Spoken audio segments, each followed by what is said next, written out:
your passions ablaze. As you journey onward, let your heart lead the way. Tired wanderer with your wise strategies, play your cards right so your party succeeds. So on we will ride with fate as our guide, sharing blood, sweat, and tears as we fight side by side. From twilight till dawn, no matter how it all ends, we will venture victorious as long as we're friends. From twilight till dawn, no matter how it all ends, we will venture victorious as long as we're friends. Onward adventure as chaos ensues, let our boisterous laughter with your enemies subdued. Go forth, sojourner, and care for your men. Let your love for them carry you till the world's end. So on we will ride with fate as our guide, sharing blood, sweat, and tears as we fight side by side. From twilight till dawn, no matter how it all ends, we will venture victorious as long as we're friends. From twilight till dawn, no matter how it all ends, we will venture victorious as long as we're friends.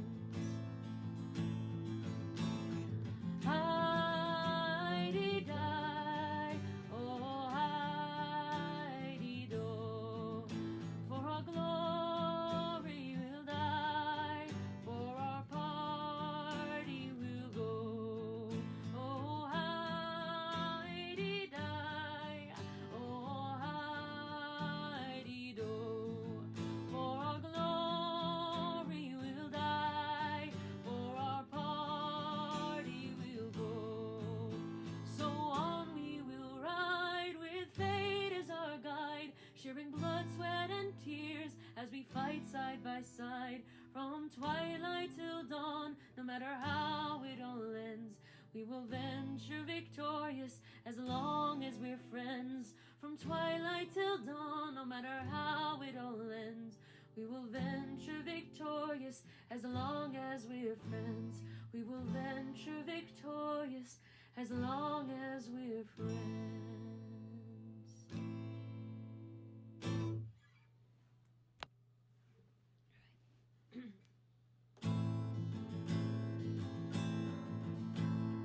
Weary travelers, set your passions ablaze. As you journey onward, let your heart lead the way. Tired wanderer with your wise strategies, play your cards right so your party succeeds. So on we will ride with fate as our guide, sharing blood, sweat, and tears as we fight side by side. From twilight till dawn, no matter how it all ends, we will venture victorious as long as we're friends. From twilight till dawn, no matter how it all ends, we will venture victorious as long as we're friends. Onward adventure as chaos ensues, let our boisterous laughter with your enemies subdued. Go forth, sojourner, and care for your men. Let your love for them carry you till the world's end.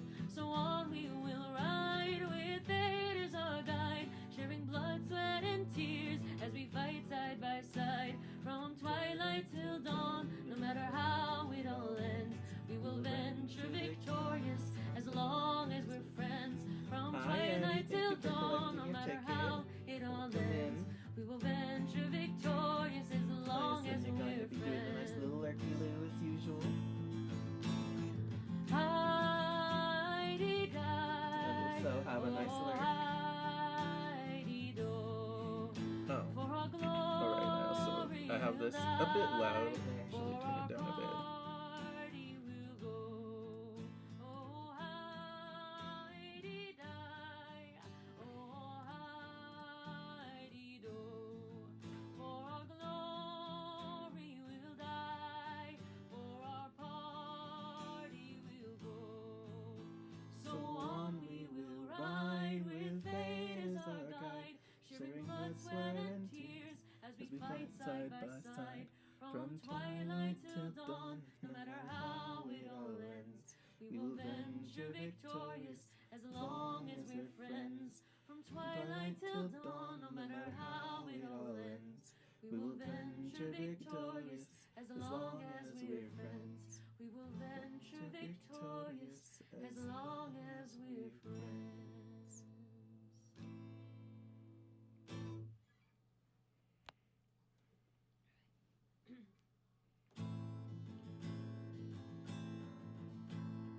Weary travelers, set your passions ablaze as you journey onward. Let your heart lead the way. Tired wanderer with your wise strategies, play your cards right so your party succeeds. So on we will ride with fate as our guide, sharing blood, sweat, and tears as we fight side by side. From twilight till dawn, no matter how it all ends, we will venture victorious as long as we're friends. From twilight till dawn, no matter how it all ends, we will venture victorious as long as we're friends. Onward, adventure, as chaos ensues. Let our boisterous laughter with your enemies subdued. Go forth, sojourner, and care for your men. Let your love for them carry you till the world's end.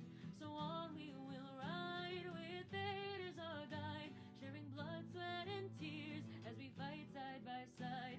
From twilight till dawn, no matter how it all ends, we will venture victorious as long as we're friends. From twilight till dawn, no matter how it all ends, we will venture victorious as long as we're friends.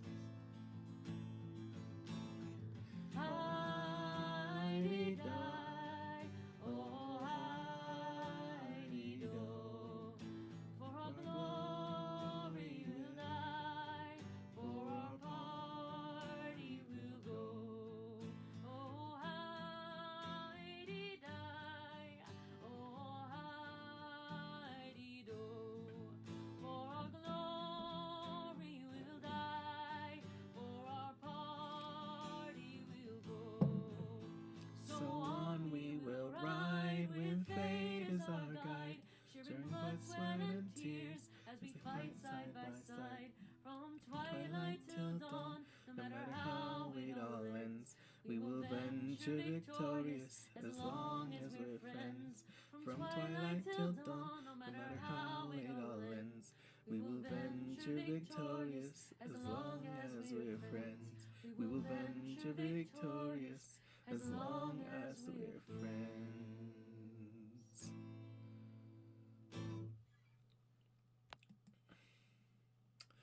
Salutations, hola, konnichiwa, and hello, and welcome to Rainbow's End, the dynamic talk show where the real treasure is the stories and memories we share together. And I'm Nichi, your host and visual novel waifu. And today, Rainbow's End presents Finding Love Beyond the Stars, Episode 2. I Will Never Forget Her. Today, on our schedule for today, I'm thinking of going on a promise date with Chat-kun because we've earned a date this week, but I didn't have time to give it to you guys so far. That is not including the potential date that we can get today. And we're also going to continue our second year of Exocolonists. I expect to be able to finish the second year and probably also the third. And you know, we're gonna try to fill the void left by Tammy, our precious friend.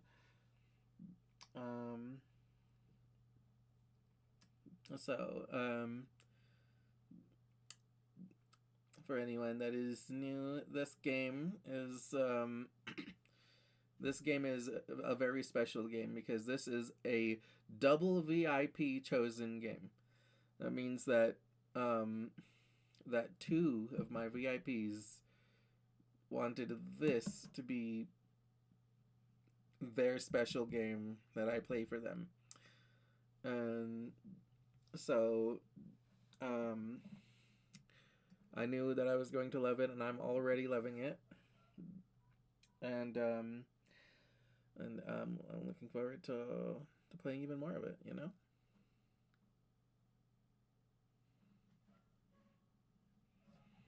Wait, let me try. Let me test something.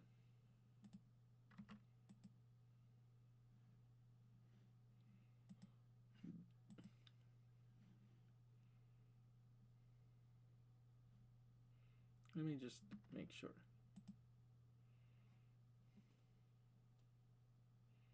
Mm. Okay. Yeah, yeah, yeah. I believe that I have the window captured without having to capture.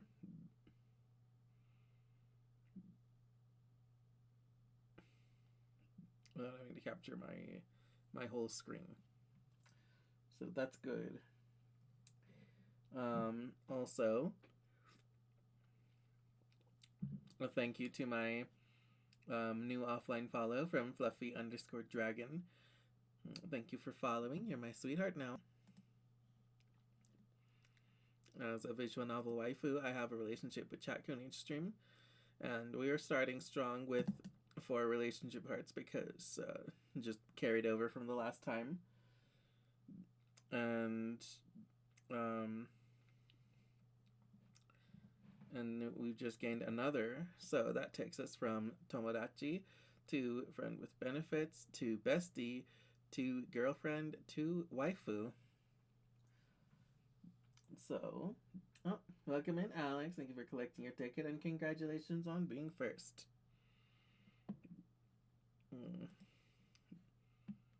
So, let's see. Let me see. Speaking of my double VIPs that voted on this game, this here is Alex. Is one of those 2 VIPs that specifically chose this game. So, Frosty says, "Oh my God, Jam Alexander 777 is like the bestest streamer ever. They take us on epic adventures through video games with super cool stories and battles. Right now, they're playing Hades and it looks amazing. I can't wait to see what they do next. Wowza. This is so cool."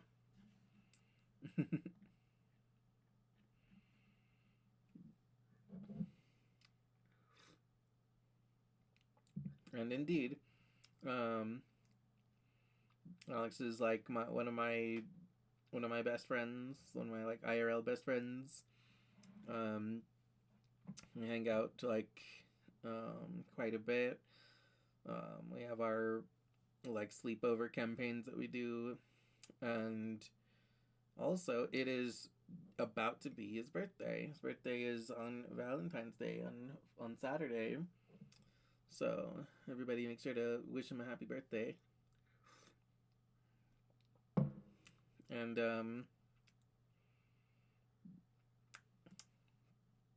also do check him out. His computer stopped working, so he's been doing some like PS5 streams the last couple of weeks. So do check him out. He's going to be doing probably a birthday celebration like next week or so. And he likes to do things like create characters. He likes Choice Matters games, like story heavy things. But he also likes to play things like Marvel Rivals. Likes roguelikes. And I recommend checking him out.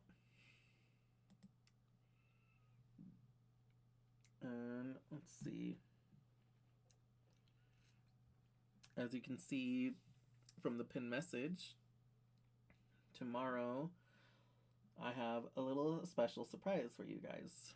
There is a little special something releasing on the other site, the site which I cannot name here for reasons, but you can. I will be specifically posting about it on my Twitter and Blue Sky tomorrow. So you will be able to see it there. And I am very excited to share that with you guys. I just wanted to remind you to keep an eye out tomorrow, Friday the 13th, for a very special tribute to Freya on her very feast day in the month of love. Anyway, I'm going to go ahead and jump back into the game.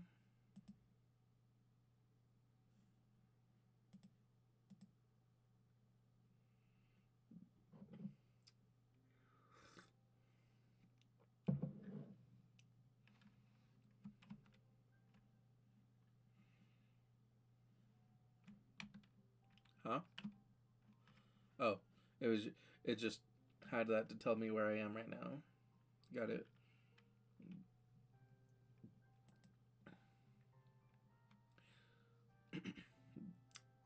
Huh? Dad? That's weird. He's like not there. Well, anyway, he is talking. Dust is such a dry, hot season. Both suns are high in the sky, baking the usually lush Vertumnan jungle. If there's a breeze, it's warm, and you guessed it, dusty. Oh, never mind. He's not talking. This is just my own observations of something. Your parents are up every day before dawn, which comes far too early for your liking. They're usually gone by the time you wake up and home after you're asleep. So you have to visit them at work if you want to see them. Good morning, Gooseberry, your dad greets you cheerily. Have you come to see the harvest? Your mom and I are gathering crops from actual Vertumnan dirt this week.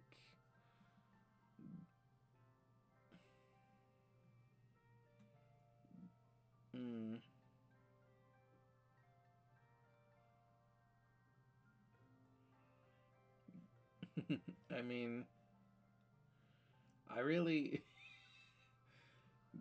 I really like the first and third options. I'm not gonna pick not really. That seems mean.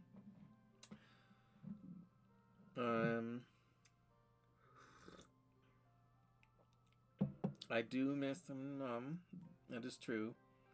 But it does also sound neat.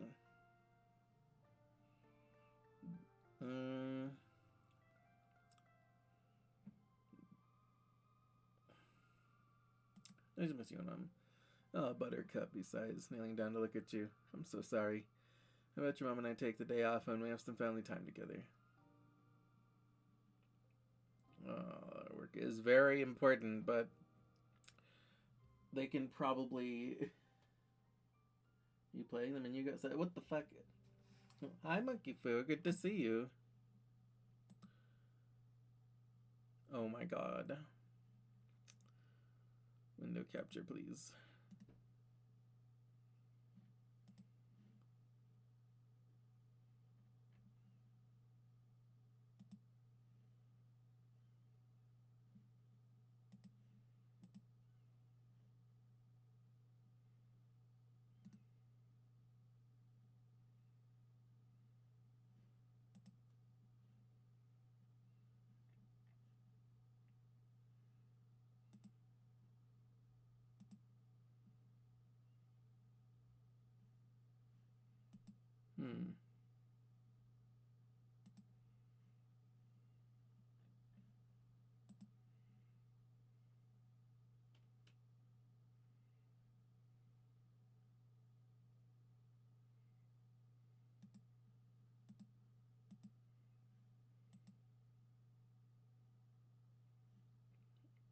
What the fuck? It's not actually capturing it.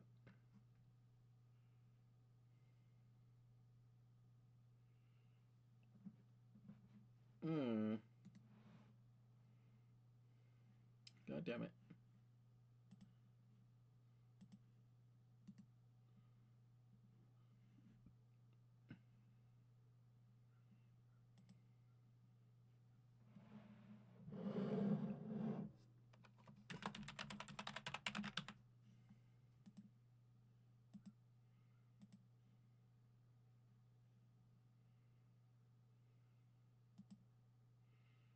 God, it's still only It's not actually capturing it. It's just capturing. It's still just capturing a frozen image. Well. Anyway, how are you, Monkey Foo? It's good to see you.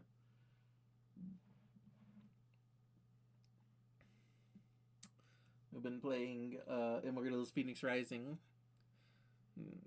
But also today I'm playing Teenage Exocolonist. Let me see. I guess I will just have to. I'll just have to display capture.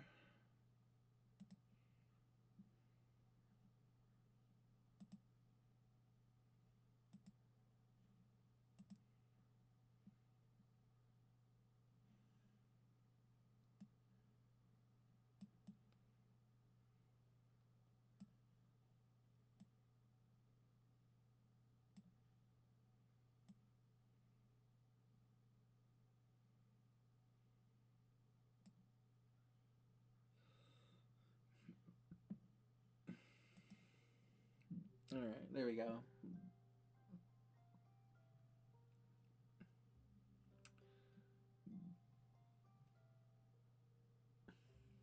Alright, well.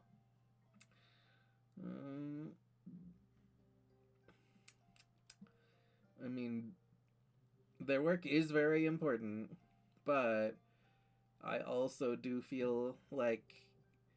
I feel like they could probably afford to take a day off. I don't think that, like, you know, even if you work like really hard on crops, it's not like they're it's not like they're going to grow that much faster or anything. Like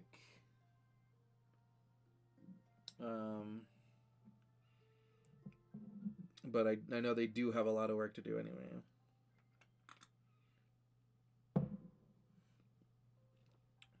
But I think that if their work gets done one day slower, that's probably not the end of the world. I'd like that. As promised, your parents leave work early for the day and spend it with you. They take you for a long walk all the way along the colony walls and have a picnic overlooking the mush tree jungle beyond. Then you head back to the lounge to play a Vert Space game, an old one, where the three of you play mice and you have to build things to solve puzzles together.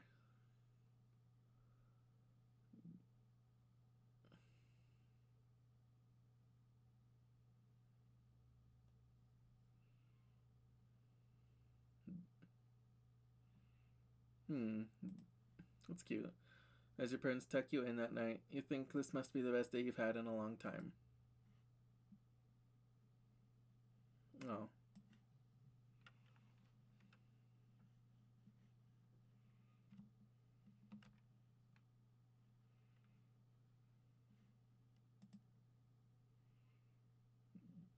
Know what you learned today? Okay, that means 40 organizing.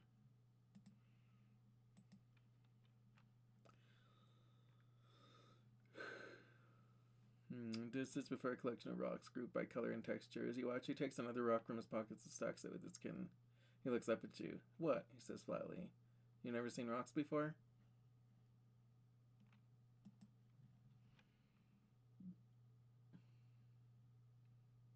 Look at watching you on the laptop, by the way. Awesome. Hi, Cal. Cal is kicking a ball against the garden fence post, cheering when it bounces back toward him.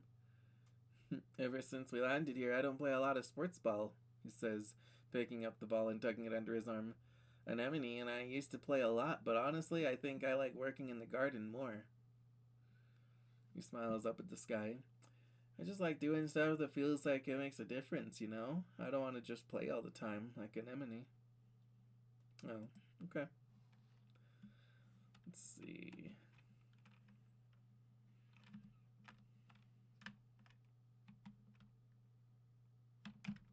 Sure, I'll say hi to him.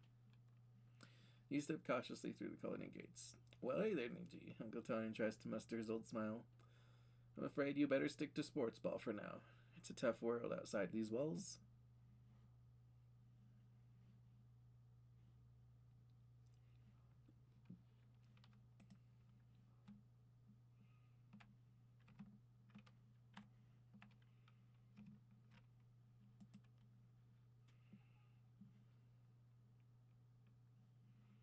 Okay, 20 toughness. Okay. Yeah, that's right. And I am almost there. That's right. So I think what I was going to do is gain some more toughness.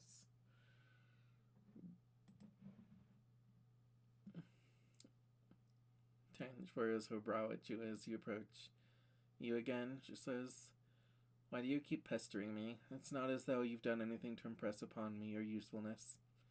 At your blank look, Tange rolls her eyes. What I mean is, we are not friends. I need a 20 reasoning. Do not have much of that. Let me see.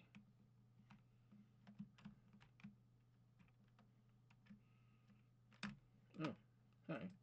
Miss Wood.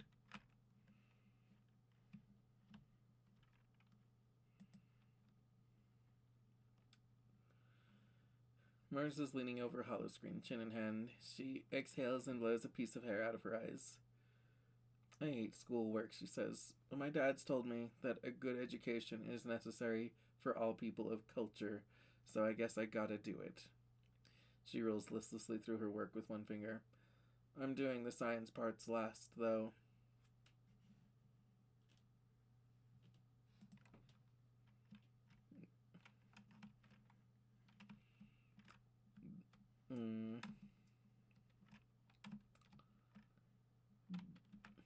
So um, last time we celebrated Valentine's Day. How much toughness do you have? I have 16 toughness. I can get the toughness I need with like one more good day in the farm, I think. Last time it was Valentine's Day, and we chose Cal to be our Valentine because Mars described it as like a day to spend with your best friend. And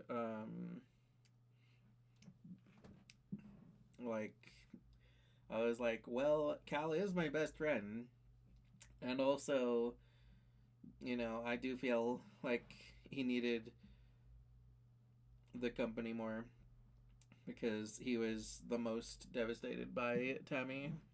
So,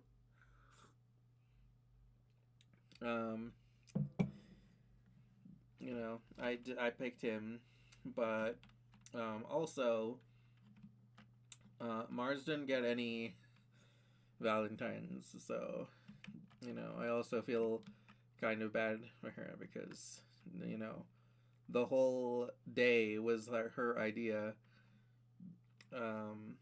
So I figure that it probably meant more to her than anyone, and you know, she also like said something afterwards. She was like, well, you know, like like you obviously chose Cal because he's like because he was so close to Tammy, but you know he, we were all affected by Tammy's death, and she's right. Like she has a point. That is a lot of the reason that I chose Cal, and um, at the same time, I feel like it was still the best decision. But I also don't want to discredit how Tammy's death affected like her and everyone else too. So Mars is also a bully. He's only kind of a bully. Most of the time she's fair. Most of the time she's like bossy but fair. Like she'll be like, "Hey, go do this for me," and then you do it, and then she gives you something in return. So it's like it's fair. It's like she's paying you for work, but she just doesn't tell you up front that she's paying you for work. She's like, she just says, "Yeah, do this for me," and then she does something for you. So it's fair. She just needs to communicate a little bit better. She is a bully to Diz though. But you know, I did take Diz aside, and so I think hopefully she'll chill out and be nicer to Diz. And I mean, also to be fair, Diz isn't exactly like the nicest either. Like, it's not like Diz is a fucking like really nice kid. He's very antisocial himself.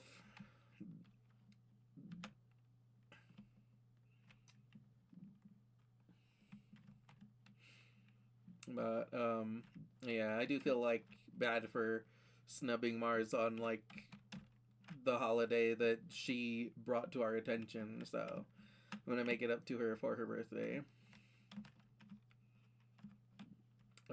Since I have almost 20 toughness, I think one good day at the farm should do it. If not, definitely I'll be 1 point away. So then I can do either more shoveling dirt or just go and do one of the like sports ball things. The garrison. Diz likes people, and so does Tangent. Yeah, I mean they're both antisocial in different ways, but like Tangent is like a friendlier antisocial. Like at the very like more polite, I guess I should say. Like she's not bitchy. She's just kind of like yeah, I'm not very interested, and you know, Diz is more like leave me alone. I want to talk. It's like, geez, I was just coming to say hi.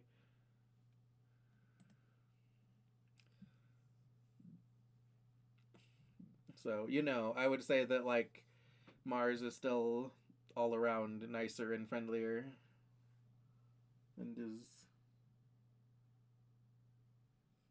Let's see. You're pulling weeds from the garden beds and you see Cal scurry past you, moving with a purpose. He doesn't even stop to say hello before he disappears into a barn. Follow him. You slip into the barn behind Cal. He's so absorbed in whatever's in that broken storage box that he doesn't hear you. You can do it, he whispers. Come on, go, go, go. You creep forward, but the barn door creaks closed behind you and Cal jumps. Nietzsche, he says, moving between you and the box. What do you need? What's in the box? Cal clenches his fist. Nothing. It's nothing. Whatever Cal is going to say next is interrupted by a chirping noise from the box. Cal gasps and whirls around, and you both rush forward to look. Inside the box is a pink caterpillar-like creature about the length of your arm, blinking up at you with big, multifaceted eyes. Its mouth parts wave at you and make a clicking, chirping noise. It's hatched, Cal says. Hey, little baby, welcome to the world.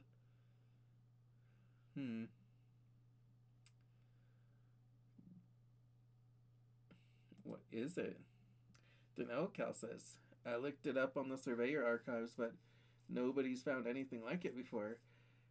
It's true, you have no idea what this creature is. You knew about this thing? Yeah, it showed up in one of the first shipments of Mushwood, he says, rubbing its little nose. Just curled up in a little cocoon. It looked like a dried up leaf, but warm. I didn't want to just throw it away in case whatever was inside was still living, and no one was using this busted up storage box, so. Cal puts the small creature on his shoulder. What are you, little buddy? Cal asks. You look like a big old caterpillar, but cuter. The creature yawns, showing off circular rows of tiny, even teeth. It nestles against Cal's neck as he scritches it under the chin. Maybe we call you a dillypiller? He touches one of its 6 white-capped feet. Socks. Socks the dillypiller. It could be dangerous, Cal. Cal pouts. Everything could be dangerous on this planet, though. Look at her. She's harmless. He pulls a leaf off a potted plant and offers it to Socks, who greedily chomps it all up. See, she's a plant eater. Plant eaters are the good guys, like us. Aw. I have to hide her, Cal says, looking around. Think she'll be okay if I keep her in the broken storage box? He places Socks gently into the box and closes the lid. Go back to sleep, little buggy wuggy, he croons. Sleep tight.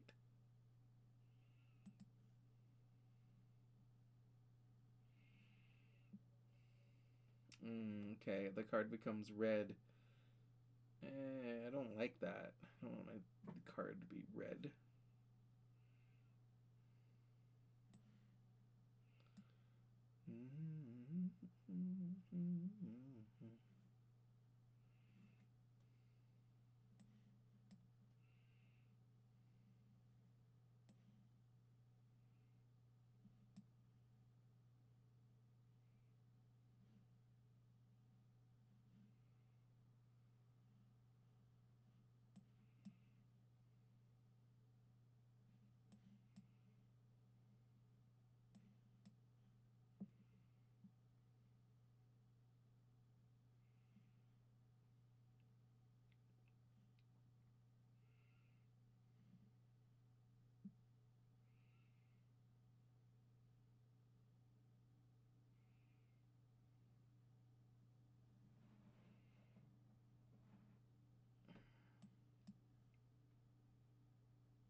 Yeah, that's probably the best I'm gonna do.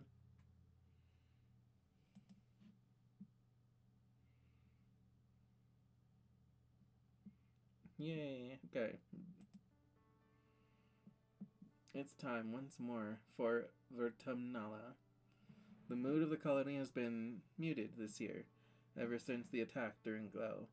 Though everything is still cheerfully decorated and the feast table is still heavy with food, mostly soy rations, this Vertumnalia just feels different in a way you can't describe. The colonists gather in the square for Governor Edudicot's speech. What a year Vertumna has given us, the governor begins in her weedy voice. I stand before you so proud of everything the colony has accomplished. In such a short time, I have always hoped that we would bring with us the best facets of humanity: cooperation, resilience, and creativity. And the events of this year have given me no reason to doubt my convictions. These creatures were unexpected, but I urge everyone to consider what it means for life here. If Vertumna can sustain megafauna, then that means conditions are good for us as well. Our friends in geoponics are already working on the logistics of domesticating the wildlife. Your dad, a second cultivator, stands and gives a sheepish wave to the crowd. There is a smattering of applause. Mars elbows you. Hey, she whispers. Did you hear? My dad say Uticot's gonna announce the depot's open to the public. She drew a questioning look and she rolls her eyes. You know, shopping. Somewhere to spend all the kudos we've been saving up. There's gonna be candy and toys and makeup and nice smelling soap. Not the boring kind in the communal showers. You know the concept of shopping. They do it in the holovids from Earth. Especially the ones Mars likes. But you've never actually done it. The colony provides everything you need. But it would be nice to buy yourself a treat. My dad's give me an allowance, Mars says, shooting you a look of pity. It's too bad your parents make you work for yours. You and Mars tune back into the speeches just as Uticott, as predicted, announces the opening of the general store at the depot. Mars gives you a knowing look as she claps. Uticott gestures for the council members to stand. Finally, the council remains unchanged from last year. We are, as always, proud to serve you as the colony as your government. And the colony as your government. The music starts up as Governor Uticott finishes. Thank you all for your hard work and your perseverance this year, she says over the ruckus. Together, we build the future. The crowd disperses and sets up for the annual Verdumnali Games. Just like last year, there is a talent show, a science fair, and bot wrestling. Now, with an obstacle course. Which one do you participate in this year? I mean, I still gotta go for my talent, yo. Like, I'm still more charismatic than anything.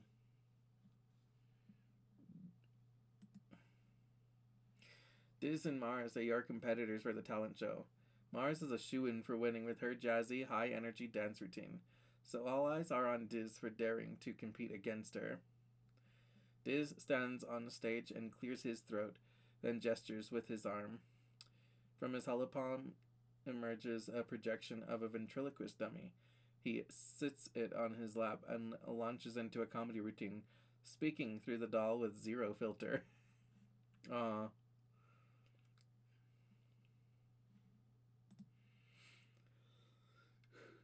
The judges all howl at his impression of Chief Engineer Instance, but the crowd favorite by far is Administrator Seek's thin, self-important voice coming out of the doll, imperiously demanding that not everyone can have perfect scores. They have to be rationed appropriately. This looks flustered by all the attention, but proud as well. He bobs in a little bow before leaving the stage to raucous applause. Yay. Good job, Diz.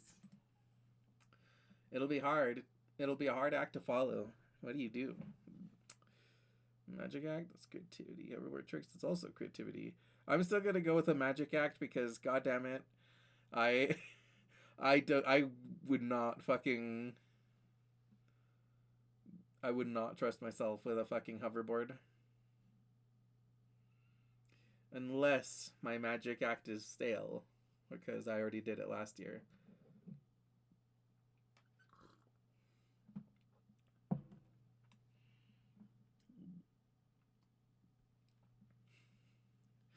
Well, a ventriloquist dummy isn't technically magic. A ventriloquist dummy is just... I mean, it's a performance. It's more of a comedy routine.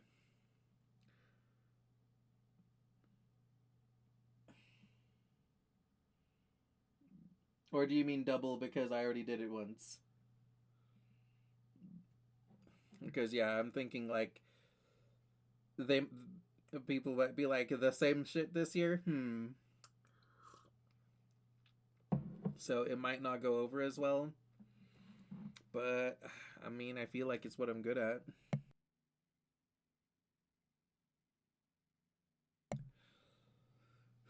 Like, I could try hoverboard tricks. But I just don't think that I mean, like, look, technically, they're both using the creativity stat. So, you know, it doesn't say, like, oh, yeah, you have to be, like, athletic to do hoverboard trick. But I'm like, but personally, as a person, I imagine that I am not fucking athletic enough to do hoverboard tricks. So I'm gonna go with a magic act still. And if it tells me, like, yeah, well, people got sick of your magic act, then next year I'll do hoverboard.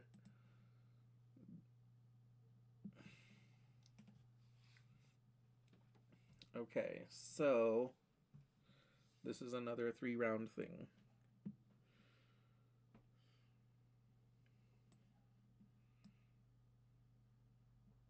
Wait. Card gets +1. Okay.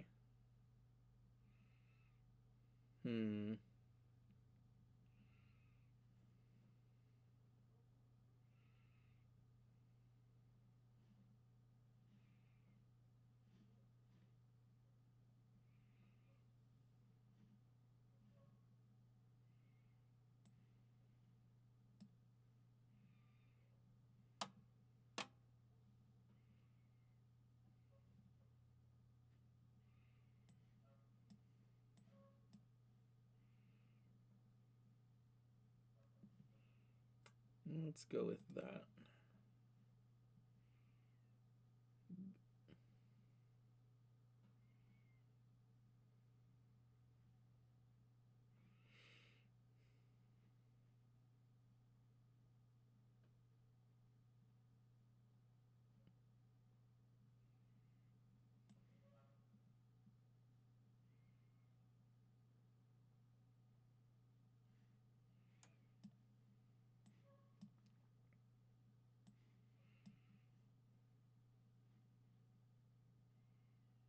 Right. Oh, that's a +1. Okay, yeah, I see.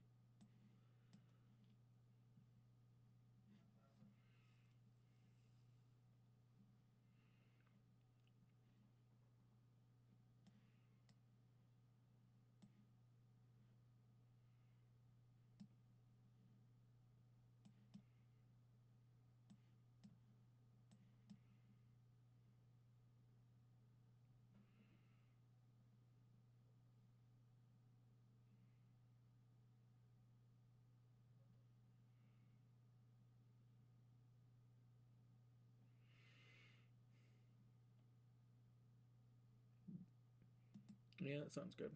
Okay.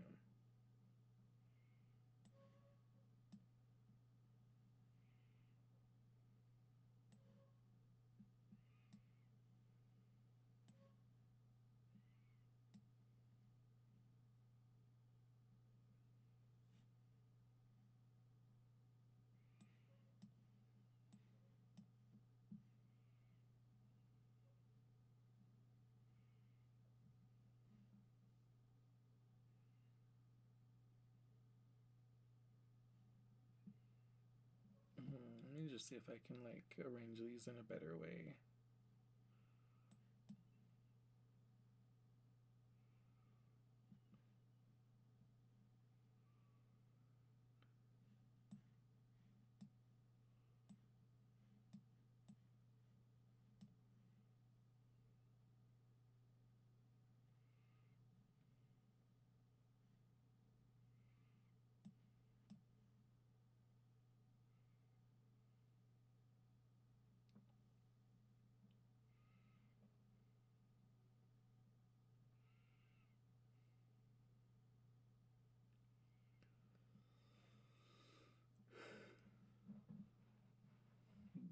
Yeah, I think it's good.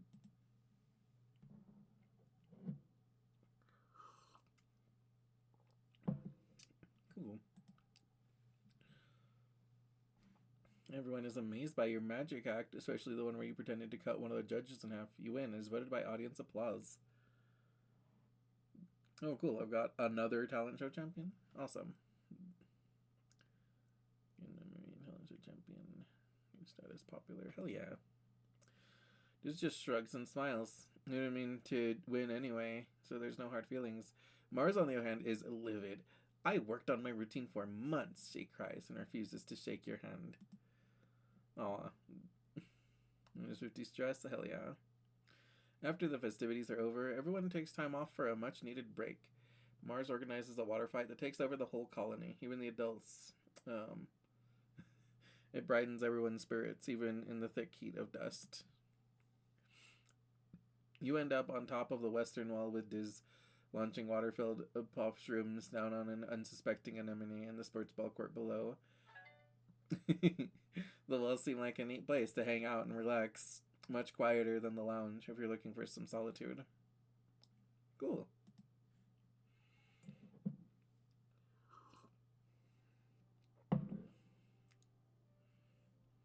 Okay, mid dust. Alright. Now, Mars's birthday is the first day of next month, right? Early wet.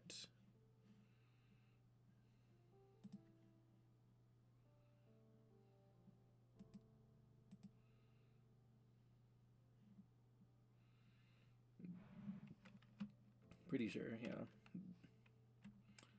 So actually, first of all, okay, it doesn't look like anybody particularly wants to talk to me at this second. So you see, I'm popular. I'm a winner, and everyone wants to be my friend. Hell yeah, go to still over 3 months. Nice. Come on, I've got no stress or worries. 10% chance to get a bonus +1 when increasing skills. Hell yeah.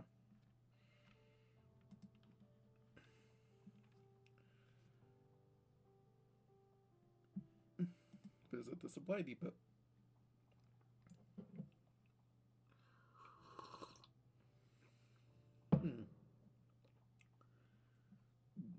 Ooh. Oh yeah. We'll talk to Anemone and Tonin. Yeah.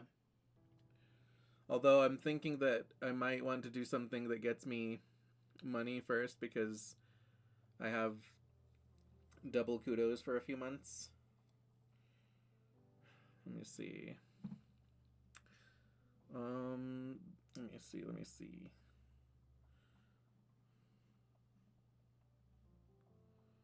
Superhero cape, memory backpack, emoji prony, cool jacket,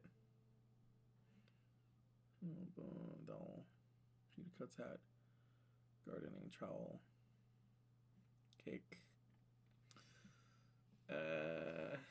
Hmm.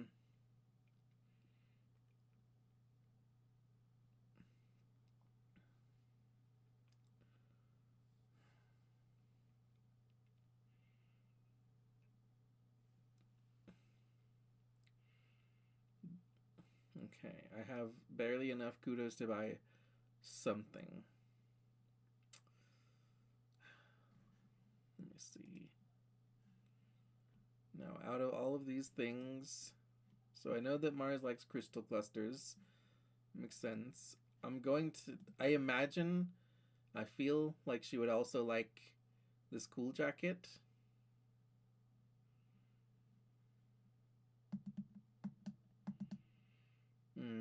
But getting the cake for her would be a safe bet.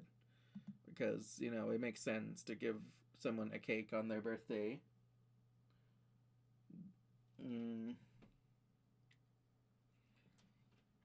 But maybe once it's closer to her birthday, maybe they'll have, maybe their inventory will increase or change too. So I don't have to buy anything yet. And I assume that even on her birthday, I can still go to the store and get her something. Pretty sure that it's not going to, lock me out and be like, nah, fuck you.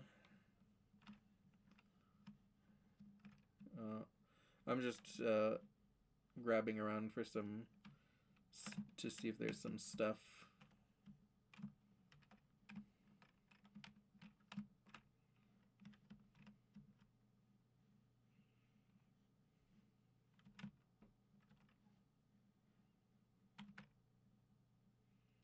Huh. Also, it said that I can access, hanging out on the wall.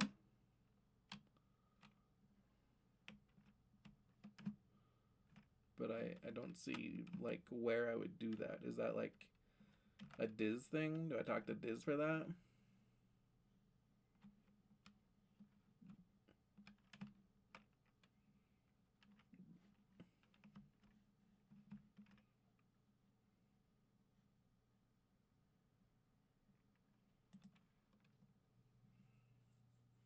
No, it's not a Diz thing.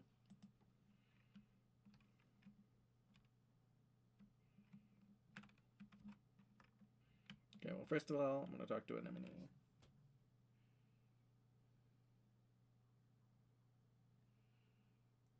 You can give those things as gifts. Those are items for you to equip. Oh. Sport Bell's garrison place. Oh. Oh, okay. Yeah, relax on the walls. Okay, friendship with Diz and minus 100 stress. Cool. So I have another way to relieve my stress. That's nice.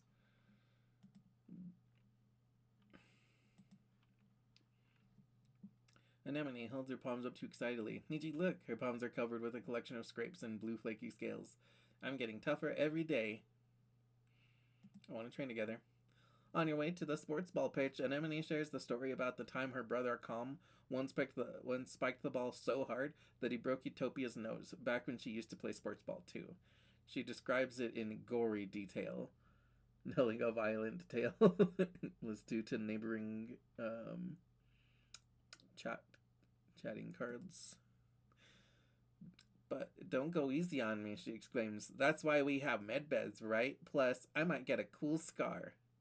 She thumbs a blue scaled scar on her jaw, right under her ear.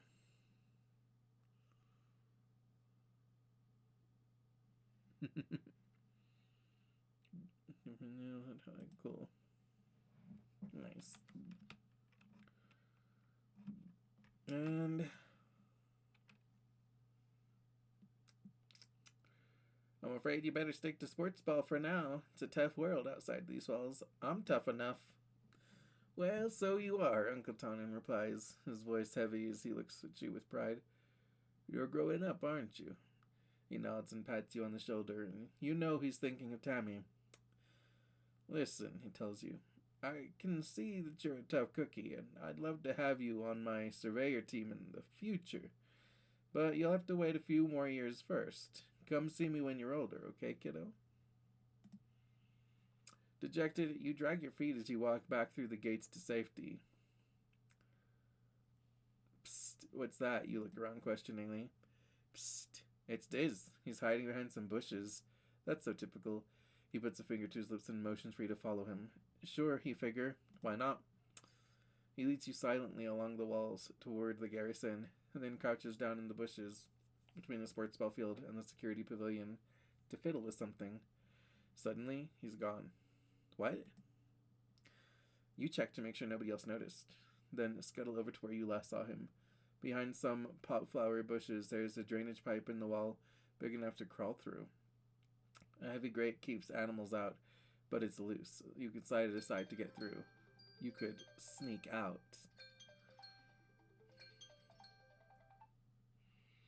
Unlocked sneak out in expeditions. If the adults won't let you visit the Valley of Vertigo or the subaqueous swamps, or the other cool places surveyors get to go, well, you could sneak through here to explore just outside the colony walls. If Diz does it, how dangerous could it be?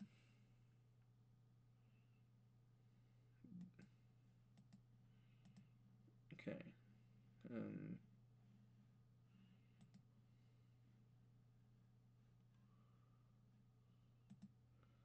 Is that also in the garrison? No? It did say that it was like physically next to the garrison that he did that. But maybe it's over. Maybe it's over with Uncle Tonin. Ah, yeah, okay. Snake through the drain pipe. Got it. And I get what now? Bravery and perception and wrench with Diz.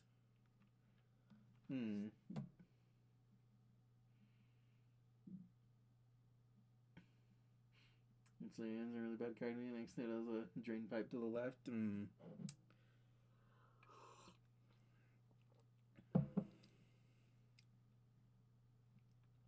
out through the drain pipe. Okay. You step cautiously through the gates. Curious little sprout, aren't you, Nietzsche? Uncle Tonin blocks your path. His eyes look distant as but he musters a half-hearted smile for you. Want to know more about expeditions? I'm afraid you're still too young to join the squads, but you'll make a great surveyor soon. Maybe in a few years, okay? So I got bravery and perception. Okay.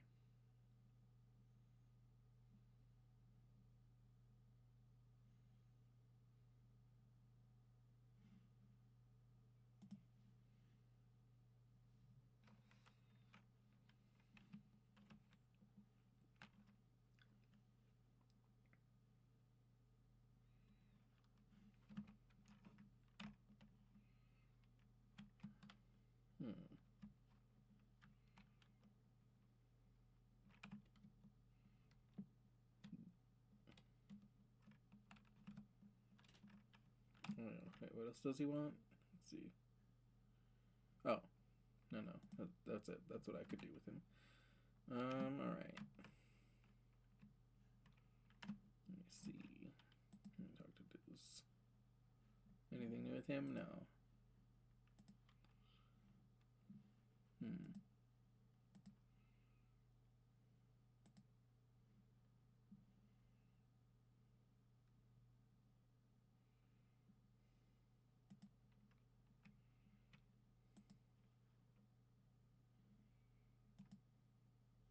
Wait, what did you say? Yeah, okay. Same thing. And I talked to Anemone. Let me just see. Anemone rolls a bobber fruit down her arm, flicks it to you with her elbow, then munches down on one of her own while she watches the construction crews work on the walls. Kinda cool, huh? She says. Soon this place is gonna look like a real colony.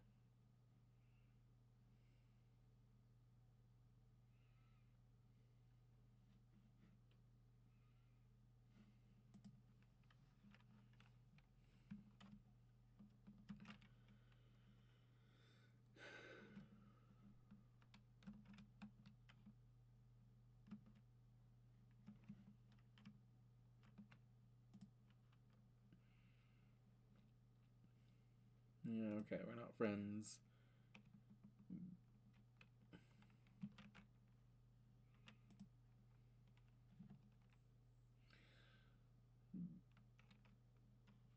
Okay, got it. What does it take to tell her about my day? Persuasion?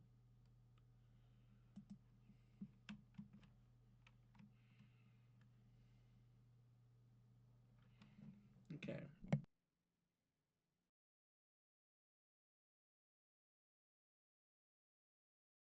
We're hitting a quick ad break, so everybody go ahead and grab a snack and a drink, stretch, hydrate, do what you need to do to take care of yourselves. And we'll be right back after these messages. I'll wait on continuing the game until you guys are back from ads, so you don't have to worry about missing anything. Oh yeah, let me go ahead and get rid of that.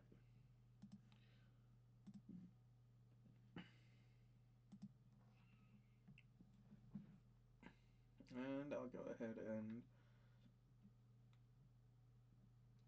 set an alarm for the next ad break. So you're going to pick? I'm gonna do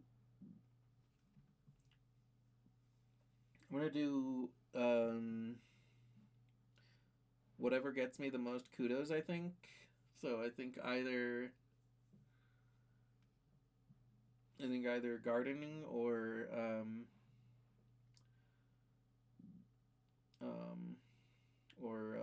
delivering stuff. I actually got an ad for 5 seconds. Yeah. Wow. It's a good thing that I paused the gameplay.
I am a bit eepy today because I have been sleeping kind of shit the past couple of days, but we'll probably like catch up on some sleep tomorrow.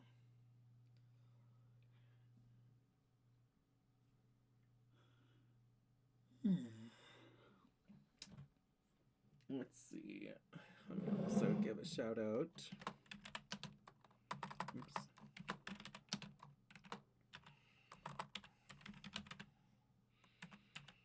Give a shout out to Hisa because Hisa is the one that actually bought me this game.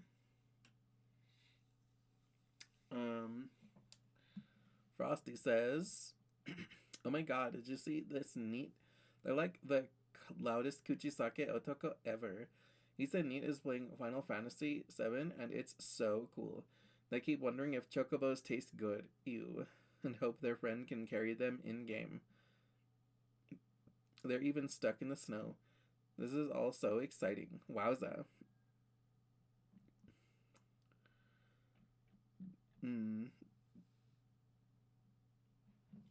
Also, welcome back from the ad to everyone. Yes, he says my cute little guy, my ototo, little brother. I recommend checking him out. He's a lot of fun.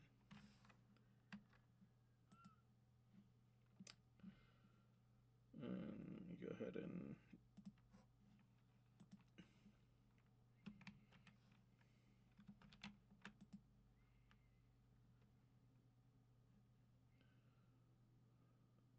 gets me 5 kudos.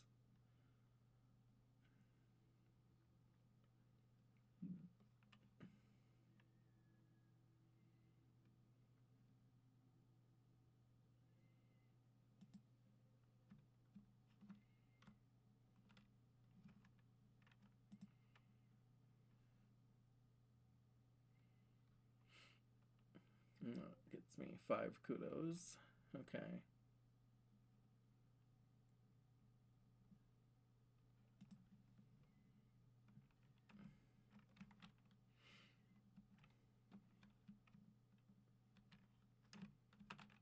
Let's see, and that's it, right? Those are like the jobs.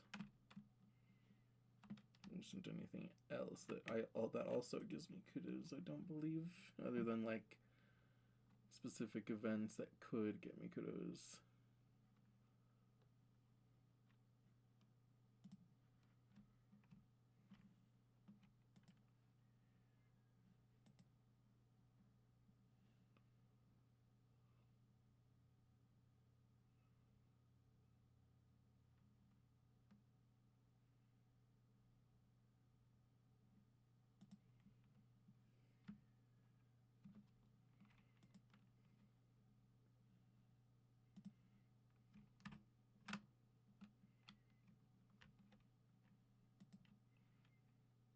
Yeah, so I want to go ahead and do some deliveries. A lot of people don't like to leave their workplaces to come eat in the cafeteria, so every day around lunchtime, you get to go around the colony and deliver steaming hot meals to people. This is the best because seeing you means it's time to take a break. Aw. Get to work. Delivering supplies. Okay. Hehe, double talent show champion. Let's fucking go.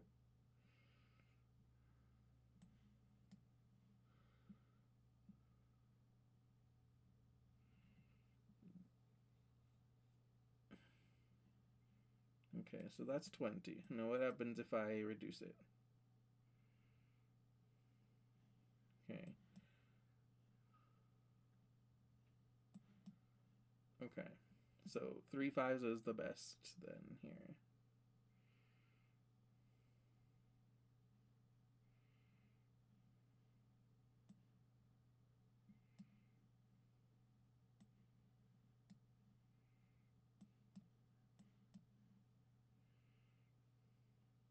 Oh, okay. No, this is the best.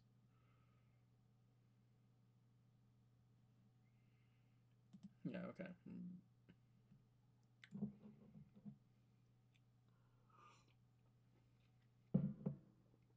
Yay, more organizing, more kudos.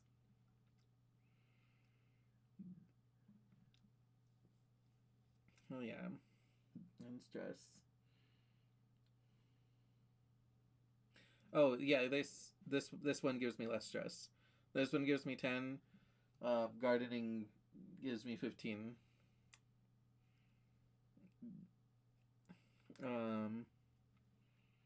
But I also figure that right at the moment, I would rather have like organizing and perception skills because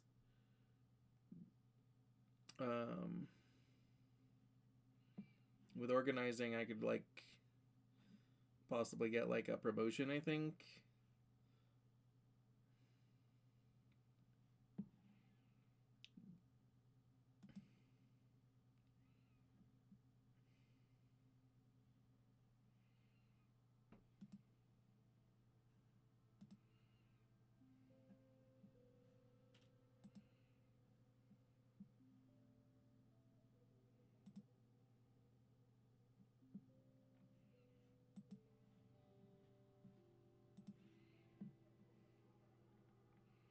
Mm, maybe not. I might just be wrong about that.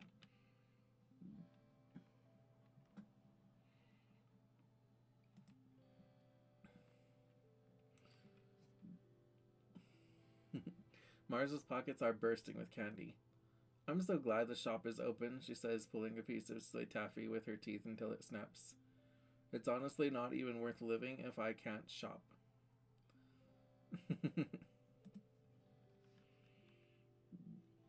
Actually, let's see. What sort of... Okay, so I have a cake that I can give her. So I don't need to, like, buy one even. So... Let me actually, like, check the depot again. I'm pretty sure it's the same stuff, but... Yeah, okay. Okay, so I have a cake I can give her. That's good.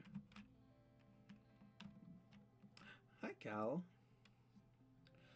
Hold this to your head now, my darling. Here, as you enter the garden looking for Cal. It'll help with the swelling. Aw. Cal is sitting with his mother, Auntie Tira, who kneels beside him, holding an ice pack to his head. Cal's eyes are a little puffy. He rubs them and sniffs as you approach. Hello, Niji. Tira greets you with a kind smile. Don't worry, recalcitrance just took a tumble off of something he shouldn't have been climbing.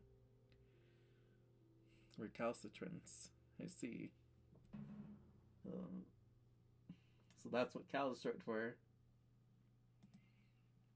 Mom, Cal complains. It wasn't that bad. Yeah, that sounds like something he'd do. Cal shrugs. I climbed it before and it was fine, he says, not disagreeing with you. It was slippery from irrigation misters, that's all. Mom always knows how to make it better, he says with a boyish smile, even if I'm old enough to take care of myself. My brave boy, Tira says, stroking his hair. Thanks for humoring me. She looks over to you. Don't let him show off for you, Niji. Ground-based feats of bravery only for the rest of the day. Cal whines and wrinkles his nose. Aw. Dira laughs and rubs him in a big motherly hug, rocking him back and forth despite his protests. Cal's eyes close in happiness. He really loves his mom. Aw. It's adorable.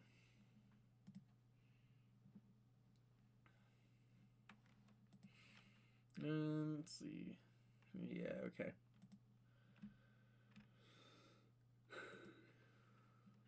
And I was reading a book. An actual book. Dog-eared pages and everything. In the shade of the greenhouses. He blinks up at you and your shadow falls over the pages. Oh, hey, little gooseberry, he laughs. Do you need something? I need a lot of panels. Let's see. How about Mom? Yeah, okay. So I do need organizing for Mom, if nothing else. Your mom is taking a break at her makeshift desk inside the domes. What's up, Niji? She asks. Need me for something?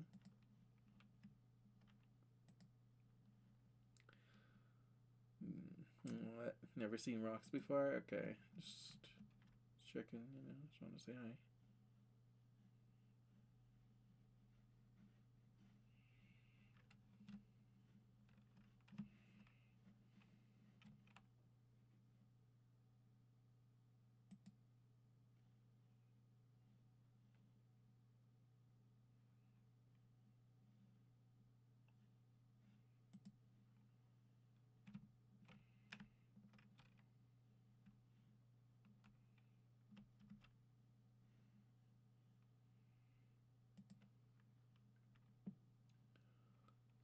Let's see. You're probably getting tougher every day. Okay.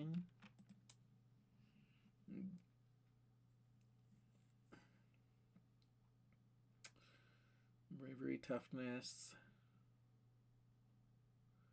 combat, animals.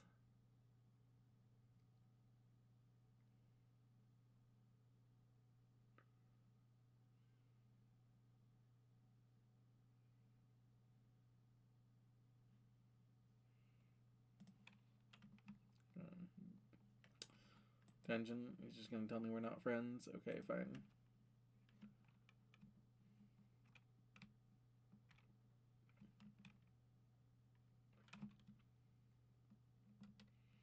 And just double check that I've, like, talked to everyone, interacted with everything.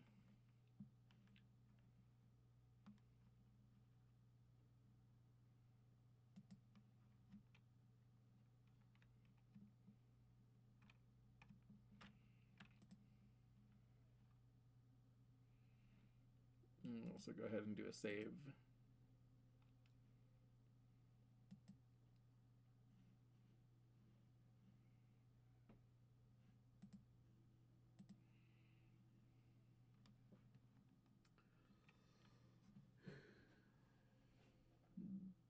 When it comes to talking to NPCs, it's mostly just important when they have something to say. Sometimes you can get more dialogue once in a while if you check on them every so often, or every month. At least the first run, I do the same thing. Other times they just say the same thing again, repetitive. Yeah. I think it's good to check because it's not a lot of trouble to go and check and see. All right, let's go get some more kudos. It's another meeting of the Secret Fun Times Club. You're trying to figure out what to do today. It's your job as vice president of Fun Ideas, but you're having trouble coming up with something. Think, Niji, think. What's that smell? Tenj asks as she joins you. You think she means someone farted and you giggle, but then you can smell it too. It's like burning mustard or spices, strong and acrid. Then the overhead lights start to flicker.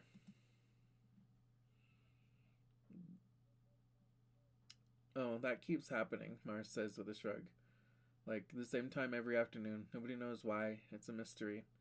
She and Tenj look at each other, then at you. A mystery! They jump to their feet. There's a mystery afoot, and the SFC is going to solve it. Tenj brings up a fresh notepad on her hollow palm and adds 2 bullet points. Clue 1, weird smell. Clue 2, flickering lights. Cal sniffs the air. The smell is coming from that vent, he says, pointing to a screen in the corner. Get a schematic to see where the vent goes. Wow, I actually have enough. Oh yeah, okay. I just need organizing for that. Okay, wow, cool. I actually have the brain for that. What is it? Perception? Okay, yeah. Yeah, because I only have what? 5 perception? Okay. Not that far away from it, but. You pull up a schematic of the ship on your holopalm and track down where the vent goes. It takes a snaking route around the ship and connects to the cafeteria kitchens. +2 organizing, +1 from Extra Fingers Park. It smells awful in here. Auntie Seaton is here, fanning the nano printer with a cutting board while it belches out foul black smoke. Oh gosh, kids, she says, don't come any closer. This darn nanoprinter's on the fritz again. Everything that comes out is awfully burned. I don't want you to breathe in the smoke. Every gosh darn day, she mutters under her breath. Oh. You look up, the lights are flickering here too. There, did you see it? You take a closer look. There's some kind of black dust near them. That's weird. Little clumps of it are stuck to the wall and ceiling all around the outlet and the back of the nanoprinter too. You climb up onto the counter, much to Auntie Satan's annoyance. When you put your hand near the black dust, your hollow palm makes your hand tingle like it's vibrating slightly. Tangent climbs up with you and tries it too. Electromagnetism, she confirms. The ferromagnetic materials in our holopalms are reacting to the presence of magnets or an electric current. I think it's in this dust? She makes a note. Clue 3, electromagnetic dust. Antecedent shoos you out of the kitchens. Out. Go play somewhere else, my darlings. We got supper to prepare. You follow the clumps of black dust through the lounge, down a long hallway to the children's creche. It's quiet here, and instinctively you all walk softly and stop talking. You slow as you approach the playroom. The creche playroom is empty and dimly lit, except for the hollow projector in the corner showing a purple teddy bear, the one that electrocuted your friend Tammy. It keeps flickering on and off. No, I don't have bravery or persuasion. Fuck. My two bad charisma stats.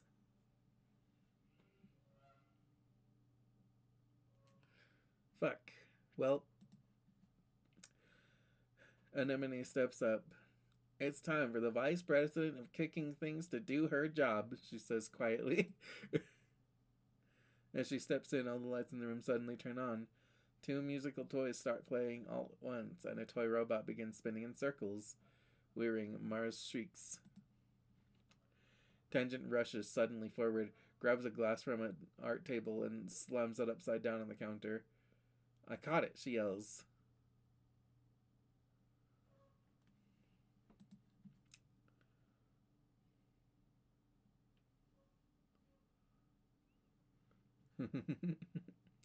You gather around to see under the glass are what looks like four round metal things like ball bearings. As you watch, one of them starts to roll. It advances to the edge of the glass, then rolls in a ring around the inside.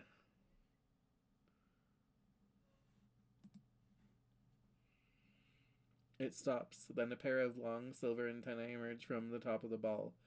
They click together, producing a bright spark of electricity. You all jump back.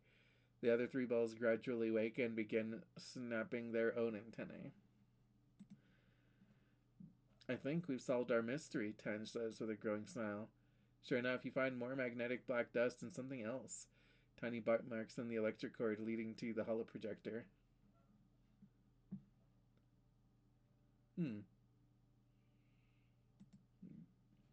They must be feeding off the electricity, Tange explains, then storing it like a battery to use for self-defense, and this dust must be their excrement. Fascinating. You report your findings to Professor Hal. He realizes these pests have in fact been siphoning off electric current from your ship since it landed, and are responsible for some dangerous power surges. One such surge must have been the one that killed your friend Tammy. From a quick look around the room, everyone knows it. Anemone rubs Cal's back as he stares at the ground. Hal gives you all some kudos in thanks. The mystery of the weird smell. Wow, 30 kudos. Fuck yeah. In memory and mystery of the weird smell. Nice. Well, at least we figured out what happened to Tammy, so now we can prevent it from happening again.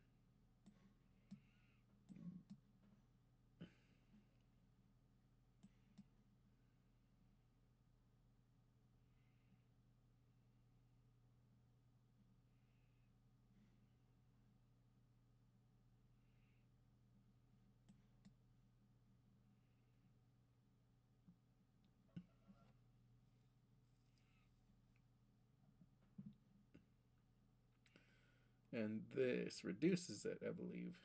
Yeah, it takes it all the way down from 19 to 15. Okay.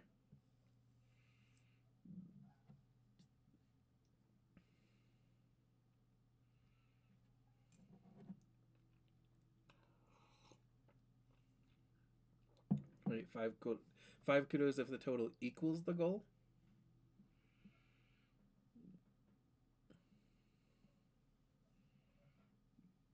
So that means I would rather get the 15.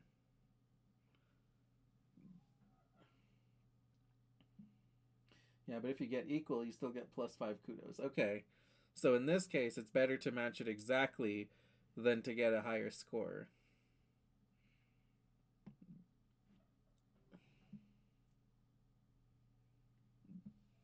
Yeah, you found out what killed Tammy as well, which is important. I can save her next time. Yeah.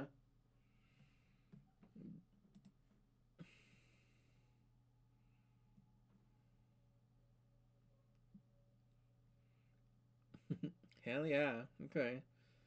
Organizing. Let's do reservation. 20 kudos. Fuck yeah. Nice. Nice. Late dust. Early wet. New perk. Extra gear slot.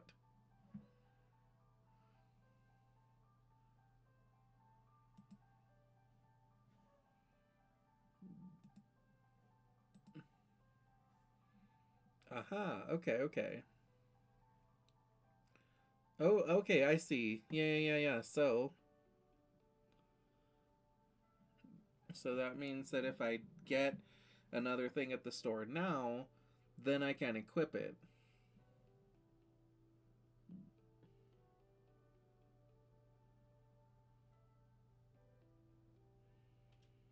Exactly. Or super, the better the score, the better stats you get.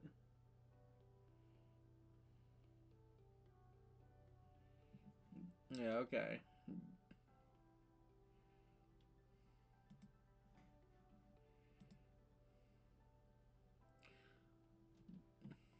Okay. So it's early wet, which is her birthday. Yes. Okay. Okay, this is it. Hmm? Did it? Oh. Oh, illustration by Eduardo Vargas. Okay. Cute. That's nice that it like shows the artist. Oh, yeah, okay. It's just telling me that I lost the cake because I gave it her. +4 friendship with Mars. A birthday cake? Icing is a little uneven, Mars notes, and there are no candles, but keep practicing and you'll improve.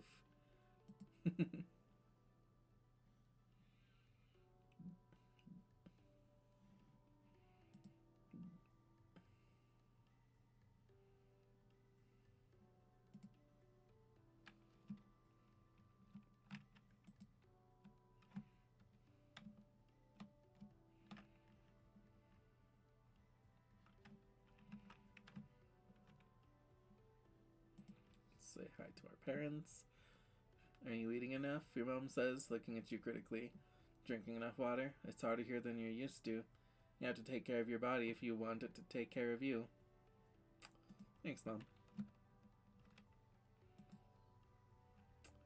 How's it going, my zany zygomorph?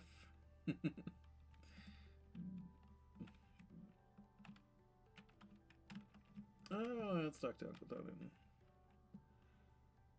Yeah, okay. Nothing new. Hi, Cal. Cal is standing in the shelter of the garden shed, putting his boots, pulling on his boots and poncho. I love it when it rains here, he exclaims. Everything gets all muddy and slippery, and nobody says, Cal, why are you so dirty? Go take a shower. He's so cute.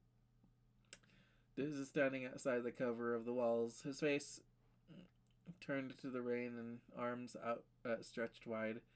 He's soaked to the bone, and his clothes cling to his tiny frame. This planet is wild, he shouts over the driving beat of the rain. You can't stop it, it just is.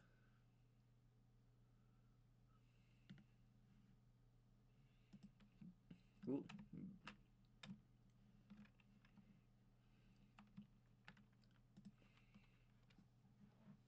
Anemone holds her palms up too excitedly. Yeah. Getting tougher every day. Okay. Sounds good. Tine furrows her brow at you as you approach. Yeah, not friends? Got it.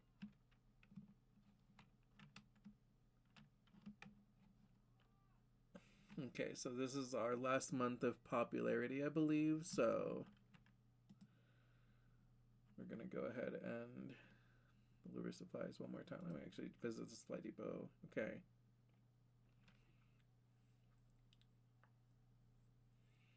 Hmm.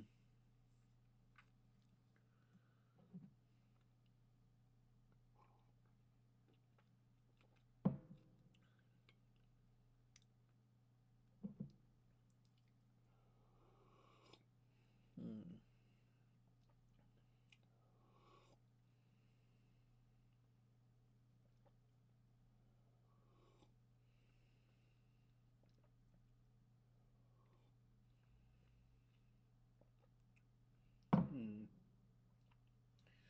What's your friendship with the kids? Let's see. So I've got 7 friendship with Anemone, 23 friendship with Cal, which has just barely surpassed my friendship with Tammy now. 16 friendship with Tangent, 8 friendship with Diz, 20 friendship with Mars.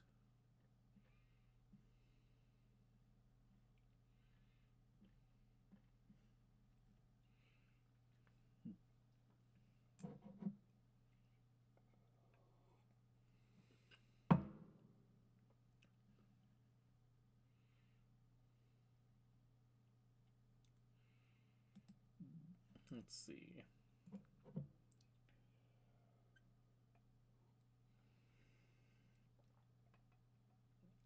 I'm just looking at these to see which one I might want to save up for. Not going to buy anything just yet, I don't think. I'm just kind of planning ahead.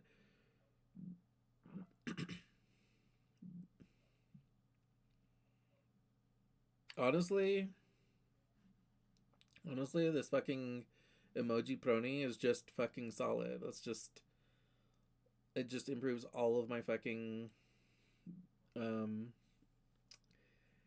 charisma skills, which that's a total of like 40 points of increase.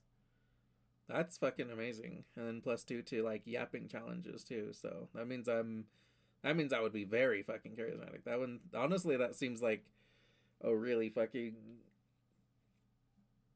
good card for the cost. Like that kind of seems better than like um than this one. But you know, I obviously sometimes getting like a bunch of one stat is really good too.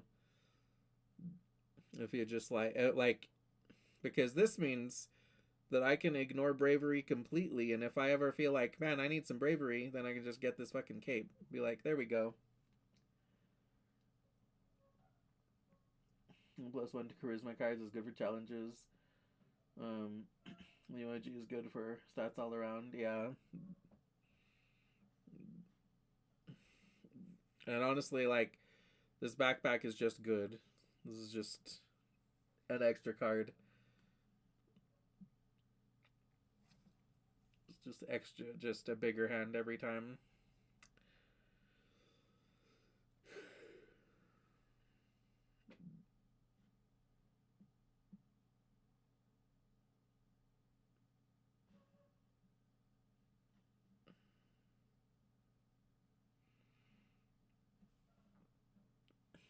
Hmm. The backpack is broken late game. Yeah.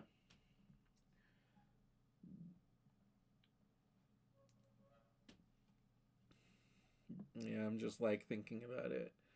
And I could afford like the emoji right now if I wanted to. Like I could afford anything that isn't the backpack or the cape. But you know, I'm also kind of just thinking I'm also trying to like think ahead too and not just like go crazy.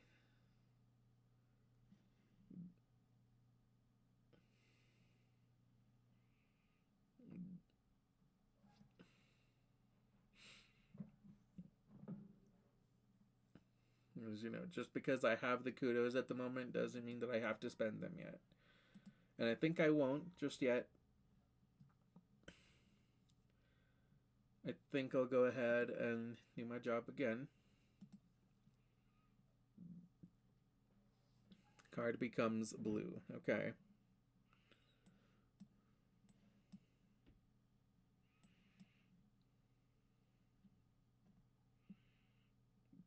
Mm.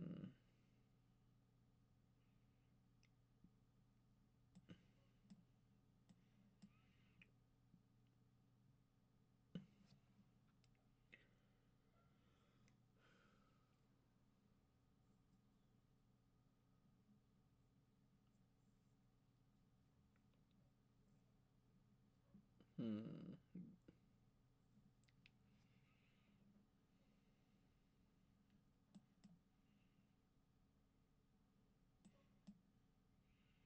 Yeah, okay. This is still better.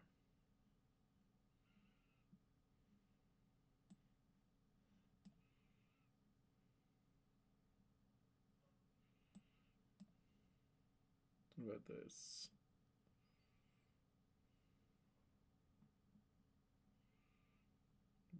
Okay, it's the same. Hmm.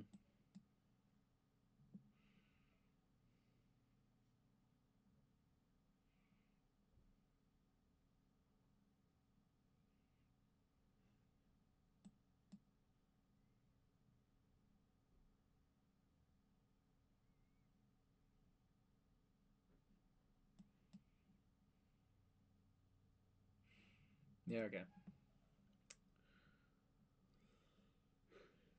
Yay, organizing.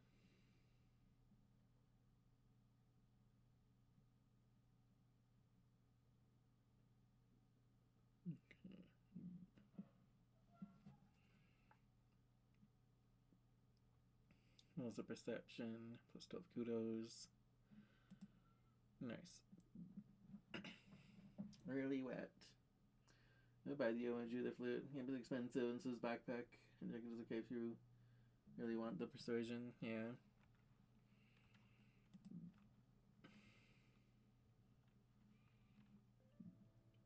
So yeah, you know what? Hold on. I'm also thinking that in glow I might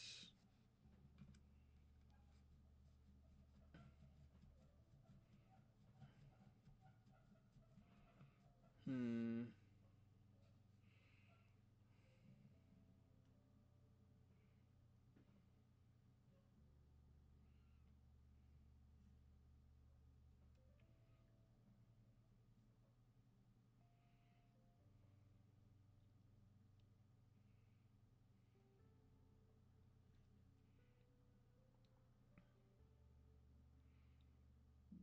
You know what?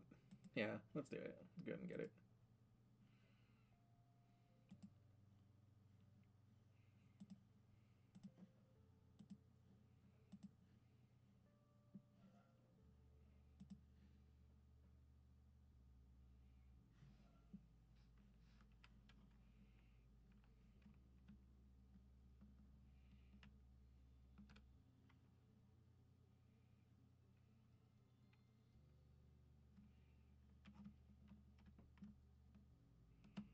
And mom wants me to have like one more persuasion.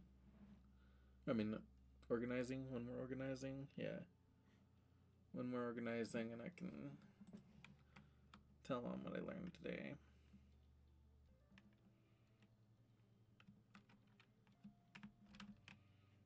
Hmm.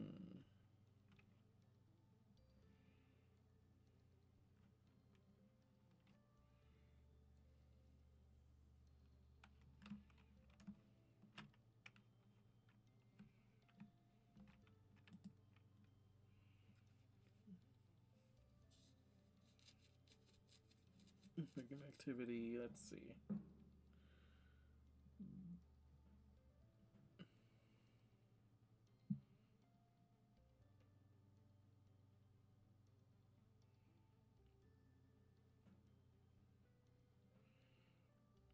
Okay, so if I do this with one or two more of this, I can talk to Mars. You're doing creative writing in teams, and you're paired with Mars. You wish it was Tenge. She always does so well on these. The theme is Earth's natural environment. Mars takes a topic at face value and wants to write about how beautiful everything was on Earth, with blue skies and green plants everywhere, and huge oceans that went forever. It always looks gorgeous in the carefully staged movies you've seen on holovids. Run with Mars's idea. Plus 2 friendship with Mars. And plus 5 kudos. Nice. That's good. Mars takes the creative part of creative writing literally, describing Earth's lush forests and verdant plains and deep, jewel like oceans with a reverence bordering on the obscene. She's pretty passionate about it, so you let her do most of the work. Mars insists she gets to present it to the class. This, too, is a good idea. Mars is a born presenter. Writing an essay. Okay. Plus 1 if. left card is smart. You aren't sure that it's totally based on facts, but it is received well by both your classmates and your teacher. You get a handful of kudos for doing well. Hell yeah.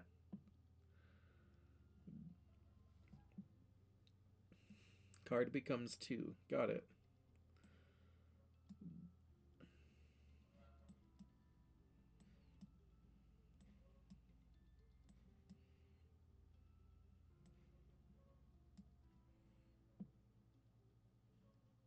Nice.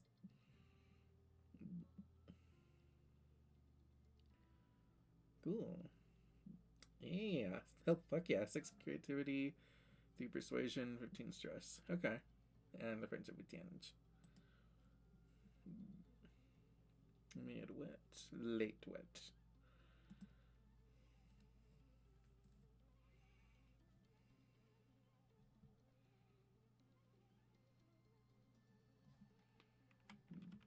Let's see.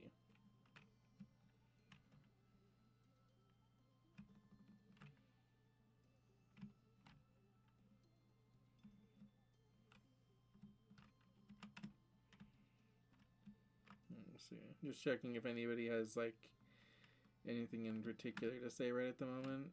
No. Okay.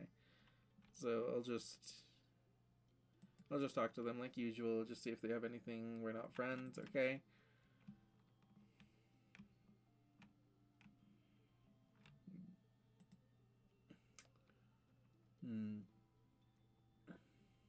Yeah, okay. Now I want to cut job. Got it. Let me actually just see if anything has changed here. No. The only thing that's changed is that the thing I bought isn't there because I bought it. Let me see. Also just scanning the ground for any, like, things.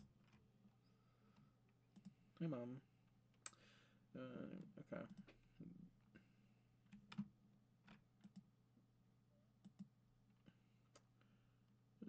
It takes a big breath of air. Ah, this is real living, he says grandly. Sometimes I wake up thinking we're still hurling through space on the Strato, and I'm just so jazzed when I remember we're here, on a real planet. He slaps you on the back. Never take this for granted, kiddo. Wait, Mom didn't say anything new, right? Yeah, no. Just checking on me again. I love our parents. Nothing new to say, Uncle Tony? No? Yep, okay. Make a great surveyor in a few years. Got it.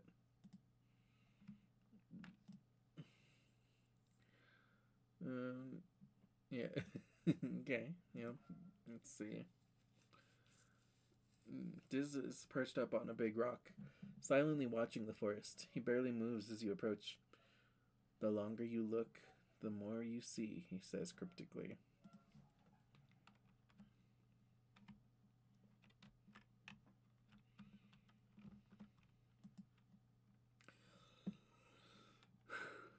Anemone holds her palms up. Yeah, okay.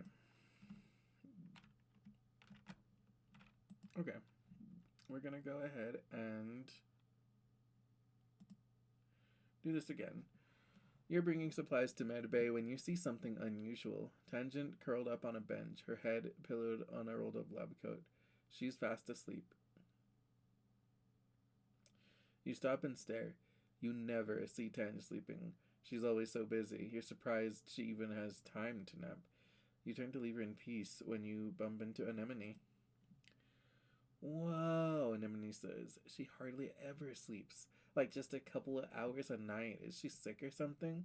You look back at Tangent, snoozing peacefully. Learn the Tangent to augment. I'm so jealous of her genetic enhancement, Anemone says, rubbing at one of the scales sprouting on her jawline. She hardly needs to sleep at all. She probably stayed up all night studying for this morning's history test.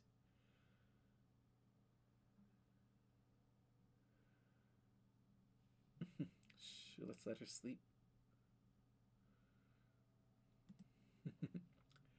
Tange's hollow palm beeps a soft alarm. She sits up and stretches, looking totally refreshed and alert. She sees you watching her and looks annoyed. Just a power nap, she says. No reason to gawk. Let's see. Well, the shop won't change unless you get an ability to add more items to the shop or after a certain event appears. So yeah, okay. I figured. I just wanted to like check on it and see. Card becomes social. Hell yeah. Ooh, wait a second. Okay, here's what we're gonna do.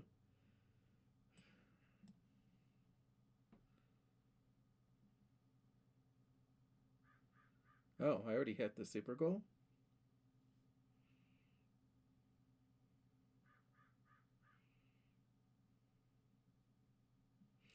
I'm going to try and play these, but I'm just going to see what happens if I do. Oh, okay. That also hits the super goal. Cool.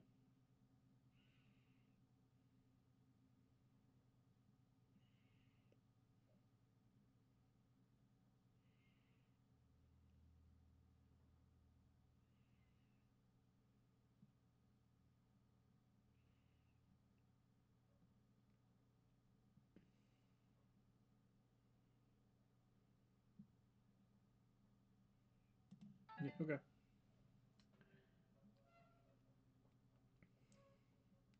Yeah, creativity. Gross. Persuasion. Stress. Okay. There's a commotion in the square. An expedition's vehicle has driven through the gates and is idling in the middle of the square. An unusual sight. People come down from command to investigate.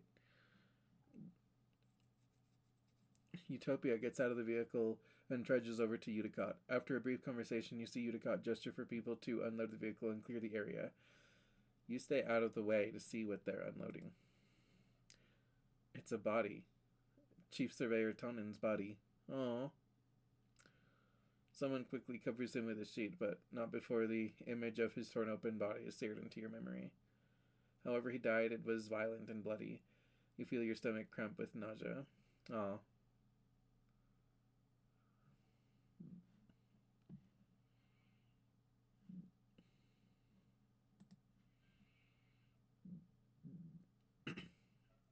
What happened? Diz asks, coming over to crouch around the corner with you.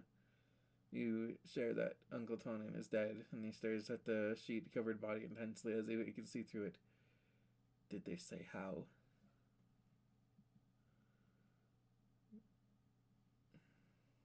I'm sure they'll tell us later. Diz frowns. No, they won't. They'll just tell us something happened, the same way a bunch of animals just happened to attack the colony. They don't want us to know about the monsters and other worse stuff. They want us to think everything is fine, but it's not. This planet isn't as nice as they say it is. Yeah, sad. First Tammy and now her dad.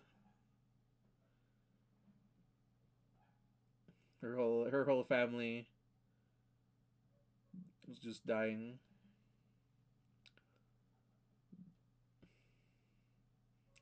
He shakes his head.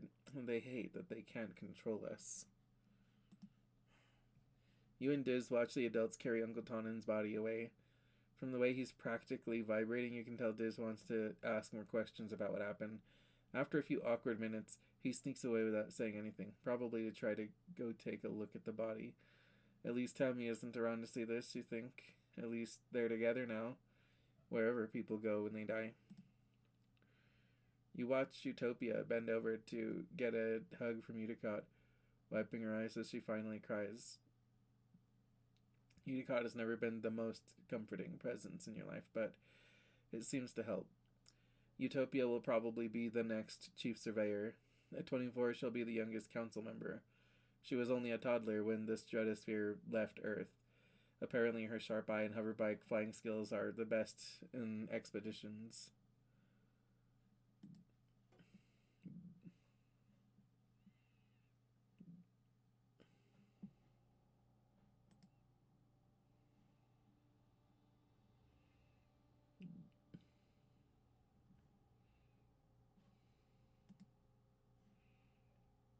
Actually, let me see. Okay, yeah. I remember to sleep.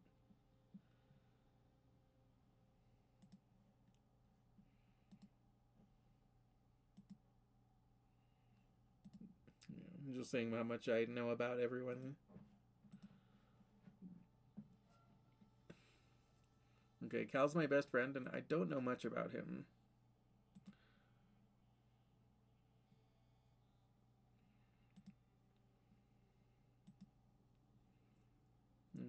My sweetie.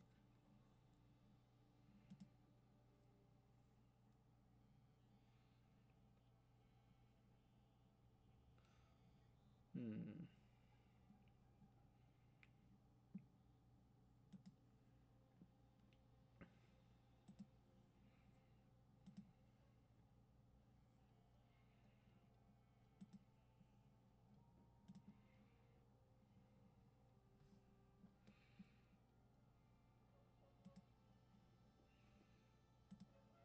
Hmm, 52. Okay. 42. Okay.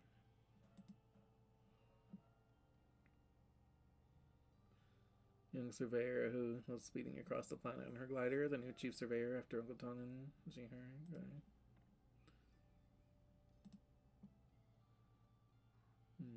The powerful computer wins everything. Who's the part two? Hold on, archives. Listen to routine Jiher. Okay. Is that chief of security, a gruff man who new recruits are frightened by, takes the colony safety very seriously. Okay.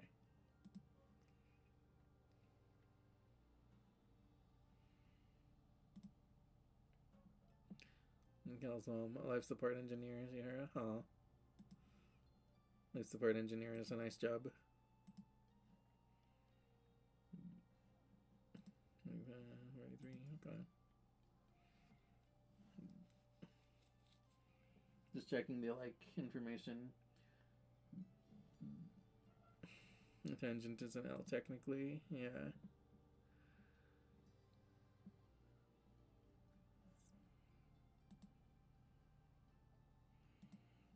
You mean because of reduced sleep? And even though I don't know technically in game what Anemone's augment is, it seems that she um grows scales like calluses whenever she's injured. So whenever she gets scrapes and bruises, it just she gets scales there that make her tougher. That's what it seems to me from what I gather. I don't again, I don't know it. It doesn't say it. I haven't gathered the information, but I as a player seem to gather so.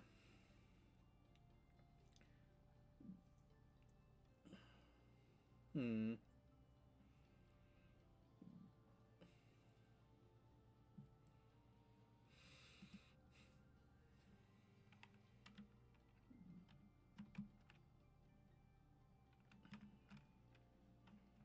Okay. Let me just have a nice little stroll around here. Let me just see if there's anything.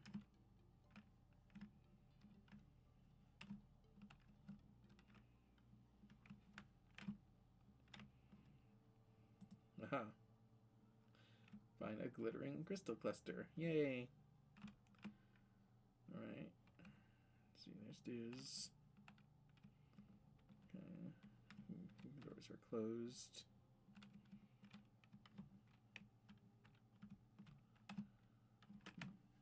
And I think that Mars is refusing to come out again this year. I'm pretty sure she's just nah, fuck this. I'm just cold ass chilling in my house. So Anemone is Red Riot is almost Red Riot, except I think that for her, she can't just choose to grow the scales. It's she has to I think she has to get hurt. So it's the scales act as calluses. It's that protect areas that get hurt in the future. So if her arms get all torn up, then she'll get a bunch of calluses on her arms to prevent it. That's what I think. That's how I think it works. Just my educated guess, because she's always kind of like, oh look, I got like I got some new like cuts and bruises, and then she'll like show like her little like scales where she got bruised and everything. So yeah, I think that's how it works. Okay, let's see. Let's talk to mom. Your mom gives you a stern look. Be careful, she warns you. Now that we know for a fact it isn't safe out there during glow, I won't have you venturing close to the walls. Stay where I can see you, close to the ship. Yes, ma'am, mom.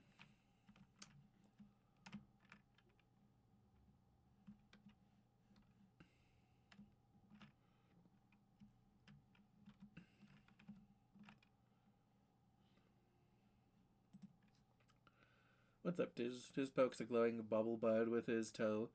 The seed head snaps free and drifts up into the dark of glow, slowly breaking up into little luminescent specks.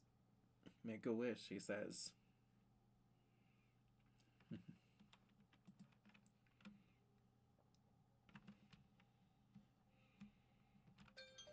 Oh.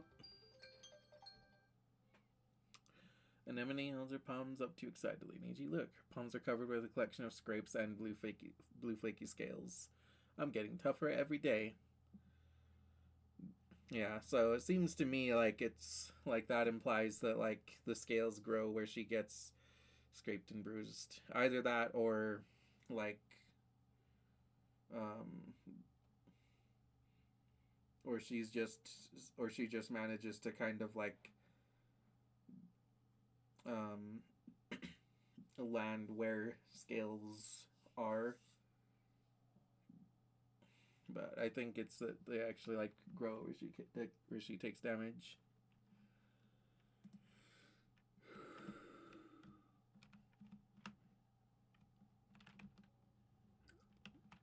Hmm.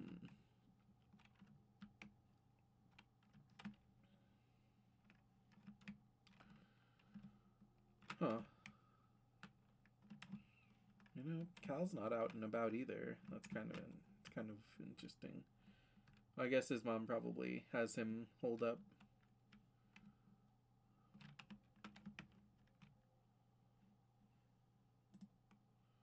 Let's see.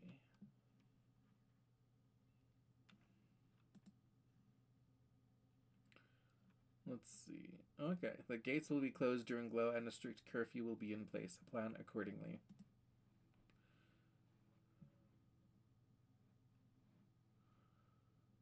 Chief Surveyor, Utopia Expeditions. Okay.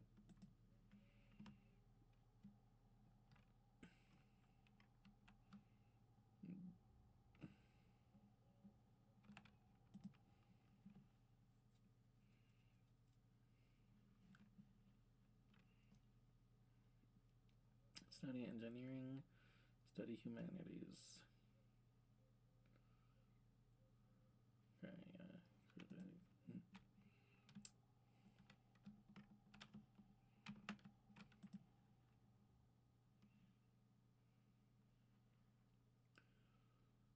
Let's see. Play sports ball. Defense training. Relax on the walls.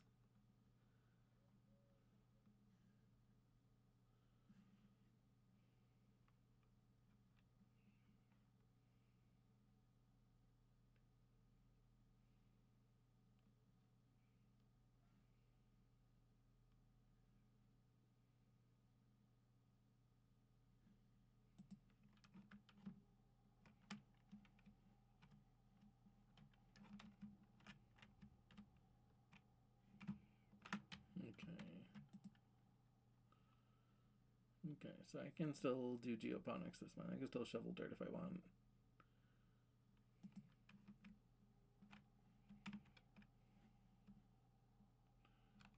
And expeditions. You're way too scared to go outside during glow season, and besides, the gates are closed. Yeah. I just wanted to check it out.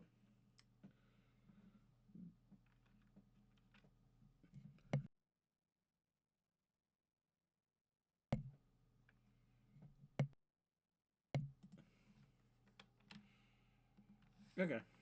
Let's see. So with that, let's see. Okay, we are just hitting an ad break, so everybody go ahead and grab a snack and a drink, stretch, hydrate, do what you need to do to take care of yourselves. And we'll be right back after these messages with more Exocolonist.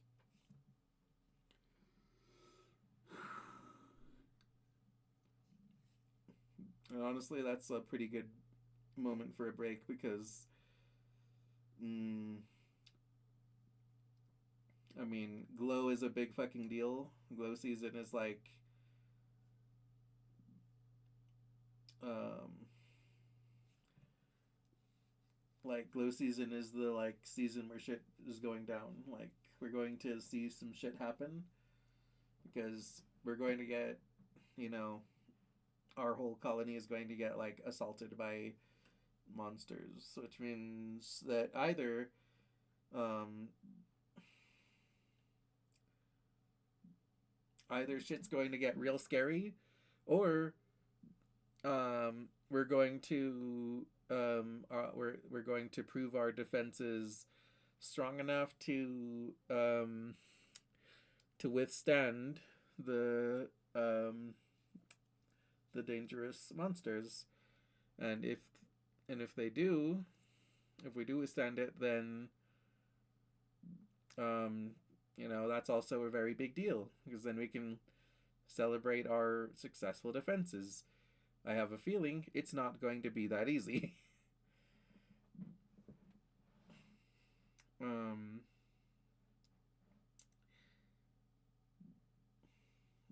well, yeah, let's see. I'm thinking about what to do this month. Next, the colonist, because I'm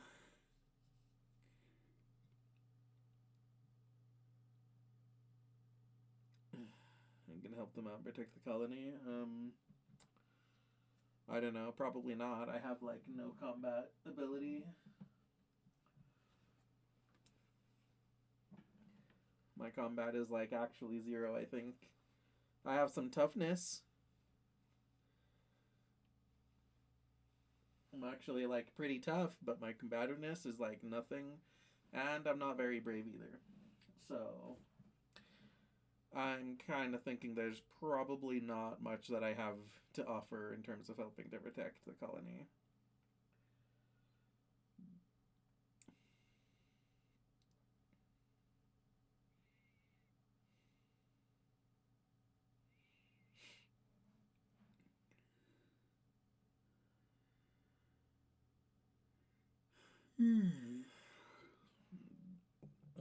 I'm kind of thinking that if I get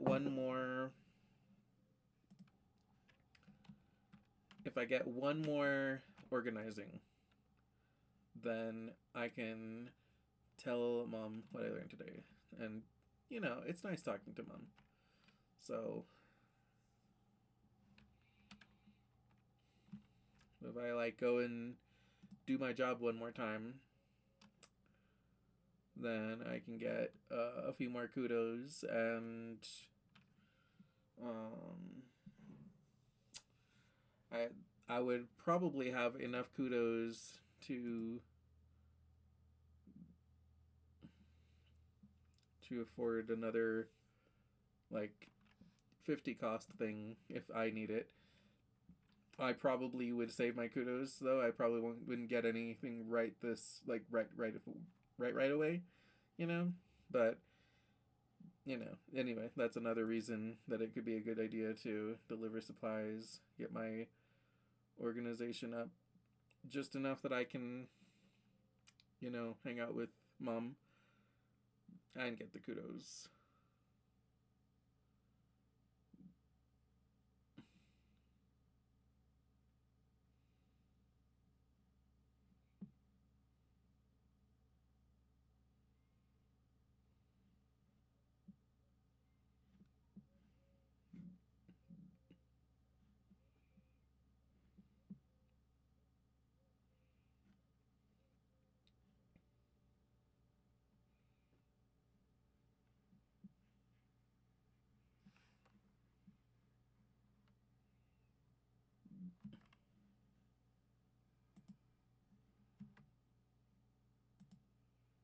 Hmm. Oh, yeah, let me also go ahead and set another alarm. Hmm.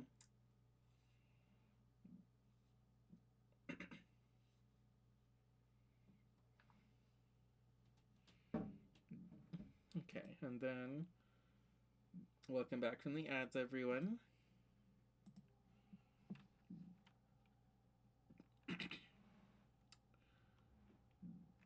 Yeah, we'll go ahead and do my job one more time. You attend a secret Fun Times Club meeting. Mars brings the meeting to order. Tand reads the minutes of the previous club meeting. First order of business is that I am instituting a new rule, Mars says, and then clears her throat. Rule 5. All members of the SOC must wear uniforms to all club meetings. She taps her hollow palm and shows you her uniform idea. Black pants and dark blue shirts with high necklines and billowing at the cuffs. She definitely designed them according to her own taste. I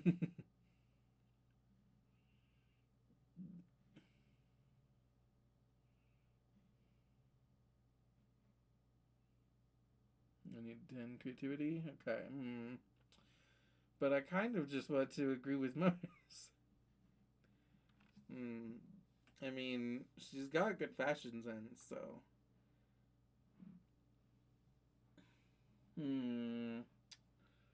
This is a slight dilemma here because on the one hand, you know, the fact that this one has stats, it's tempting to just pick options that have stats because that means that I wouldn't always be able to pick that. But on the other hand, options that have stats in these kind of games aren't always better than non-stat options.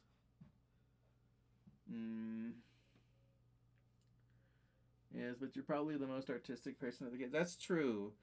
It is possible that I could design better outfits that are more unique to each person's taste or something like that, right? But I do also like Mars's fashion sense.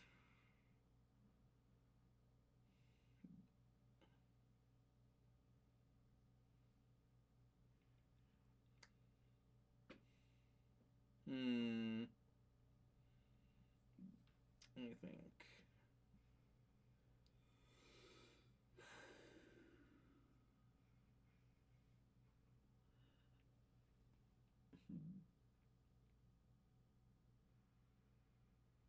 Also, most stuff as memories or some kind of gain in some way, I think.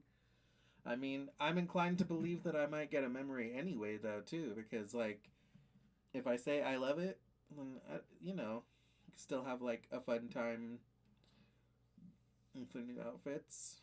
But,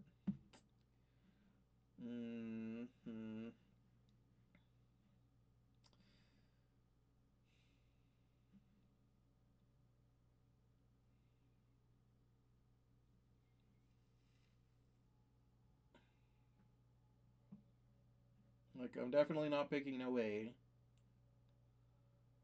It was either I love it or, okay, but let us design better ones. Remember, she does like the fact when you fight her about things and a backbone instead of just something. Yes, that's true. But, like,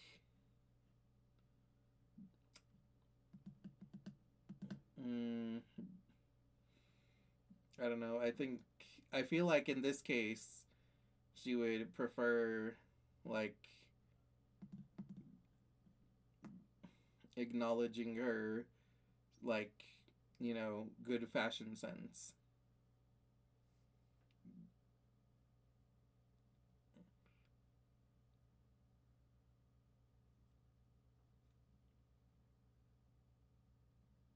Mm.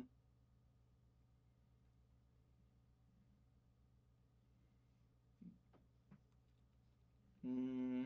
But we could have a fun day of just fashion designing together, everyone. And that sounds also like a lot of fun. Yeah, okay, we'll go with design better ones. Let's do creativity. Let's do friendship with Mars. Okay. You spend the next hour designing a club uniform, and everyone takes part. It becomes ridiculously elaborate. Cal insists it should include huge cowboy hats for some reason. Mars gets into a heated fight with Anemone over the type of shoes to allow, until Tenj calculates how many kudos it will cost to print print one of these uniforms on an nano printer, and you all realize you couldn't afford them anyway.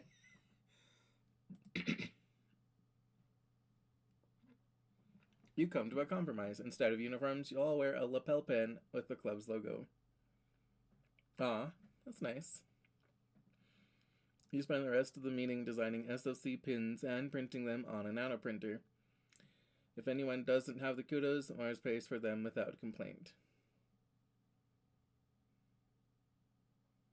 Oh, okay. Plus one for each gem on other cards. Oh, okay, cool. Yeah. My first card that cares about gems. Yeah, see, Mars pays for the things without complaint. She's fair.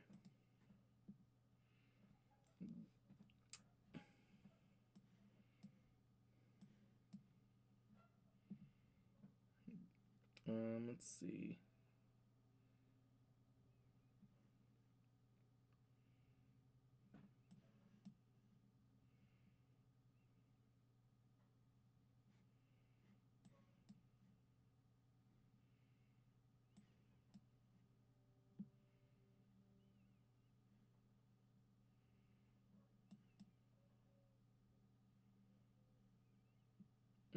There we go.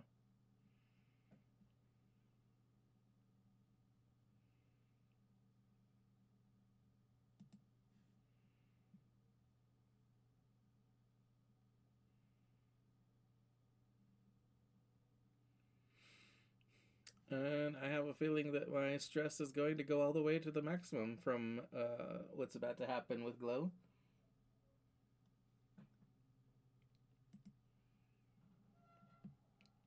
It's been a quiet glow, but the grim, surreal darkness of the season reminds you of last year's violence. As the month wears on, you overhear arguments at dinner. Adults worrying that an attack is still coming, and others who think the first one was a fluke. Surveyors mention seeing new tracks in the forest, but are shushed so people don't panic. The gates are closed. You drill emergency procedures, filing soundlessly from the classroom to the creche to hide under tables, waiting for the sirens to call the all clear. You drill and prepare and worry, but nothing happens. Oh, okay. Then, just as Glow is starting to wane, the toxic purple spell of the wormhole fading as the suns almost rise past the horizon again, the sirens start. You are reading a hollow novel in bed when you hear them, followed by the stomp of boots down the hallway outside your quarters. An alert flashes on your holopalm. Shelter in the creche. This is not a drill. Yep, okay. Let's ditch stress. You get another message from your dad. Me and Mom are going to stay in the greenhouses. We're safe. Just follow Auntie Anne to the creche and wait for us, okay? Don't worry. We're way more prepared than we were last year. Love you. Stay safe. You could go to the creche where you belong, or you could follow the security guards and see what's happening at the gates. Ooh. Oh, I do actually have enough bravery this time. Holy shit! Wait. Oh yeah, because of my thingy. Because of my fucking. Because of my emoji, I have enough. Fuck.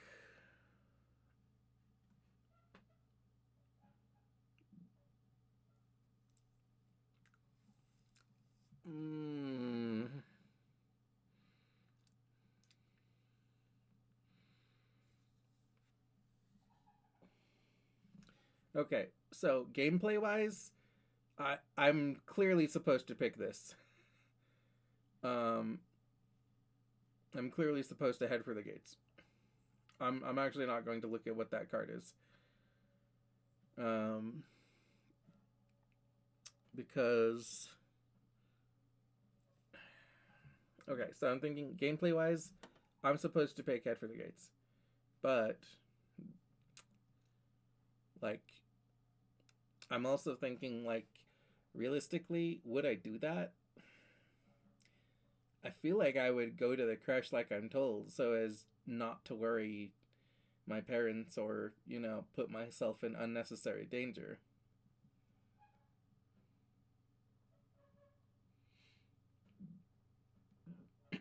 I mean,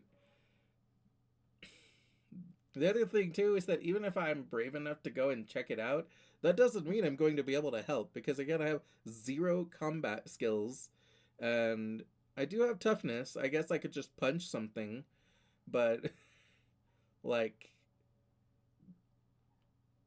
I like I'm not meant to be on a fucking battlefield. I don't think. Realistically, would you want to protect your family and friends who are dear to you? I don't think that there's anything I can do. I'm 11. I don't think that realistically I would be able to fight off any like dangerous monsters anyway. And if I could, it's like yeah, in a slight chance in hell I could if I get really lucky. Um but also there is one reason that I might head for the gates. And that is because like in character I know that I see visions of things that could happen or like I know I can see possible futures and stuff. So maybe like I could probably I might be old enough to understand that like knowledge is power. The more I learn about the world, about like what's out there, what's to come and everything, then the better prepared I can be in this life or another.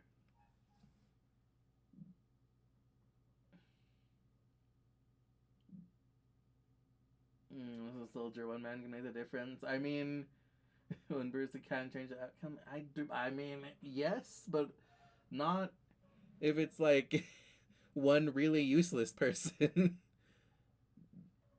Like, there's a chance I could help, but there's a chance that maybe there's some like maybe because I'm creative, maybe I could MacGyver a way to fucking throw some shit together and be like, aha, I improvised a catapult or something.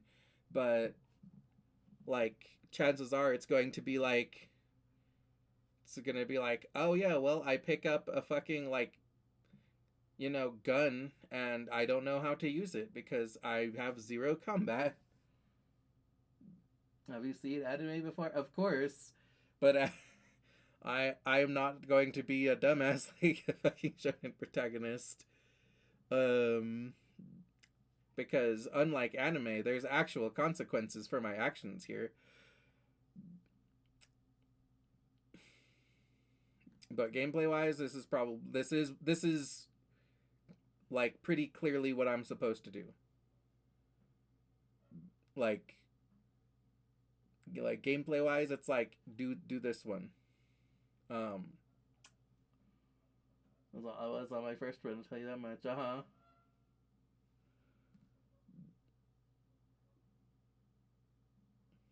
Yeah. Let's see. Like gameplay wise, I'm supposed to head for the gates, and as a player, I know that if I go to the gates, I'll be more part of the like I'll be more involved in what's happening and I'll get more information for this or a future playthrough. But I'm also thinking this is the kind of game where choosing this could be my death. Like that literally could get me killed. Um because Like, if I get too fucking close to the monsters, I could just get killed in the fucking crossfire. Like, I could get too close and die from not choosing the smart option. um, Now, if I was going to die, I'll say there probably wouldn't be a card reward here for it. But maybe there is. Maybe it's like, no, no, no. You have a chance to die, but you could survive if you but you have to actually like play your cards in a combat encounter now or something, right? But what if you don't help, someone else could die too? That is true. And um like I say, as in character, I already know that.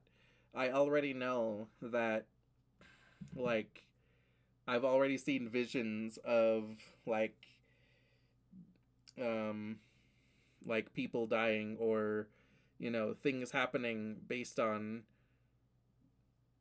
my choices. So it's like, okay, so if I do, like, as a kid who can see these fucking visions and knows that, like,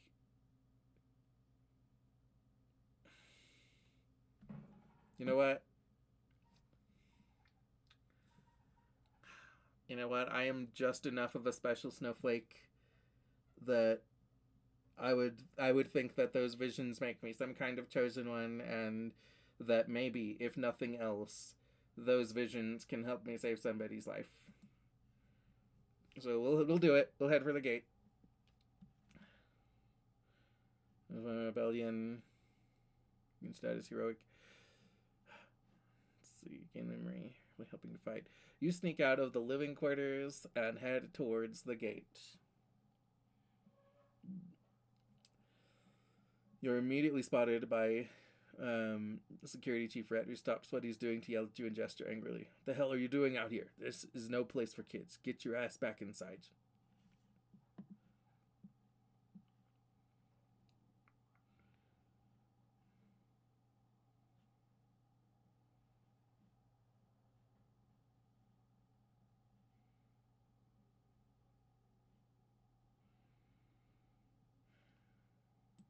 Try to help. 5 kudos if total equals goal. Okay. Oh god, 33? Hmm.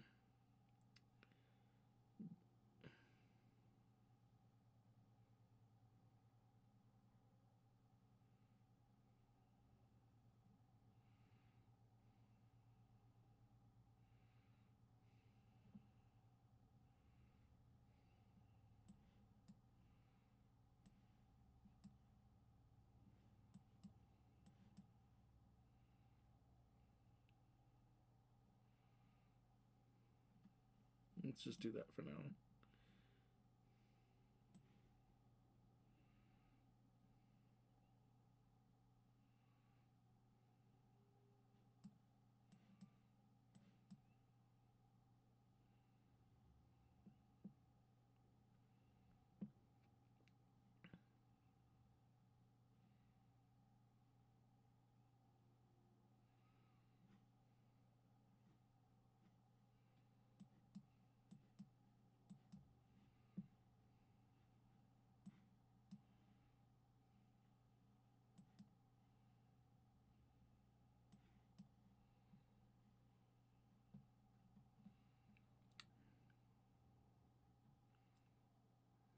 Okay.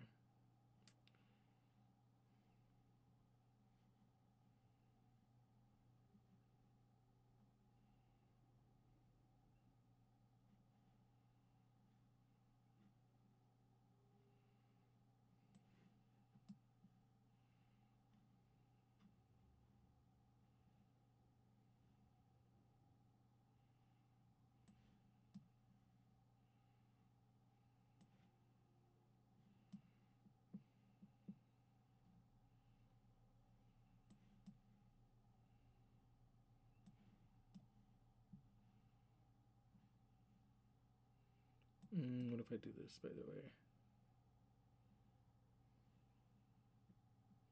Yeah, okay, perfect. Yeah, okay, so that equals the goal. So super goal. Come back, kudos. Okay. Nice. Okay.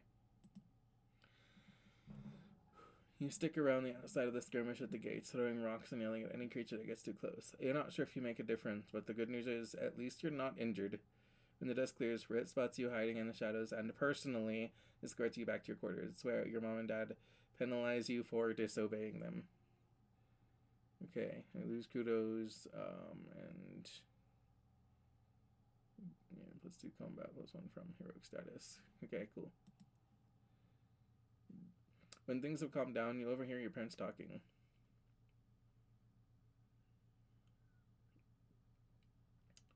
I'm not going to be the first to congratulate Rhett, but all of his defensive improvements were exactly what we needed. Your mom grumbles.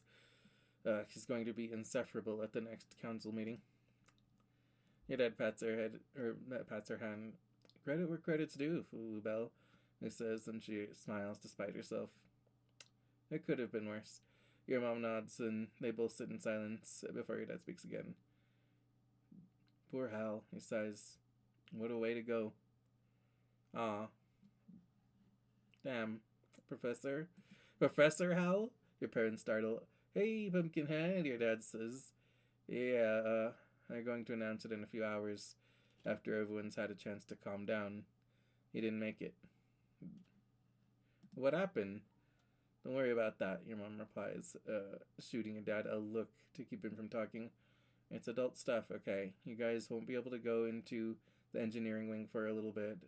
Not until it's decontaminated. You curl up quietly to think. Professor Hal can't just die. He can't just be gone. He's your teacher, and the engineering wing is where you take classes. You can't imagine something bad happening in such a safe place. You fall asleep, thinking for sure there's been some mistake.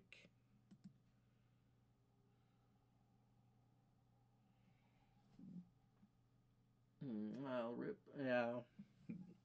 Professor Howell. I've got a weirdly even spread of cards.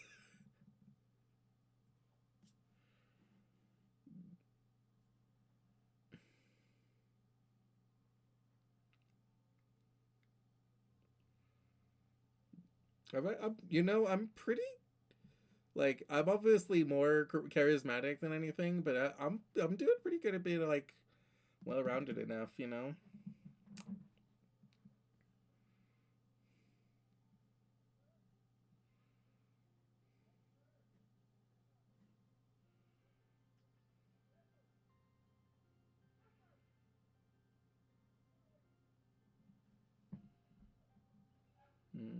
Okay.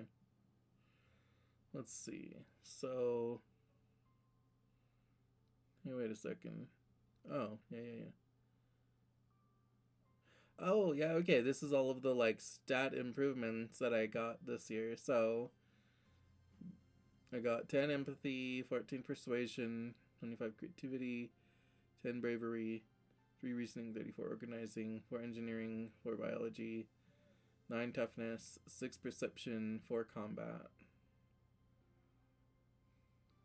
The only thing that I didn't get was animal handling. Not as sad as the first year, though, yeah. That's your second year. Finish of the game. Any feeling 2 people died this year? Yeah. It's counting the emoji. Yeah. Yeah, it is counting the emoji. Well, I'll miss Uncle Tonin and Hal, but it's definitely not as sad as one of my friends or family.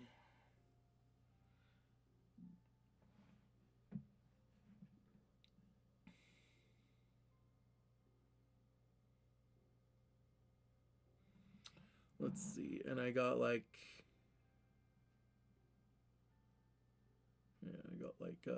I got a good bunch of friendship with both Mars and Cal.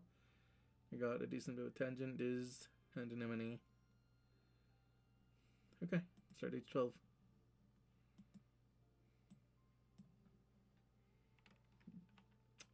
Let's see. Hi, Mars.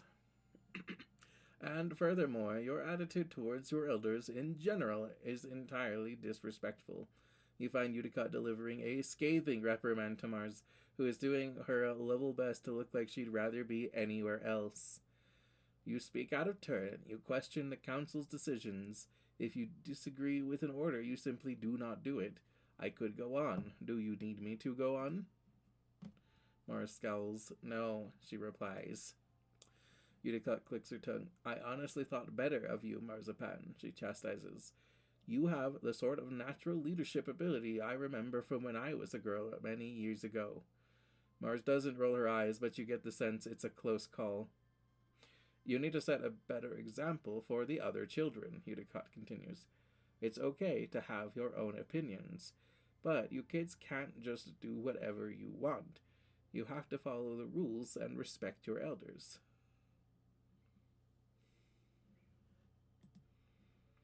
I am setting a good example, Mars retorts, stamping her foot. Hello, the only reason we're here is because a bunch of people knew living on Earth was nonsense and decided to do something different. Utica looks scandalized, but Mars just continues on. Maybe kids should have more authority. We're the ones with the new ideas that will take us into the future.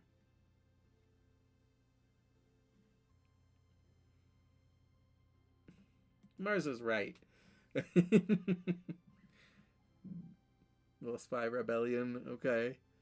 Honestly, I'm like so barely rebellious that I can afford to have a bit of rebellion.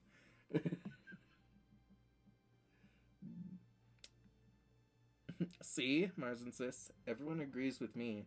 You might be on, you might be on Vertumna, but your ancient old brain is still stuck back on Earth. She takes a deep breath and, for a moment, seems much older. Governor Uticott, we need higher walls and more aggressive farmland clearing, and we need it now. Are we here to stay on this planet, or will we just sit around until the jungle swallows us back up? Uticott's mouth opens and closes a few times. Then she puts her hand to her forehead. Both of you, get back to your duties, she sighs. Marzipan, we will talk about this later in private.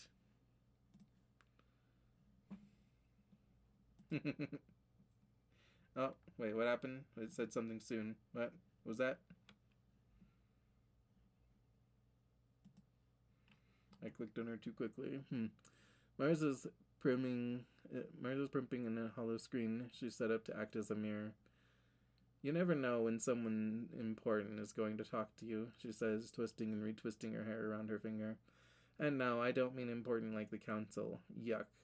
She smiles primly at you. I mean, whoever is going to end up being my first kiss. I don't want them to remember that time they saw me when we were kids and I wasn't absolutely at my best. Yeah, well, tell her about my day. Mars is always talking about how she's bored and wishes there was more to do here. But there are 100 reasons where Tumna isn't boring. You try to list them all. There's all the cool planets and new constellations to look at, and just yesterday you watched a Dorbs moth squeeze through a crack in the wall no animal should be able to fit through. Or okay, all cards to the right become one. Okay. Mars listens politely but starts yawning halfway through. Less bored is still bored when it comes to Mars and Vertumna. Okay. Well, fair enough. Niji, come over here, Mars demands. When you do, she slings her arm across your shoulders and raises her hollow palm to take a picture. Look cool, she instructs you. I need to take a selfie with someone every day or I lose my streak. She presses her cheek against yours and purses her lips. The picture turns out okay. Mars slaps a filter on it and posts it to the colony message board.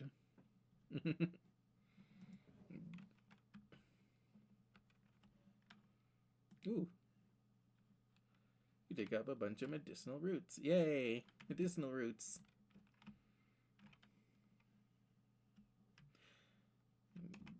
Let's see. Now I can talk to my mom, too. Your mom is taking a break at her makeshift desk inside the domes. What's up, Niji? She asks. Need me for something? Tell her what I learned today. You've been so busy lately, the only way you're able to get all your work done is to multitask. Studying while you're eating, brushing your teeth in the shower, listening to hollow novels while you're about to fall asleep. You have to double up everything. Multitasking. Value is wild. Oh, interesting. You kind of expect your mom to tell you to take it easy, but she just laughs and claps you on the back. You're my daughter, all right, she says. Just too much damn work, not enough hours in the day. I know how you feel. Nice. Awesome. And what do I need? Like more organizing? Oh yeah, I need 80 organizing to talk to her again. Your mom blinks at you like she hasn't seen you in a while. Wow, you're getting big, she mutters, shaking her head in disbelief. Thanks, Mom. If your mom already said no, I agree with her, your dad says without looking up from his work. I know you two disagree about things, but she's still your mom.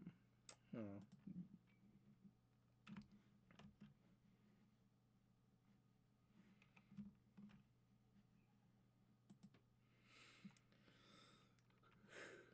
Kyle is sitting up the garden fence, his feet tucked into the slats, tapping away at his holoscreen. School's way more interesting when you can actually see how it matters, he says. Your mom says I can do more important stuff on the farm if I learn about crop rotation and stuff. He frowns at his holoscreen. There's more math than I thought there'd be. Yeah, it'd be like that, buddy.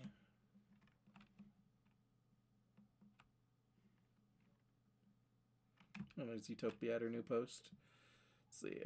You step cautiously through the colony gates. Chief Surveyor Utopia stops you with a hand on your forehead. Whoa there, scamp. They'd kill me if I let you out of the colony. Sorry, kiddo. You'll have to wait till you're old enough. I know it's hard.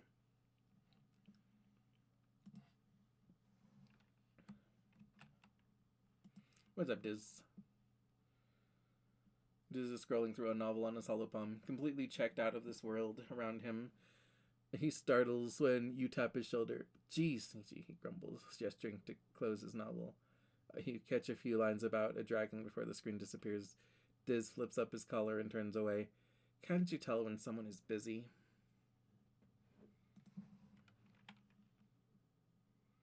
Okay, so he wants me to be brave to eat a worm. Okay.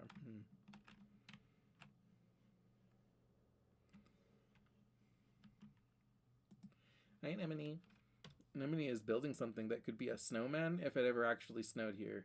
It slows off to the side and she pouts. It's not sticky enough. She wants me to be 40 tough.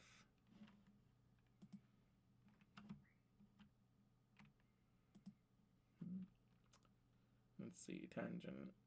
This planet is like a body, Tange muses, and we are a foreign invader, much like a virus. Also, like a virus, we seek to appropriate the systems of this planet for our own gain, co-opting its growing cycles, using its resources to build, etc. She crosses her arms and looks thoughtfully towards the wilderness. Is it any wonder we've prompted an immune response? Okay, plenty reasoning. Okay.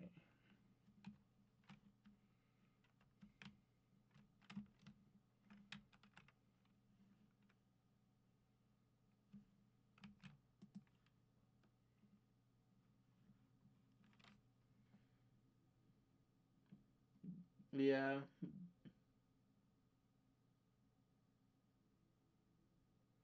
You're way too loyal. I was ready to see rebellion from you. It's okay to not follow all the rules. I mean, for the most part, I like following the rules. As long as the rules are, like, good rules, then it's fine. I don't feel the need to, like, rebel just to rebel. Like, most of the options for rebellion are things like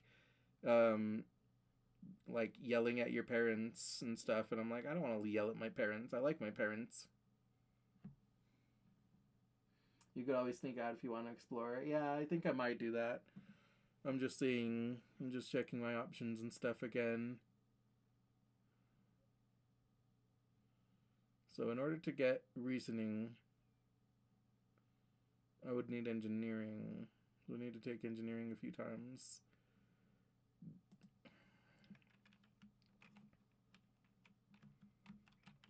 Hmm.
Yeah, okay. We're gonna go ahead and go out.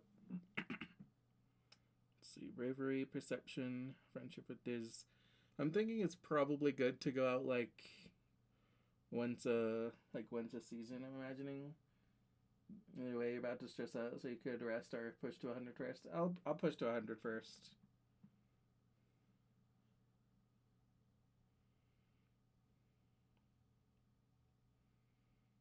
Let me see. Yeah. What's out there? Sneak out to explore. Events in this area can be done in any order. They won't cause time to pass, but will increase your stress. Return home via the expedition's depot flag or the home button at the top left of the screen. Watch for collectible items you can bring back as gifts. Events respawn at the beginning of each year, and new collectibles have a chance to appear every season. Okay, yeah, so I was right, like once per season or so. Oops, okay. It's still open and nobody's around. You want to go back through? Keep exploring. Yeah, I was not trying to, leave.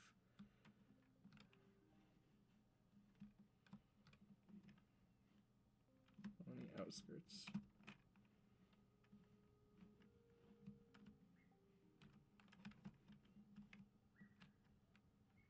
Let me see about some collectibles.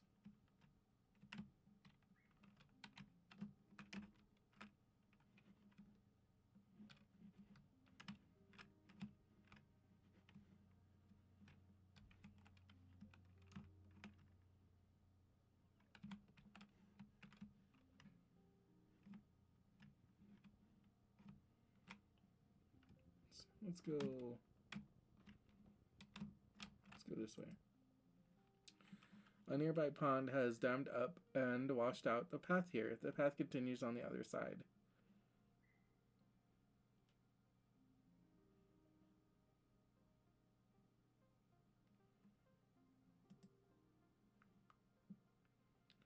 Okay, an easy bravery challenge. Okay.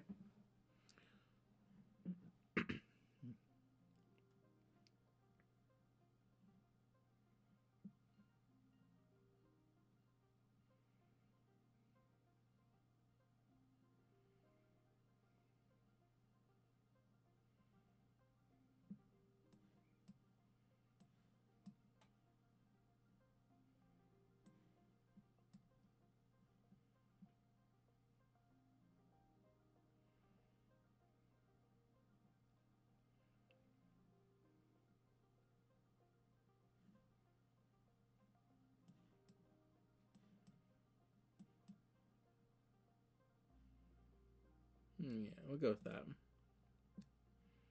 Let's see. Next.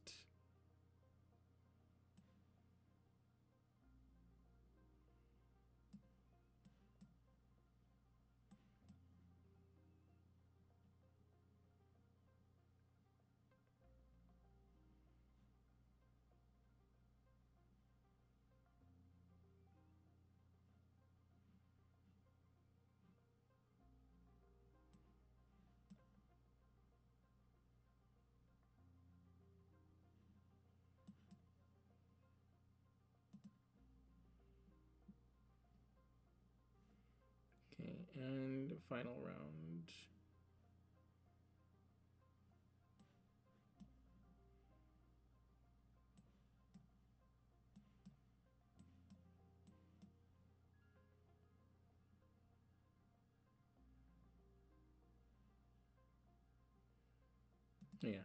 I'm good with that. Yay, bravery and kudos. Okay. You bravely fall in and get wet. You flounder toward the other side, soaked but victorious. Okay. You're too worn out and tired to continue. You have to go home now. Okay.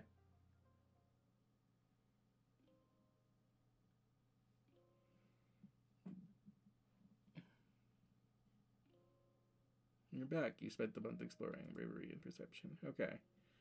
You've been having weird dreams as usual. They seem to get worse around glow. You wake up from a dream that has tears drying on your face, so you can't remember why. Just that you were terrified. Whatever it was, it felt real enough that for a moment you just lie in bed with your eyes closed and try to calm your breathing. You blearily rub your eyes and... Surprise! Oh, it's your birthday! Your dad leaps onto your bed and gives you a big cuddle. Happy birthday, little tomato head. 12 years old. Wow. Can you believe it? No, your mom answers for you, laughing as she hands you your presents. It was just yesterday Antecedent was showing me how to change your diaper. Because it's your birthday, your parents have brought in food from the canteen so you can all eat together on your bed. As you stuff your face with savory tofu chunks, you open your presents. Which one is your favorite? Ooh. Bouquet of exotic flowers from your mom, a stuffed xenofauna from your dad, a photophonore from your best friend. Aww.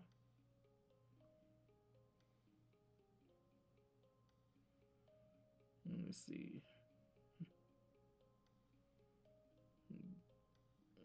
That does look cute. Let me see.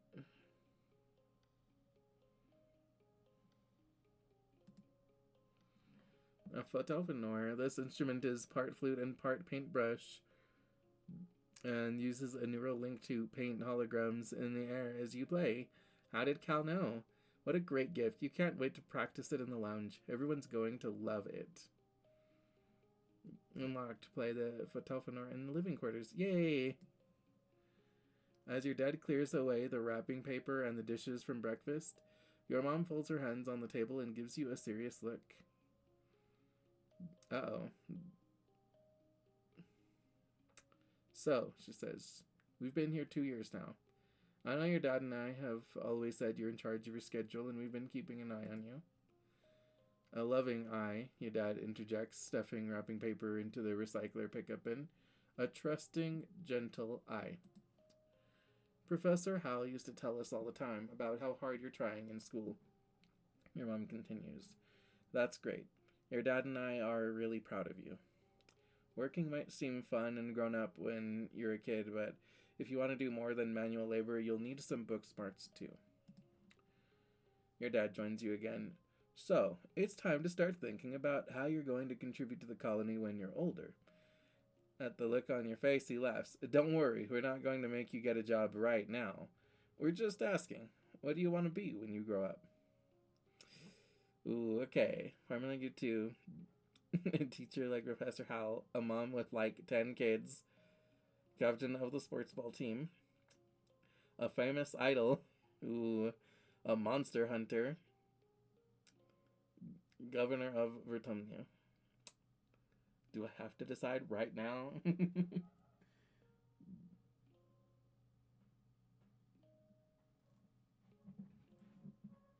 Once per year, not per season. No, there's a lot of events. Yeah, it says that things like that some of the things refresh on season, so I think sneaking out like once a season or so could be good, depending.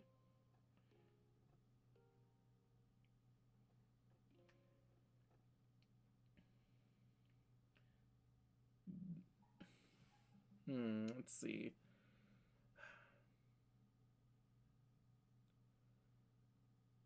Okay, so I at least like that all of my options are open because I have at least like 5 in all of the things. So that's nice. That's cool that not a single one of my options is locked off. That said, I definitely think that I would either want to be a mom or a famous idol.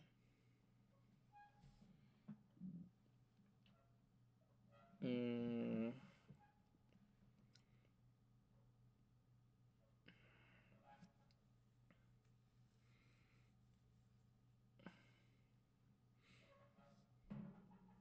mom.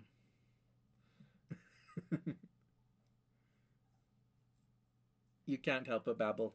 Antecedent has 5 kids, but you think 10 is a better number.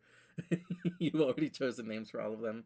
The oldest will be um, Quiescence, then Palimpsest, Pali for short, then Turquoise, then Salvia, or Sequester if it's a boy.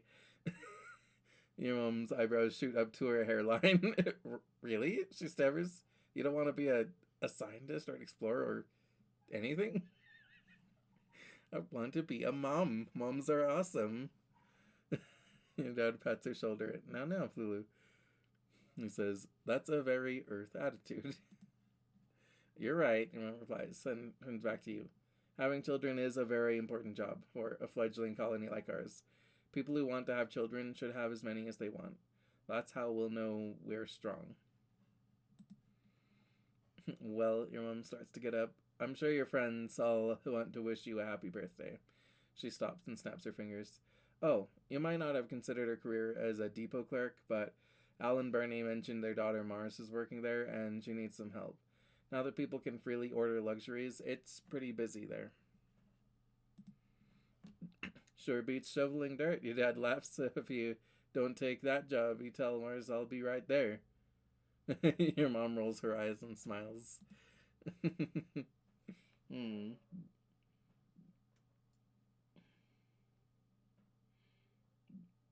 Well, no, they refresh once a year, but depending on the season you go to, the collectibles could be different. I don't really know. I like to go at the beginning of the year after getting the heroic status of protecting the colony. Oh, right, I have a status. Plus 1 to all physical skill increases for 3 months. Yeah.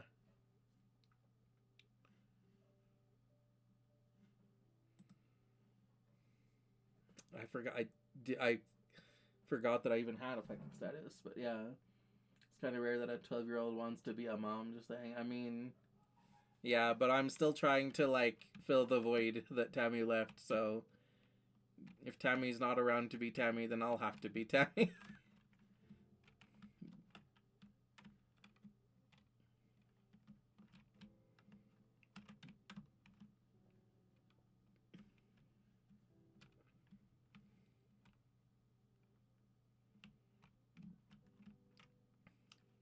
well, let's say hi to everyone. Oh, hey, Niji, Mar says, breezing past you. I'm sorry, I can't talk now. I'm on my way to work in command. She stops when you don't sound amazed enough. You know, the supply depot, she clarified. It's the most important job in the whole colony. Anything that gets made here goes through me first. Mars' smug smile gets somehow even more smug. Plus, I get the first pick of all the best stuff.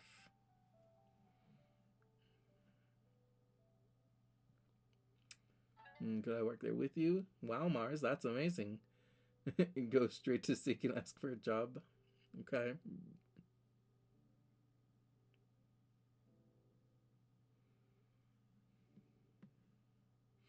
Could I work there with you? Well, Mars hems and haws. I suppose it is a lot of work to do alone, and I do like you. We should stick together. Yay. Whatever Mars does to pull Administrator Seek's strings works, because an hour later you get a message from them on your holopalm.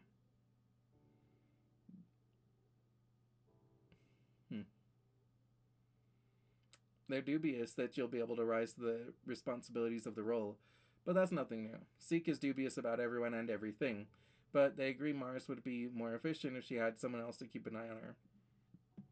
Unlock Depot Clerk in command. Yay! You need some time off. I do. But let me just see how things are going over here.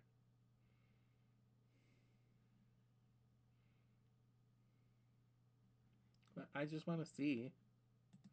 Okay, fine. Oh, let me actually Nothing new? Nothing new. Talk to Mars again.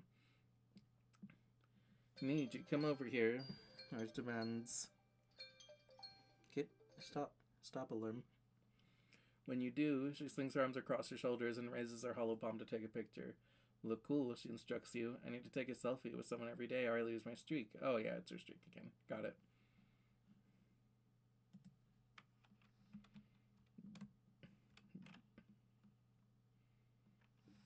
So I'm just gonna talk to everyone a little bit.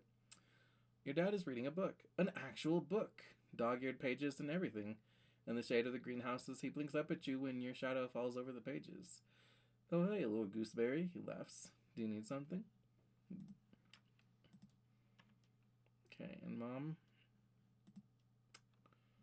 Let's see, your mom looks up from her planting. What is it, Niji? Unless you're here to work, I'm busy. Okay. Cal has collected a fine assortment of plastic and metal containers and assembled them into what passes for a drum set. And his clattering away at them echoes through the garden. When he sees you, he twirls his drumstick and gives you a cheeky smile. What? They were just gonna get nano-recycled anyway.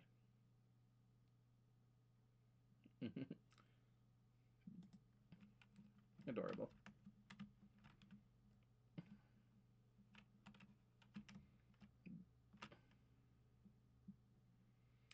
You still going to catch Chief Surveyor Utopia unawares. She can spot a kid trying to sneak out the gates from half a click away. She grins and makes a turnaround gesture with her fingers.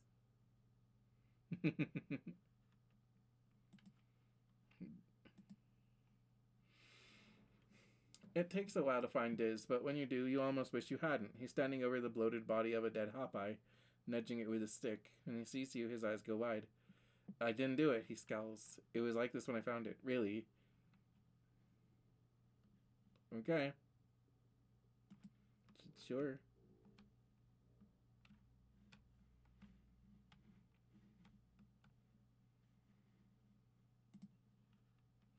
Anemone is building something that could be a snowman. If it actually snowed. Yeah, okay. Just talking to everyone a little bit, and then we'll take our little ad break.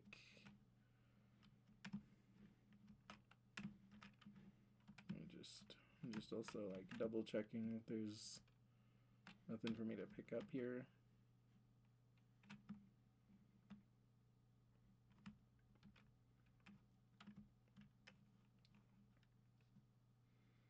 Okay. Yeah, all right.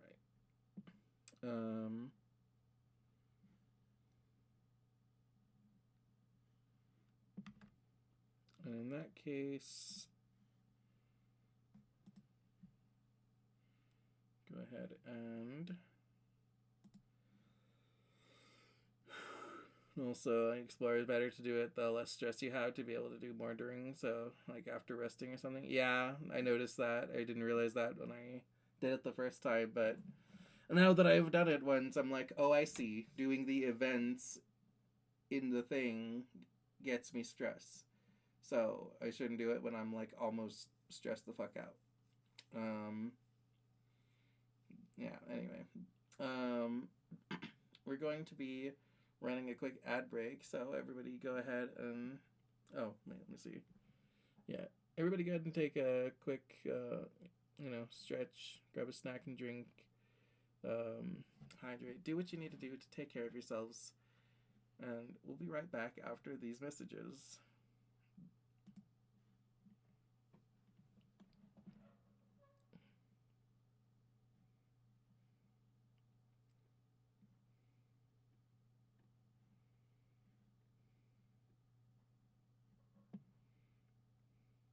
I do recommend exploring at least once a year just to get collectibles to give to people. That's the easiest way to increase people's friendships, yeah.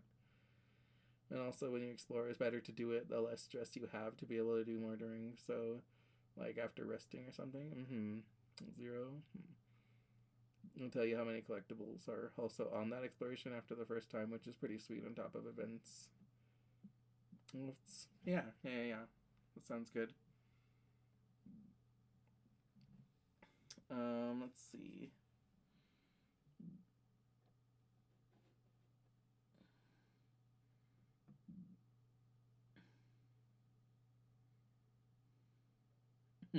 Am I getting a 30-second ad? This is ridiculous. Also, say want to Twitch Turbo.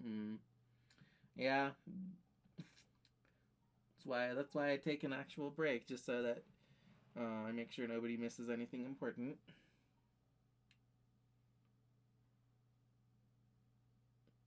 Let's see. So then, Digi. Oh yeah. So, I hope everyone's having a good Thursday. Today is Darwin Day.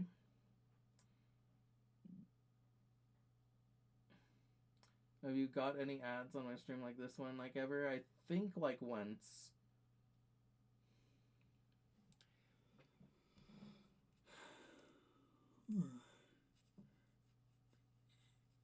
Like, it's rare, but they happen.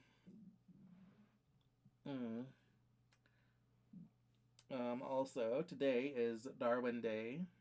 A day to celebrate Charles Darwin and his, like, theory of evolution. Let's see, what the fuck? Got it. That's insane. Yeah. That's why I take my actual ad breaks just in case, so that way people don't miss anything important. Let's see. So today is a day to celebrate Charles Darwin and his theory of evolution and everything. It is also Still Heart Month, a month to express all sorts of love, from like the romantic and sexual to the love for family, a love for friends, a love for pets, etc. And it is also a Body Awareness Month, a month to love and appreciate our bodies. And it is also LGBT History Month, a month to reflect upon our, the history of the LGBT community. Our theme of the day today is evolution, and our word of the day is Darwinism.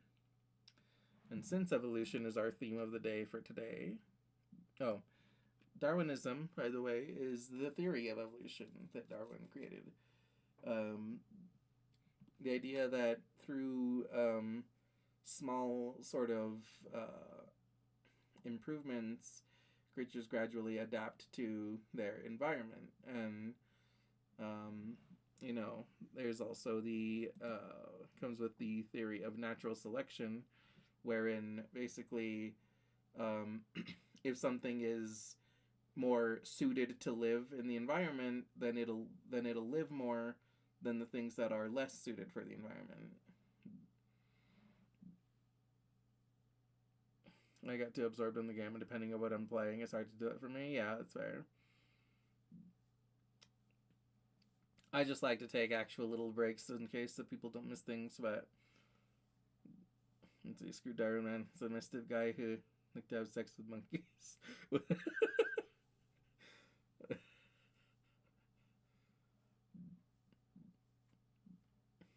I mean,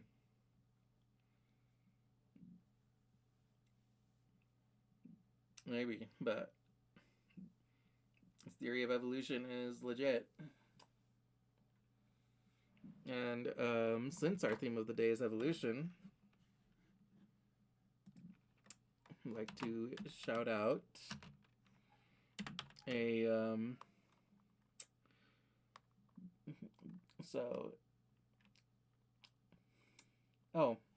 you know what, actually, let me give our question of the day first.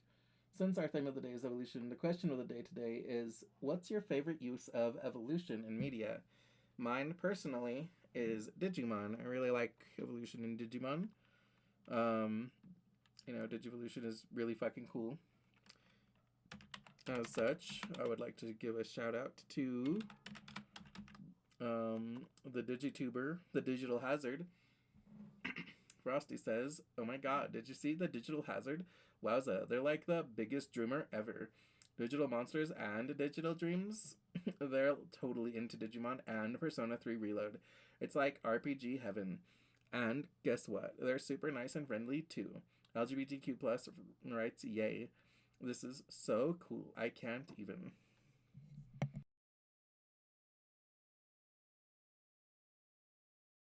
And yeah, Digi's a really cool guy.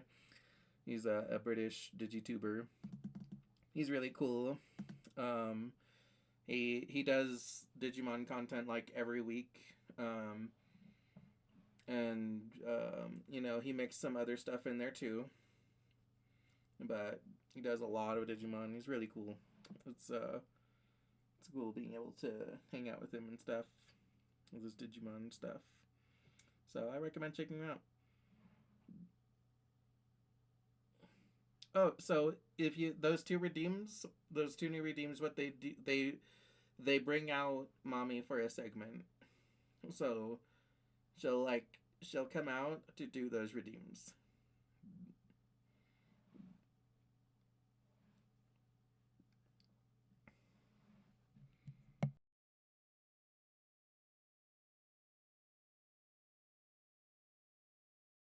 Like it's not like the normal transformations where I just like transform into the character for a bit. Where for mommy for personas, it's more specifically like they come out to do a bit, to do a thing, and then they go back.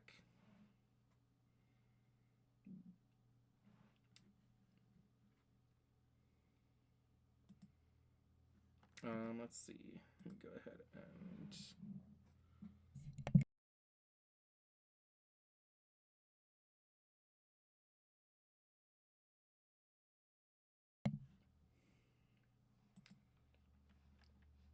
let's see. Okay. So now I just need to decide if I'm going to rest here or. Oh, yeah, I can't even see the option until I. Okay. So. Uh, or am I resting here? I mean, yeah, this is the same thing just with +1 friendship with Diz, so I'll relax on the walls.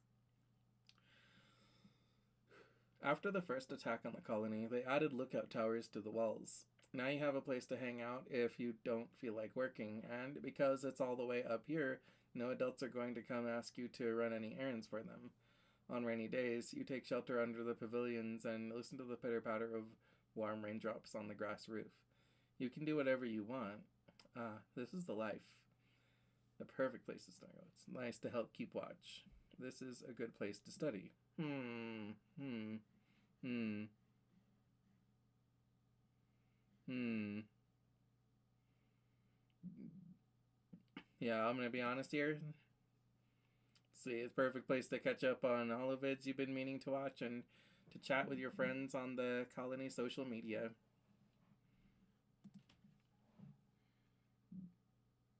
The personas won't do full streams then? Mm, not usually. It's a little bit more difficult because they like um they have like a whole like personality that I have to portray, and it's a bit more like difficult.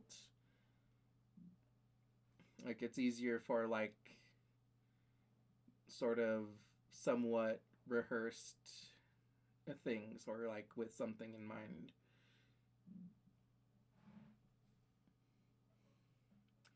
Let's see. Oh hey Niji, Diz pops his head up a nearby ladder and looks surprised to see someone else here. Do you mind if I sit here too?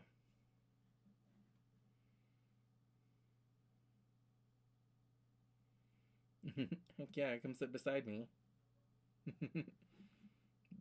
Hmm. The two of you dangle your feet off the side and watch the valley below. Diz shuffles a little uncomfortably and doesn't say much. You wonder if this was his private spot to be alone before you discovered it. Relaxing, you took the month off. Let's see, what do I want to forget? Um, I mean, I definitely am not forgetting my fucking six fingers. Um, I love my six fingers mutation. My crew members will get streamed sometimes later on, so yeah. But it will be pick and choose carefully for it. Yeah.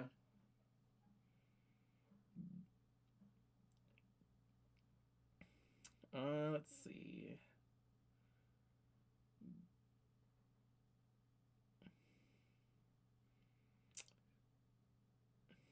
I don't really feel the need to get rid of this like one value thing either necessarily. I mean, I guess like I could because I have like things of better value, but one's not bad. Yeah, I guess I'll get rid of it. We got first words. Okay. Need quiet. Need quiet.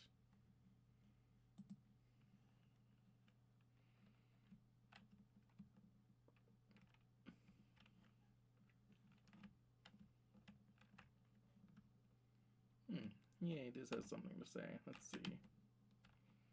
What else is up around here?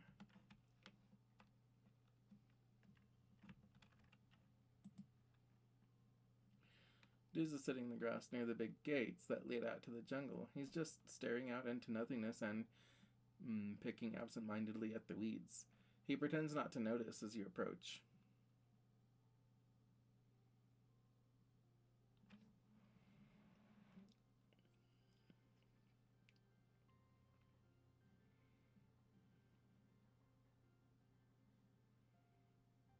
Hmm.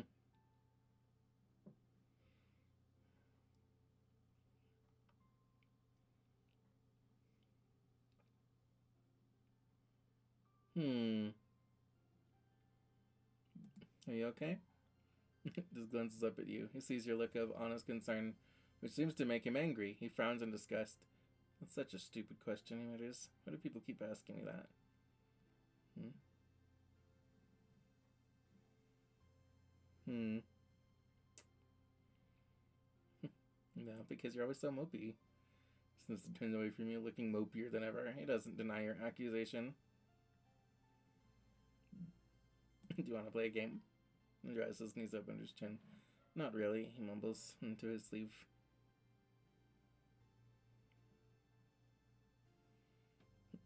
We could build a fort. No, he speaks more firmly this time. I just want to be alone. Oh, damn. Okay, I'll leave him alone. A sports ball goes sailing over your head. For Anemone giggles as she jogs up to you. That's what they used to say on Earth when a ball would go into the crowd. I like it. It's so cute. And eyes the colony walls distrustfully. If we're to make our home here, we must be better prepared for the fact that whatever was here first will attempt to drive us out. Who's to say the aliens are not, at this very moment, preparing a second attack?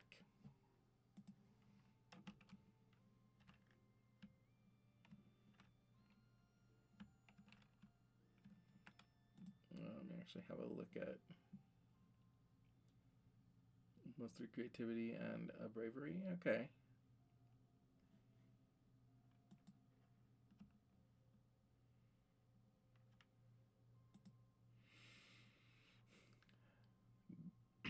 My dads are so uncool, Mars complains. Mars, do your homework. Mars, you should help out more. Mars, we're going to cut off your allowance. She scoffs, as if, right? That money is mine. I earn it. With a toss of her hair over her shoulders, she seems above it all entirely. Doing what? Do you even have to ask? My presence enlivens this dreary colony. I'm their beloved daughter. They owe me. Oh, Mars. Also, don't forget to equip your photographer and replace the medallion, which is pretty. Oh shit! Yeah, you're right. I was forgetting to do that.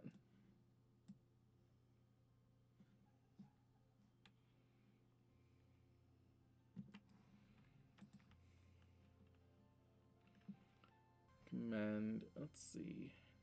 Okay. +2 organizing, +2 persuasion, friendship with Mars. 9 kudos. Nice.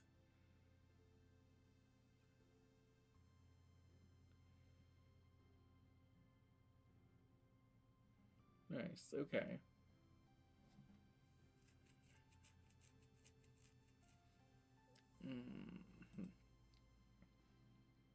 Yeah. Okay. Same stuff. Got it.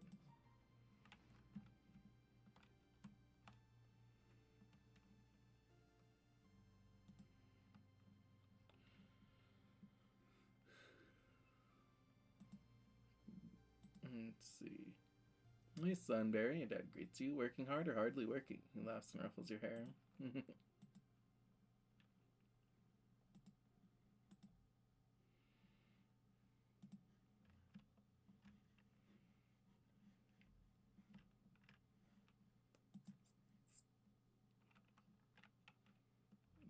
The sound of hammering rings through the garden, and you find Cal helping your mom to build a row of raised garden beds. Turns out some of the earth plants don't grow so great here, so we're gonna see if this helps, he says, taking a break to rub his face. Your mom stifles a laugh at the smear of dirt it leaves across his cheeks. Your mom says, we gotta worry about the nitrogen levels soon, he continues, but that hopefully we'll be eating just plants that grow here before then.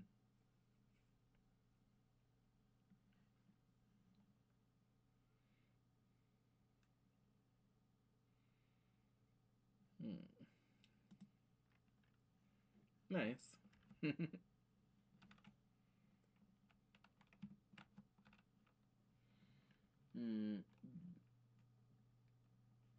Marcel's just the Queen of Hearts, honestly, yeah. It's kind of his. You step cautiously through the colony gates. She flips over Utopia, folds her arms, and shakes her head. You know you aren't allowed outside, but. Yeah, before I do that, let me actually go ahead and check on. There's nothing new for me to do in here, right? No? Okay.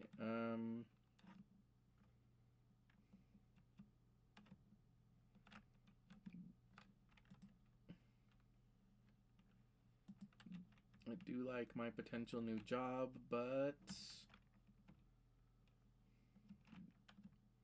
yeah, no, we're gonna go outside.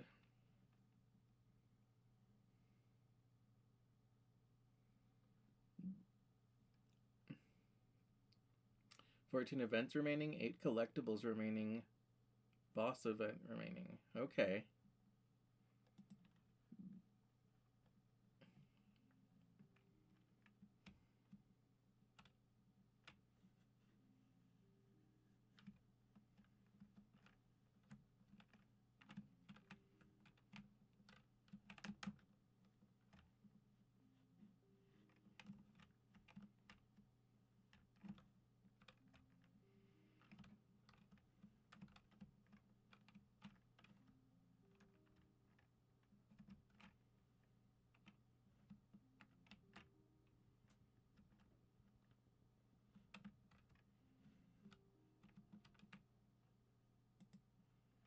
Here we go, a bunch of medicinal roots. Nice.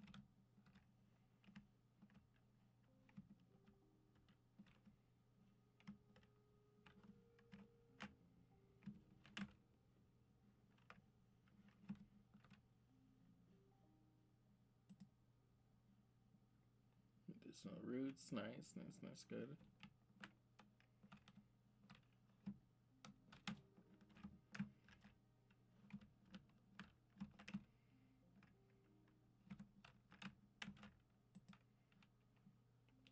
Some farmland has spilled outside the walls. The fields don't look like they're doing very well. Nobody's around right now. In fact, it looks a bit abandoned. There's some meager-looking crops ready to harvest, but animals are starting to get at them.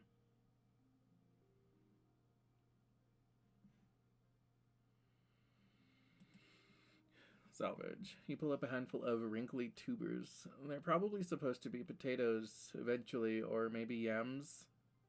Well, it's hard to tell. Dig around a little longer, but it's all pretty picked over. Okay. Oh, hi.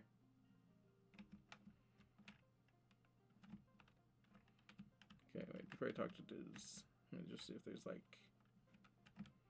anything else I can grab right around here.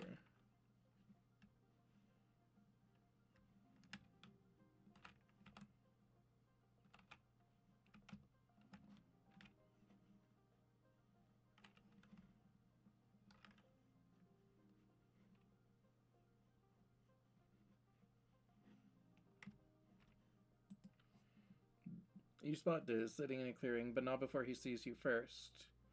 Instead of sneaking away as usual, he stays still as you approach. Like it's totally natural that he'd be sitting in the middle of the jungle so far away from the colony walls. Now that you think about it, you're a little glad to see him. You are so far away that you can't see the walls anymore, and it's really weird out here. And it's getting late. Diz stares unblinkingly at you as you approach. "I need you," is all he says.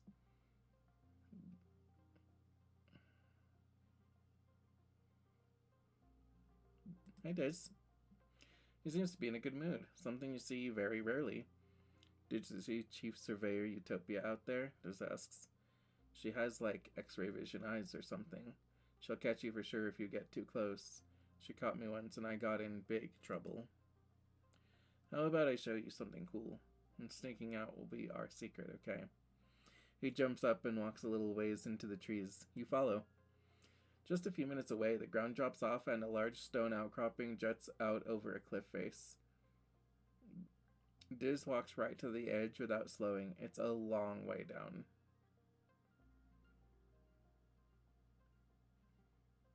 Come on, he says. Okay, so try to be brave. Let's see.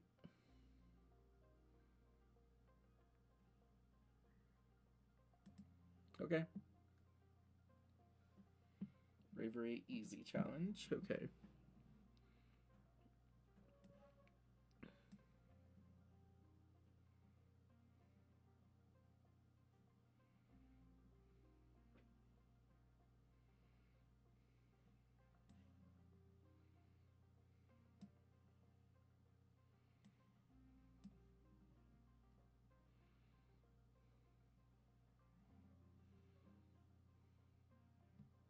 Yeah, let's go with that.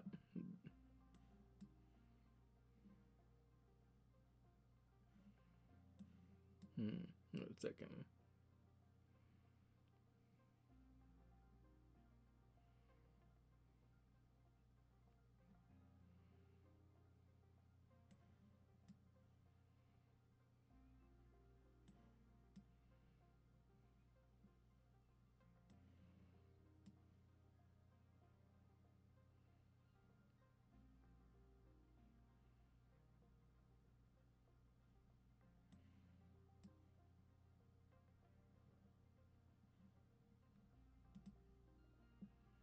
Okay, I've already hit the super goal.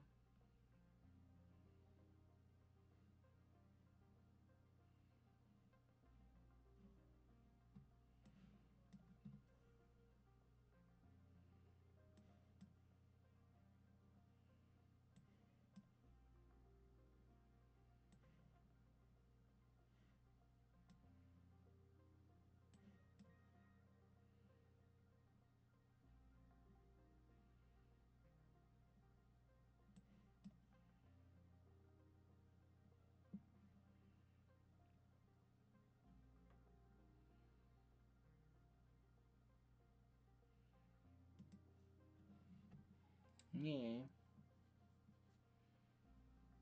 Let's see. Just keep an eye out for collectibles. Yeah, if you're big on eat dinner, eat a bit.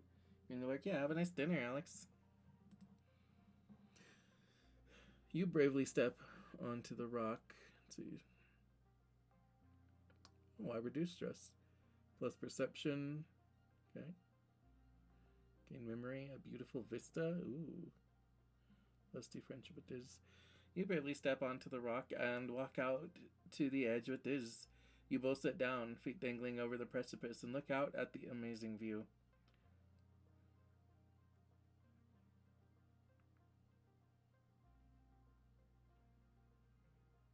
It's incredible. You snap a picture with your holopalm, but you won't share it on the net. This is your secret. Yours and Diz's.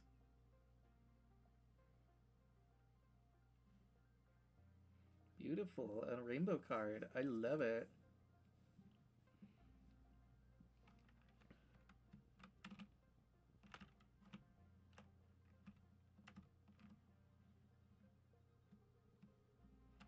Okay, I don't want to fuck with that yet.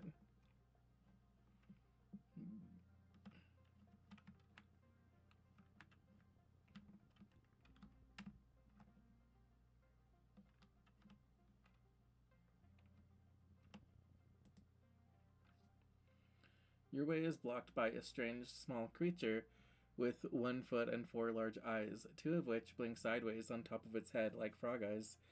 Oh, this must be a hop eye. You've heard people talk about them, but you've never seen one up close. It suddenly starts flailing around like there's something wrong with it, even though it was fine a second ago. It keeps pausing to look at you, then goes back to flailing. What is its deal? Animals challenge? I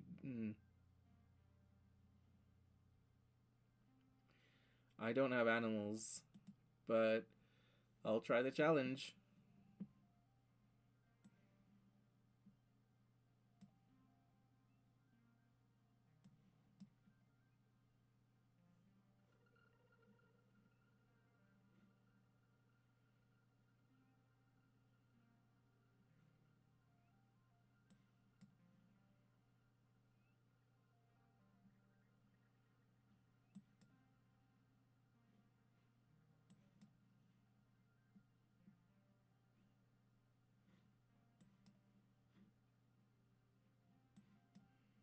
Yeah, let's go with that.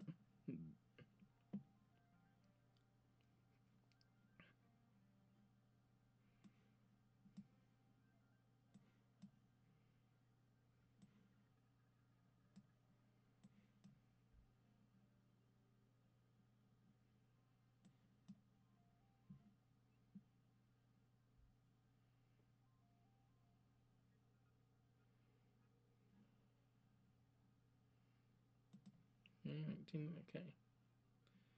Value is wild. Okay. Nice. Okay, so all of these are 3.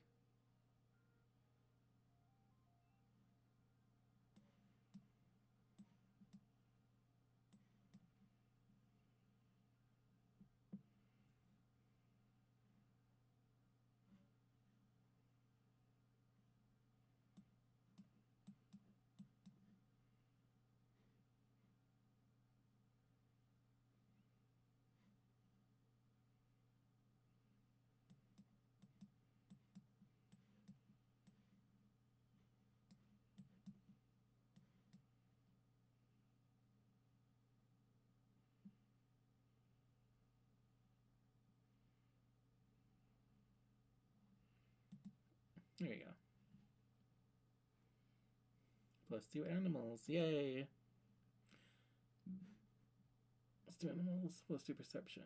You stop trying to get past it and just listen. Oh, you can hear a little squeaking noise from nearby. It's probably warning you away from its nest. You carefully avoid the nest while speaking in soothing tones. The agitated little guardian thunders warnings at you, but eventually lets you by. That's cute. What a cute little guy. Let's see. Okay.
On the top of a rise off to the east, you think you spot someone watching you. They're dressed in black. Is that Diz? But they look way too tall to be Diz. Maybe another surveyor? You blink and the figure is gone. You go over there and look for clues. You go bushwhack down into a valley and up the other path to where you thought you saw them standing. No signs of a camp or anything obvious, nothing obvious like a dropped pack. No note saying, "I'm watching you," signed mysterious figure. Spooky.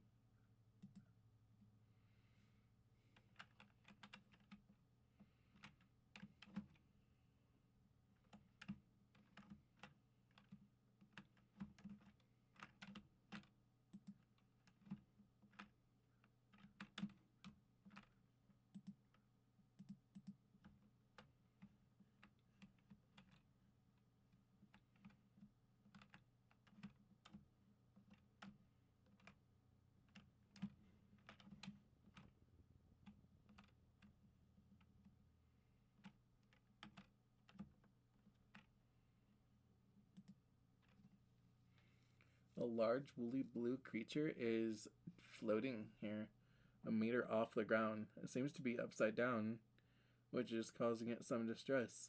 Its segmented legs kick uselessly in the air as it tries to right itself. This must be a float cow. The colony is working on domesticating these, though you haven't seen one up close before. Her slitted eyes look at you imploringly. She makes a helpless, lowing noise and tries again to flip over, but she can't. Oh no. Oh my god, I did 10 animals.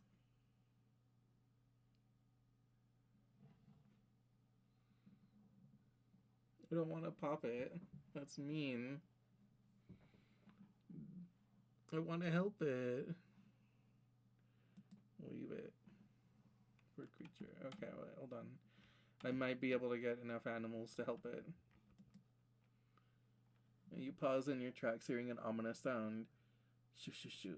Keeps getting louder and louder as you move forward. You don't see anything making the noise, but it seems to be coming from all around you.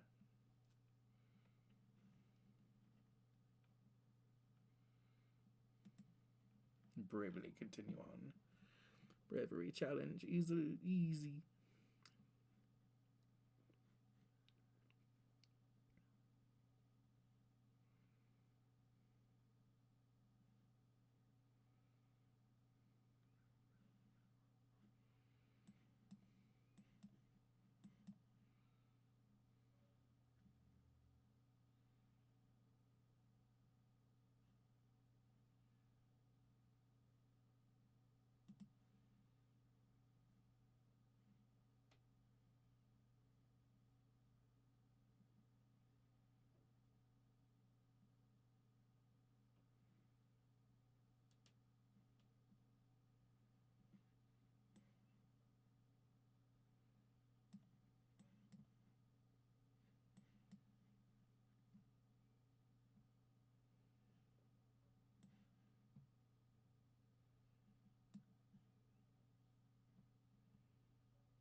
Nice. Victorious. Bravery. Kudos. Seems very quiet. Hold on a second. I'm a little bit worried. I may have dialed the music down a little too much.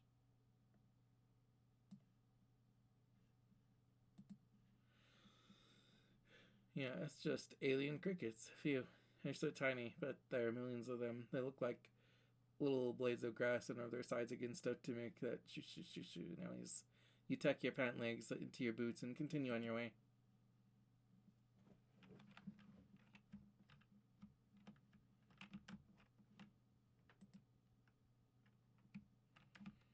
Harvest a sturdy mushwood log.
Ahead of you, the road curves right, and there's a steep hill leading off to the left. You bet there's a really great view from the top of it, but it's going to be a scramble to get up there. Hike up it. Let's see. You leave your pack in some bushes at the base, so you'll be lighter on your feet. And start the trek. It's tiring and even steeper than it looked from the bottom, but some broad mushroom cap trees provide shade. The view from the top is spectacular. You can see all the way to the colony walls in one direction and down to a little sawmill in the other. Then you spot it, the rock. The most perfect boulder you've ever seen, teetering right on the edge of the slope you just climbed up. It's almost as tall as you are and must weigh at least 2,000 kilos.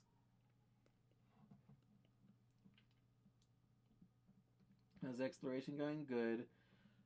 We met a Hopeye, and we avoided its nest. We also met a float cow, and I want to set it back up, but that requires 10 animals, so I needed to increase my animal stat to do that. Luckily, it seems that I can redo the event as long as I choose to just leave. The view from the top is spectacular. You can see all the way to the colony walls in one direction and down to a little sawmill in the other. Then you spot it, the rock, the most perfect boulder you've ever seen, teetering right on the edge of the slope you just climbed up. It's almost as tall as you are and must weigh at least 2,000 kilos, but it's practically teetering there. You think with enough muscle you could push it over.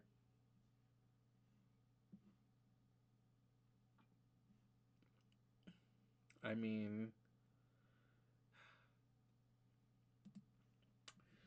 there comes a time in every childhood that one must take life by the horns and just push the rock. You shove it with all your might, digging your toes into the hard ground and leaning in. The rock starts to slide. And suddenly it's off with a satisfying lurch, catapulting down the hill, rolling faster and faster, crashing through the bushes and... Oh damn, your pack! The rock just rolled right over it. Shit. Minus 5 kudos and plus 10 stress. Okay. You make your way back down the hill to retrieve your bag, now completely destroyed along with all its contents. Ah, shoot, you're going to have a hard time explaining that one to your parents, and you're going to need a new pack.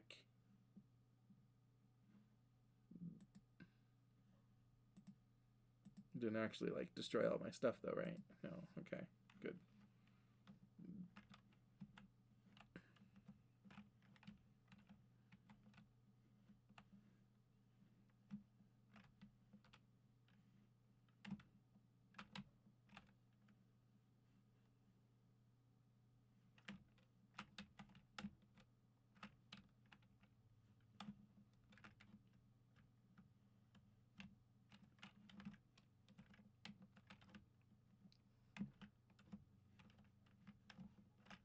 Yes.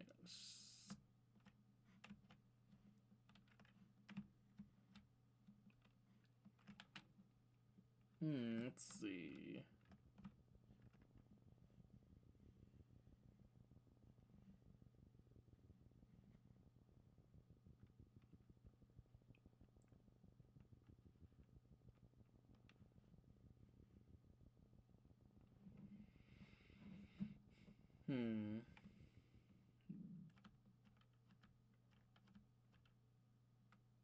Alright, I'll continue to go this way a little bit more.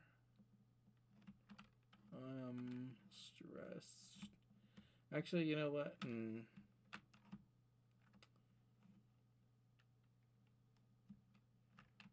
Yeah, I'll just continue going this way one more time.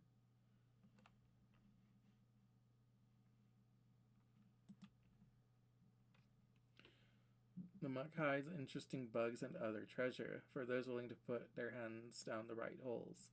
Are you?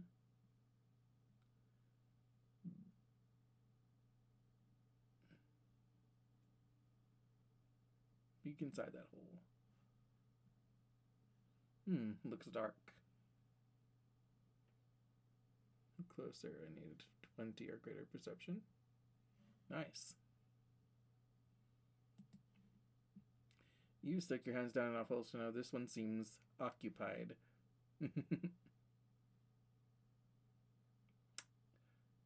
On second thought, nope.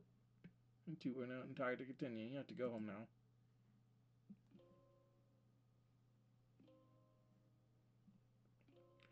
+2 bravery, +2 perception, +1 friendship with Diz. Hey, I now have enough bravery to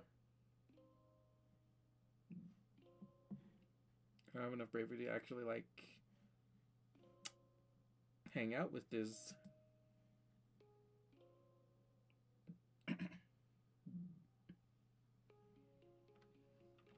Early pollen, okay. Oh my goodness. Okay, so I could talk to Tangent. Let's see what else I can do. Oh, yay. Find a hefty red Xeno egg.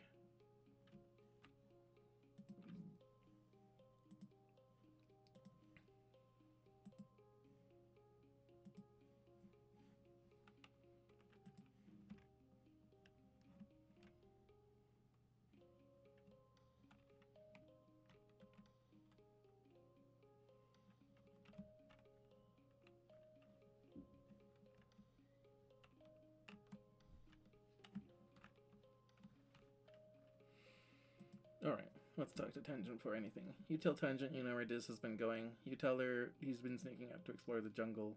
Not far away, but outside the walls. Tangent looks concerned.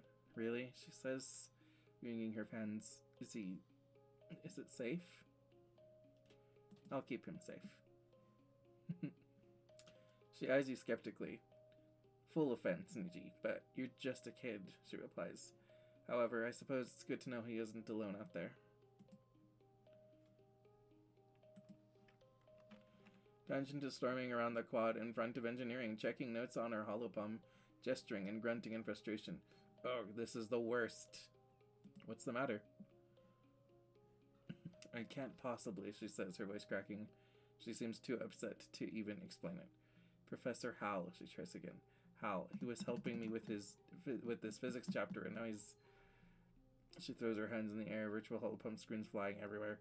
I can't understand this without him. This is impossible, she chokes out. Why did he have to die? Give her a hug. She stiffens and lets you hold her. You can feel her shaking. You think she might be crying, but when she finally pulls away, her eyes are dry. Thank you, Niji, she says. I know you're having a hard time with this as well. Nothing is easy on Vertumna, when even the adults can't protect themselves. It's obvious we're on our own out here.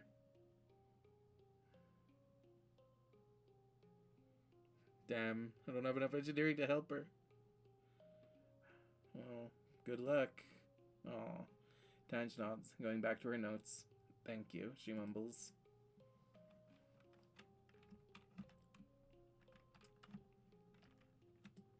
Okay, and then we're going to hang out with Diz. You can hear Diz sniffling, finding him tucked in a leeward alcove of the walls. He stumbles to his feet when he sees you approach. What do you want? He scowls. Did Mars send you? Tange, I'm not going back. I'm not just going to do what people tell me. Dare you to eat this worm? Oh yeah, Diz counters. Well, I double dare you to eat a worm. You can't just turn down a double dare. You're no meek little hop-eye. Becoming a carnivore. Slimy, unsatisfying, very, very gross. Diz eats his like a noodle, slurping it up and wrinkling his nose as it wriggles in his mouth.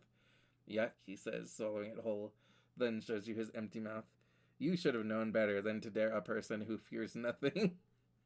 Yeah, +2 friendship with Diz and +1 bravery. Nice.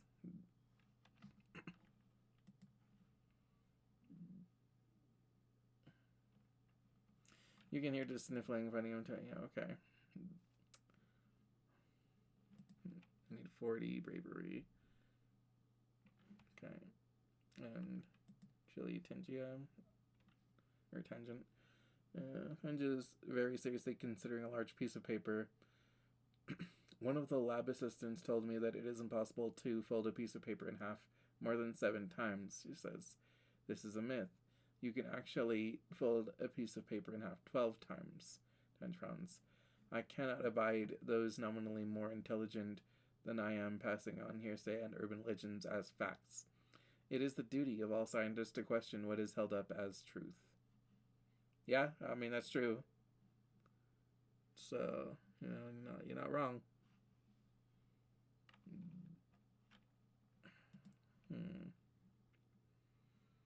Okay, hold on a second. What do I have to give to my friends? So I have a Xeno egg, so I can increase my friendship with either Cal or Anemone. And medicinal roots for... Actually, yeah, you know what? Let me give some medicinal roots to Tangent.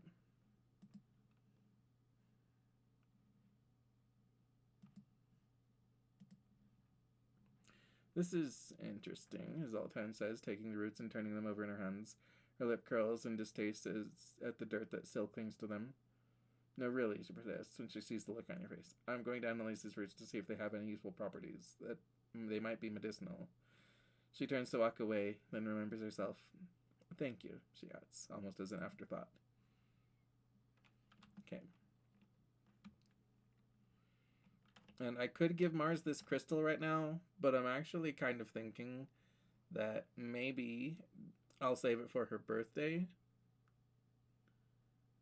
I know that's kind of a while away, but still. Do you really think there are aliens here? Mars asks, looking out at the colony walls. Like, not the weird monster animal ones, but like human type ones. She sighs and crosses her arms. I almost want to meet an alien just because it would be something to do.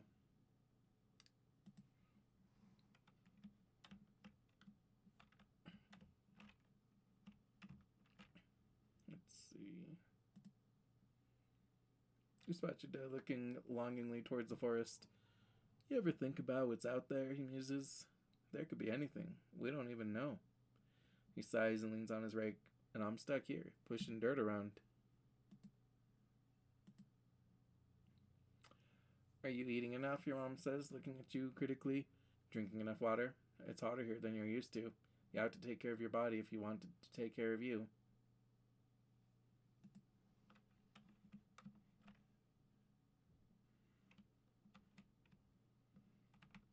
Hey, Cal. Sound of hammering rings through the garden, and you find Cal helping your mom build a roll. Yeah, okay. Okay, so I could give him this, egg because he is my buddy, my friend, my pal.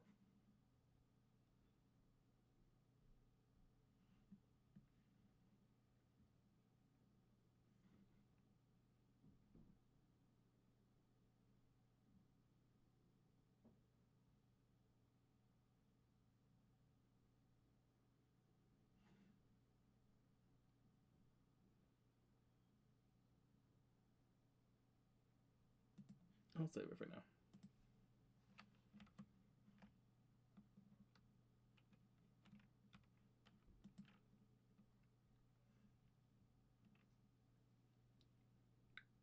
Not everyone in the colony is happy, Diz mutters, his arms wrapped around himself. Everyone acts like it because they don't want to sound ungrateful, but let's face it, it sucks here. Actually, do you like this mushwood log? Thank you, Diz says, clearly unsure about how to react. I'll, find something to do with it.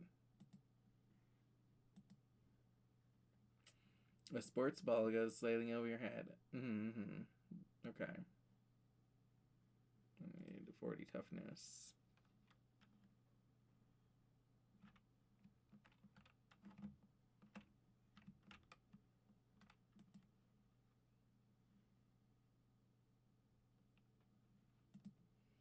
Wait, I did do all of the things, right? I talked to everyone.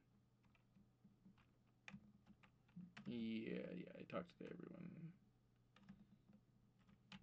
I even talked to Tangent one more time after I talked to her already. Yeah, okay, I did. Yes, and I gave her a thing. Okay.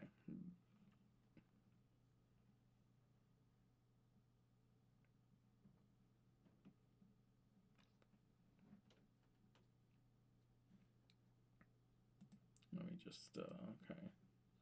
So I'm saving that for Mars. I'm saving that to give to either Cal or Anemone if I find out when their birthdays are, or once I have like more than one. I have more medicinal roots to give to Tangent on a regular basis. And I can give these mushwood logs to Diz on a regular basis. Yeah, okay.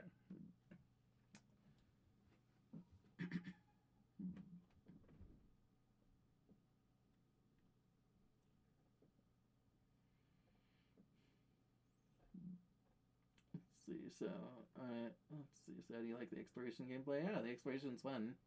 So now you have gifts for friends, yeah. Congrats on eating your first worm.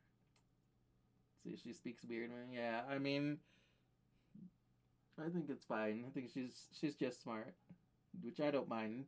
I know you kind of do. I don't. That's smart, honestly. If you know what they like on their birthday, it's better to wait it out. Yeah. Remember, once you find out what they like, the next is finding their birthdays. So you could experiment to give them gifts on different days and try to give everyone all kinds. Find also what they dislike too. That's true. I could kind of give everyone some like some mushwood logs, just to see, just to see who likes them and who doesn't, because like I thought that Cal would like mushroom logs because he's the fucking like guy that likes gardening and earth and stuff. So I was like, you'd like a log, right? He's like, no. Like I know that I'm sure Mars will hate it. I have a bunch of mushwood logs that I can just fuck around with. So I can try giving one to everyone. I found something you might like. Hold on, it was, yeah.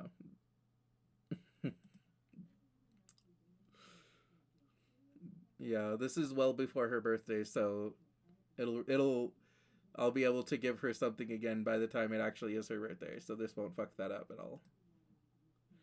Ugh, my scowls. What do you expect me to do with this? I'll put it where it belongs, outside, in the dirt.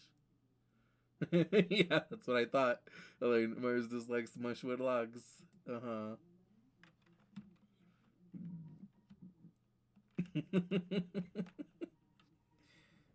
Let's see. I can't give things to my parents. I tried giving one to Cal. He didn't really care.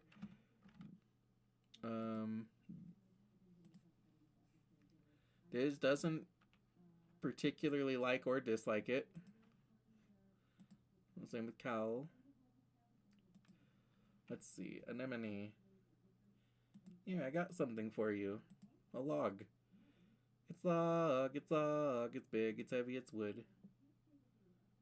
Anemone looks at the offering. Thanks. Okay.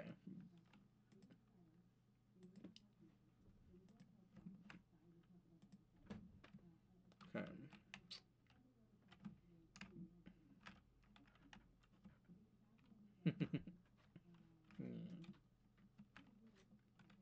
Let's see.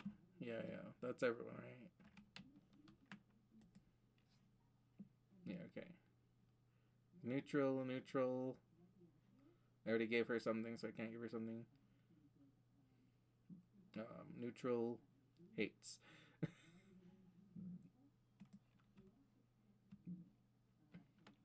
Okay, yeah. Now I'll go ahead and rest.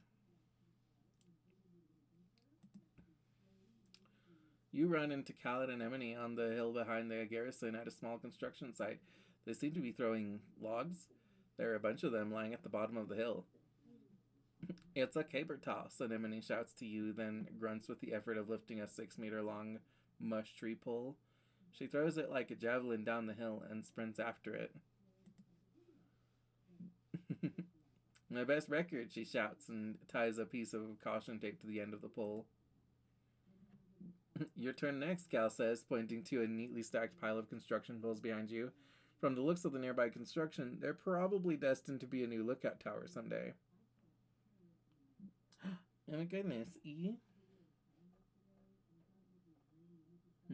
Thanks for collecting a ticket, E.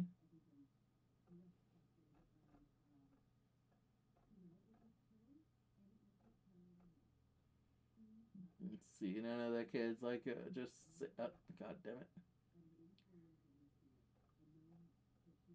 Just save them for later, I guess. Say, hey, sorry I'm so late. Aw. It's okay, D. Come on. Thanks for collecting a ticket.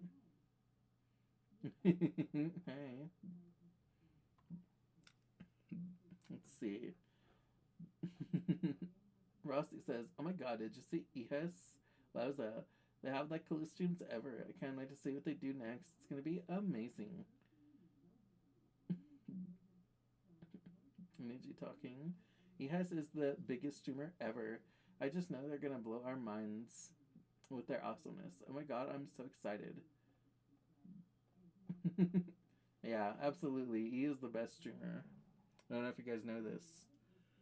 Definitely best streamer ever. It's like the best streamer that doesn't stream.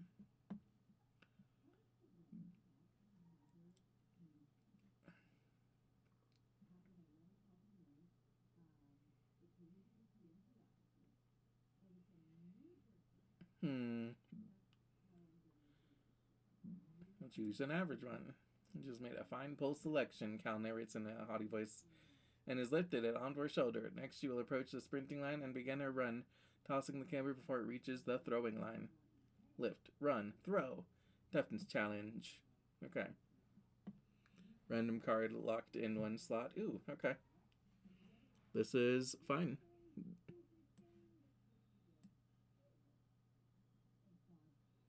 Actually, hold on a second.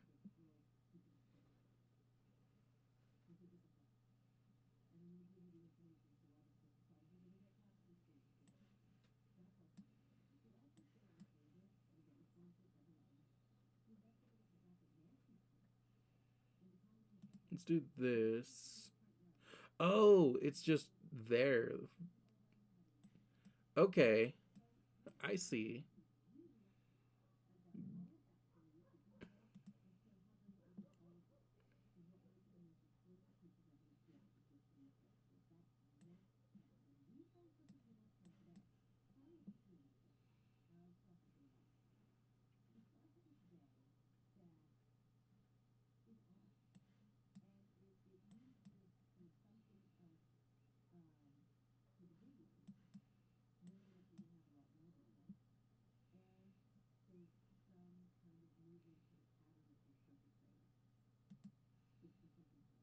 Okay, there we go. Victorious. There's one kudos, plus one toughness. The pole sails down the hill past all the other poles, coming to rest, sticking out of the ground. Wow, you beat my best distance, Anemone says, and she jogs back up. Players can't beat each other in mushroom toss, Cal corrects her. They can only beat their own high scores. But you get 2, no, 3 bonus points if it sticks out of the ground like that. You play for the rest of the afternoon, adding rules and variations as you go. You don't stop until the entire stack of poles are in a jumble at the bottom of the hill and decorated festively with caution tape. It's a wonder you got away with this. I appreciate that, Alex. I'm just that good, apparently. Yeah, you're the best, E. Yeah, I'm probably gonna forget discovering. I don't need the intellectual things as much. Forget discovering? Yeah. Your dad comes back from work one day looking seriously under the weather. He's pale, with deep circles under his eyes, and he keeps sneezing. I'm fine, he insists. It's just all this pollen in the air. It's gunking up the old air tubes. You remember hay fever, Flulu? We always got it back on Earth, too. Your mom frowns and crosses her arms. We did, she agrees. So why isn't it bothering me? You're a lot tougher than me, sweet bee, your dad says, and your mom rolls her eyes. I'm sure I just have to get used to it like you did, he continues. Maybe I'll go for a stroll outside the gates later, really get a good lungful of the stuff. I'll feel bad for a few weeks, but after that, I'll be fine. Your mom raises both eyebrows. Outside the gates? You? Your dad shrugs, and then he falls into a fit of sneezing and can't answer. Your mom directs him to go lie down on their bed. You need rest, not machismo, she scolds him. I don't have a achoo. Your dad sneezes. A matcha bone in my body, foo-foo. And I have to fertilize the corn and the pixie beans this week. Your mom grunts. Your dad pulls a handkerchief from his pocket and sneezes into it a few times. Big yelling honk sneezes that go through your whole quarters. He pulls it away from his face and you can tell that something's wrong. Your dad says weakly, holding the handkerchief away from his face. It's bright fuchsia pink and glittering in the light. That's weird. And his eyes roll back in his head. Sneeze buckle and your mom yells for you to call assistance. Chief Engineer Instance takes your dad's vitals and gives him a cursory look over, but she seems satisfied with what she sees without having to do a thorough examination.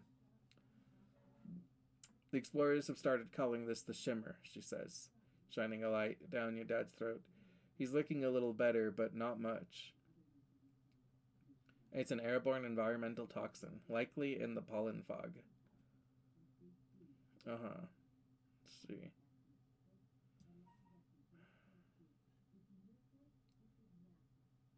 Will he be okay?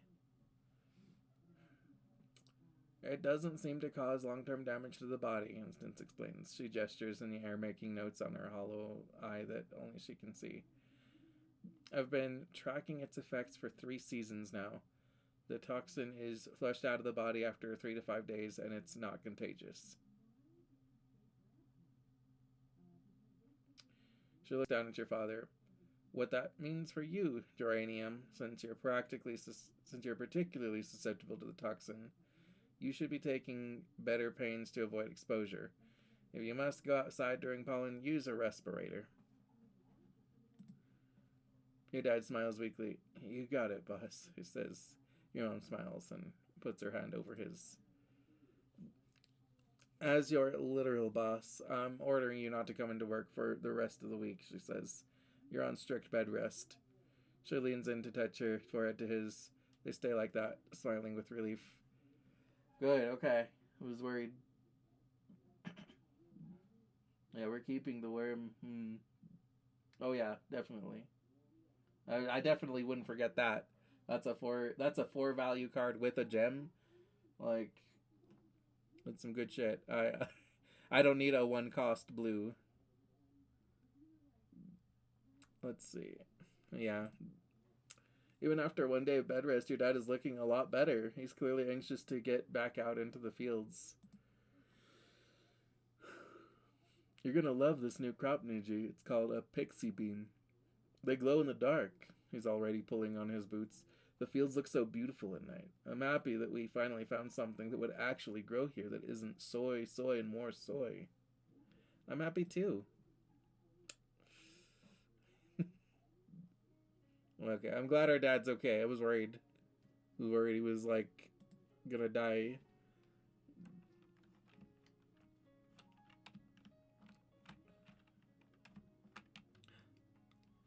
Hi, Tangent. Your hollow palm pulses with a message from Change. Hello, Niji. If you're not occupied, could I ask you for your assistance in the lab? Thank you in advance, Tangent. Typical Tange, but her asking for help is something so rare that you can't help but head over right away. You find her hunched over a spectrometer, making notes on a hollow screen. Oh, you're here, she says, blinking rapidly. She looks like she's been awake for days, wrinkled, a little shiny, and with the wild-eyed look of someone who needs a cup of blep tea. I came as soon as I could. I'm researching the shimmer, the respiratory illness some people report during pollen, she says. I'm loath to admit it, but I need your assistance. She takes 4 vials with swabs inside and puts them into your hands. I need recent saliva samples from both you and your father, she says. There must be a reason why he's so susceptible to the shimmer and you're not. You share half of your genetic code with him. There must be some marker we can compare between the 2 samples. Then, she continues, pulling another vial from a rack of test tubes, administer this to yourselves, wait 3 days, and take the samples again. The test should be able to determine if anything in your body chemistry has changed. Tange looks at you very seriously, cutting through her bleary expression. There's something going on here, she whispers. Something really, really big. I've begun to realize this is about more than just curing a disease. She squeezes your hand so hard it almost hurts. Unlocking the secrets of the shimmer, who it affects, and why, it could lead to a greater understanding of all life on Vertumna. And knowledge. Knowledge is more than power, Neji. It's control.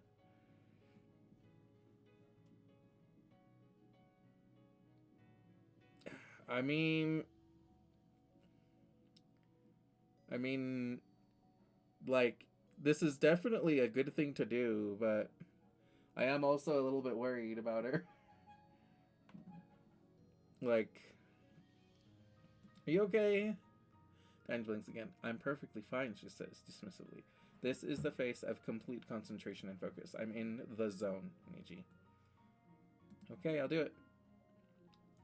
Thank you, Tan says. I've been researching so hard, I think my eyes are going to fall out of my head. And for what? Well, for the end of a debilitating disease is a pretty good reason, but Tans just shakes her head at herself before you can answer. We're at a disadvantage here, she mutters. We're fighting blind. We need to understand this planet if we're going to get it under our control. Plus the shimmer cure plus the held tangent. Let's do friendship with tangent. Nice. Okay, cool. Reminded, you got no stress or worries. There's that chance to get a bonus +1 when increasing skills. Okay.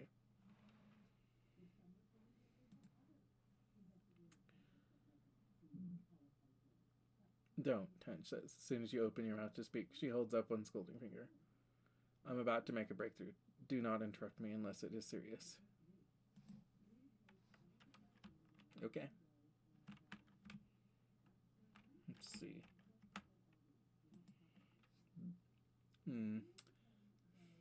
Yeah, okay. It's just another selfie.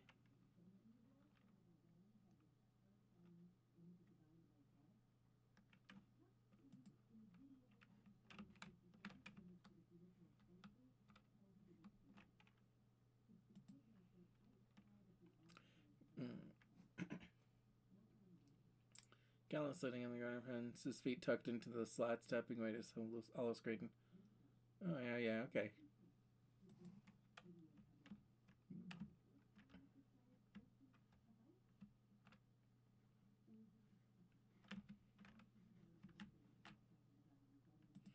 Dad, you okay?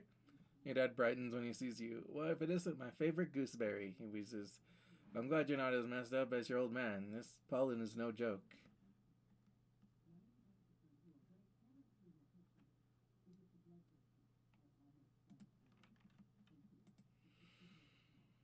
Don't you have something you should be doing right now, Niji?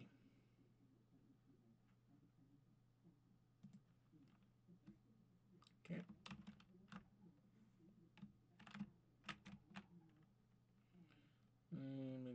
Okay.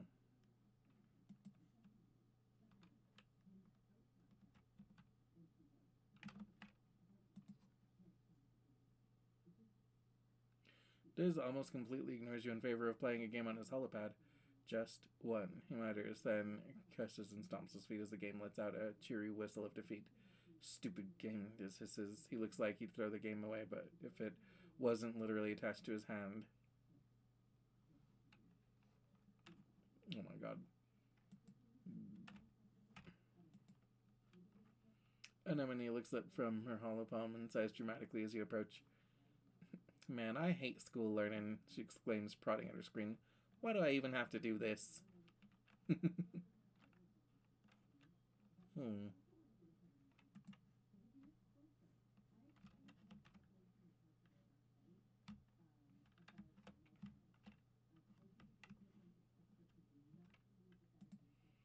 me see, and this gets me what again?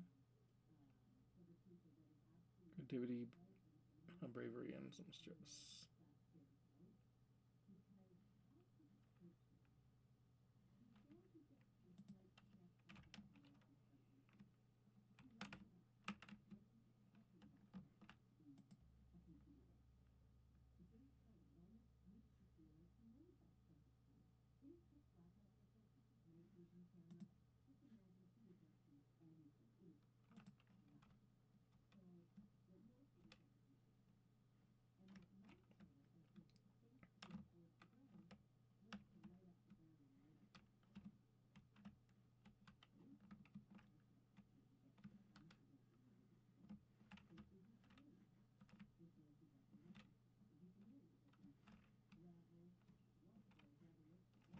Just checking if there's like anything I can pick up.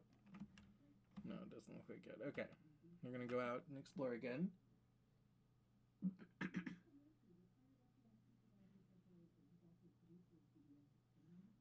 Drug exploration.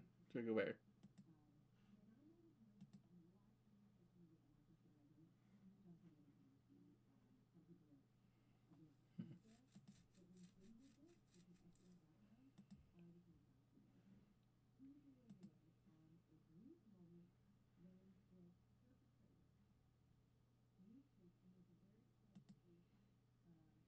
Let's see, manticore. Highly intelligent and predatory, their plumage changes according to the season.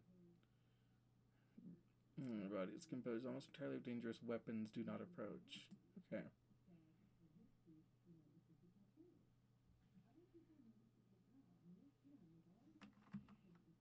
Also, give me a second. Did I think I may have forgotten to set my alarm. Let me just check it real quick. Yeah, I did forget to set my alarm. Okay, there we go. Alarm set.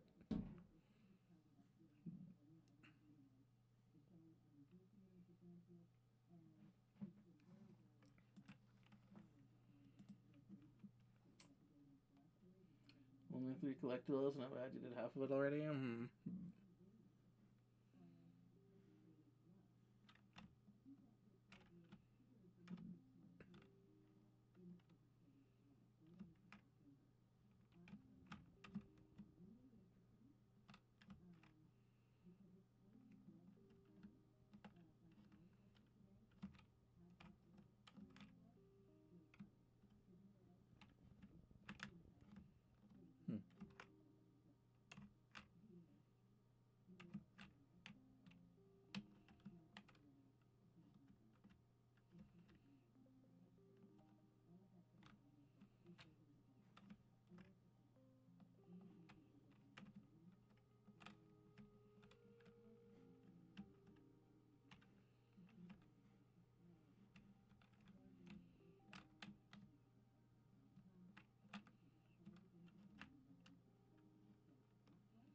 Oops, I was not trying to do that. You sneak up to the expedition's office at the colony gates. Nobody's seen you yet.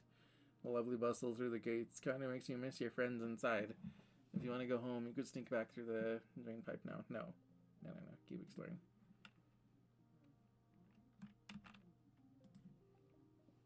Okay.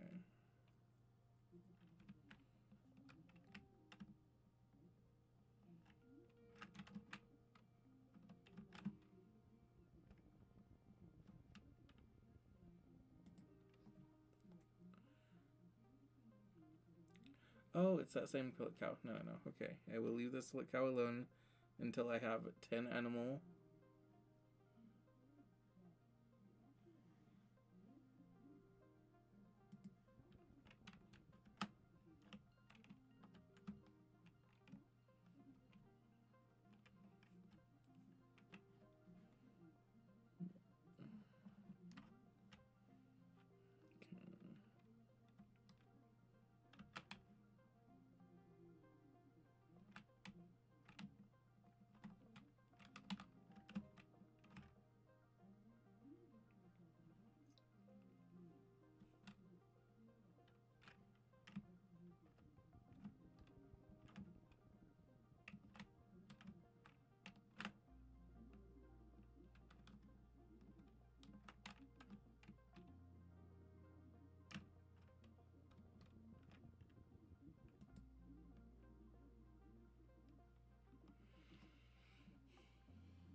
Let's see.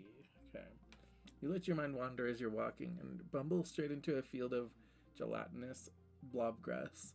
Totally transparent. The sticky fronds are hard to see, but even harder to ignore. Especially once they start glomming onto your boots and slowing you down.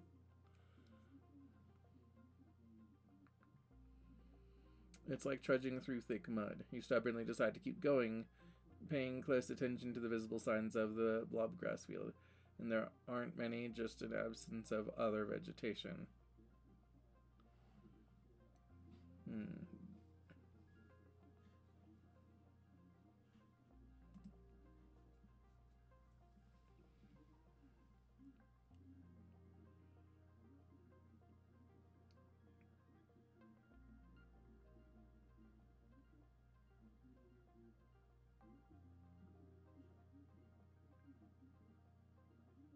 Hmm.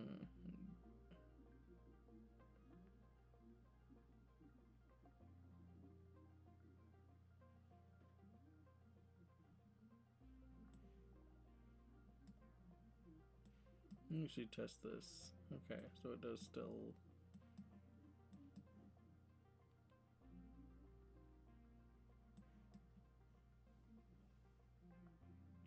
Just do that for now. Okay.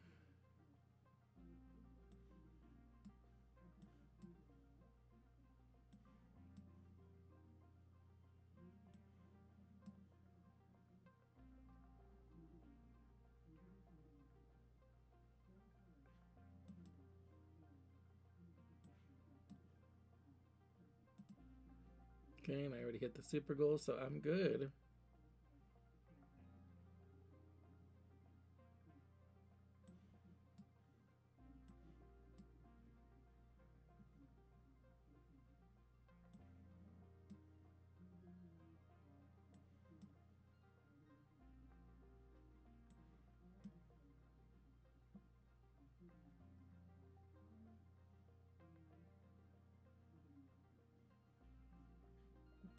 Wait.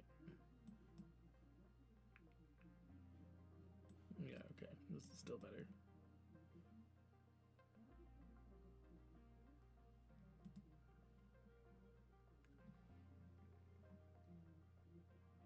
Let's see. Okay, perception +1. Nice. There it is. You can hop along from the rock to that fallen log, then climb over those old pieces of surveying equipment. You get through the villainous blobgrass. You spend a bunch of time on it though, and it takes some tricky balancing. It's tiring. Plus a perception, plus some stress.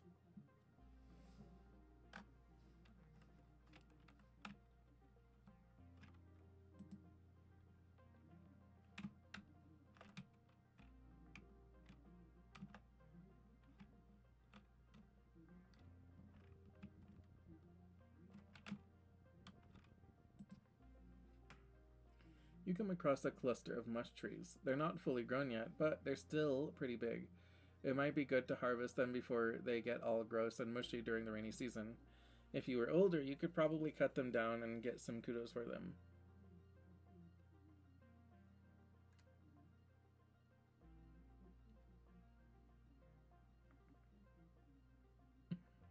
Give them a friendly pat.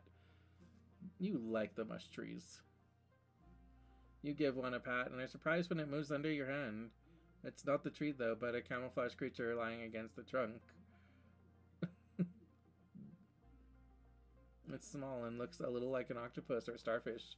Lots of long legs wrapped around the tree, like it's giving it a hug. Cool. You gain an animals.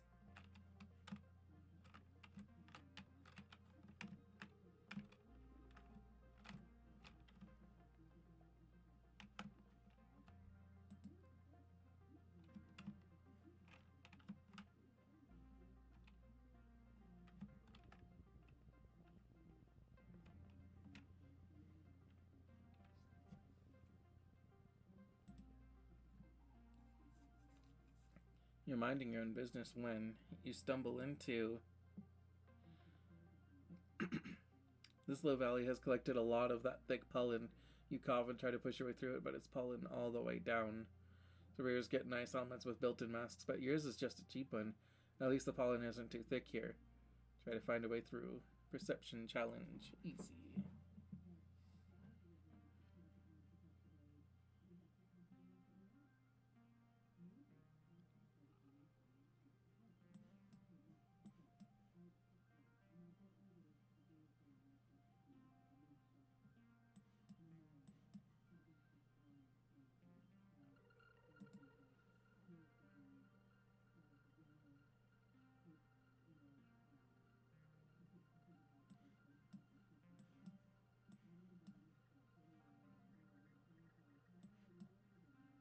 Wait.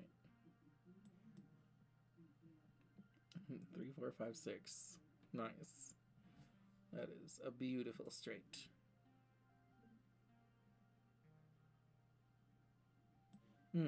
Actually, this is interesting. Yes, okay, so it does count.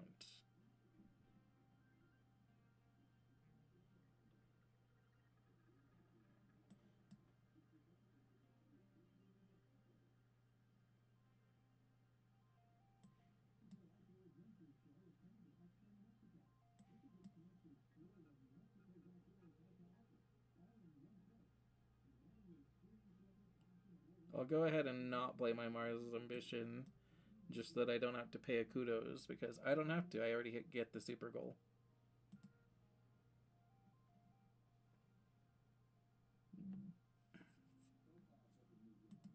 Victorious, plus up perception. Blah, this pollen makes your face itch. It makes it all the better when you find a route to higher ground and come out of the worst of it.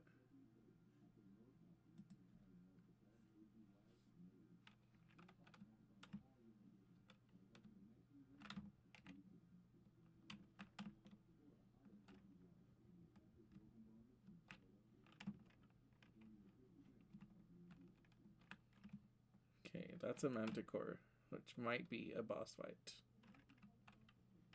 So I'm not going to interact with it just yet.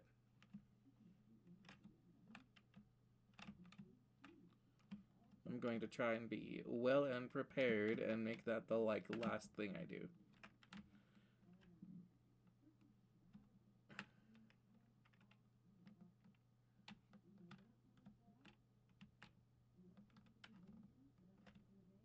Okay, that's the float cow.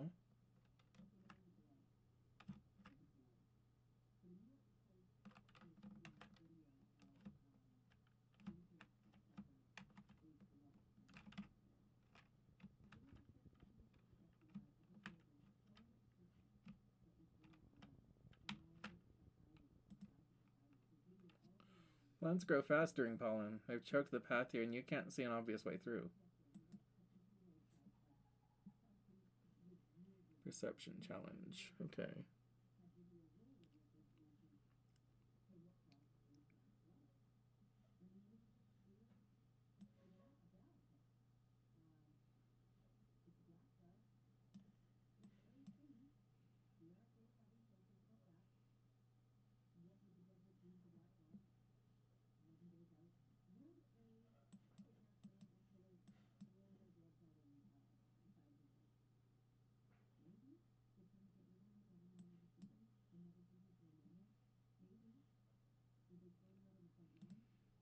Let's do it that way. Okay.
Yeah, there we go. That's a perception plus a kudos. You find a good stick and whack, whack, whack your way through the tangle of new growth. Take that, nature. Getting lost in the fog. Okay, cool. Perception level 1, highlight collectibles. Oh, fuck yeah. All collectibles glow. I love that.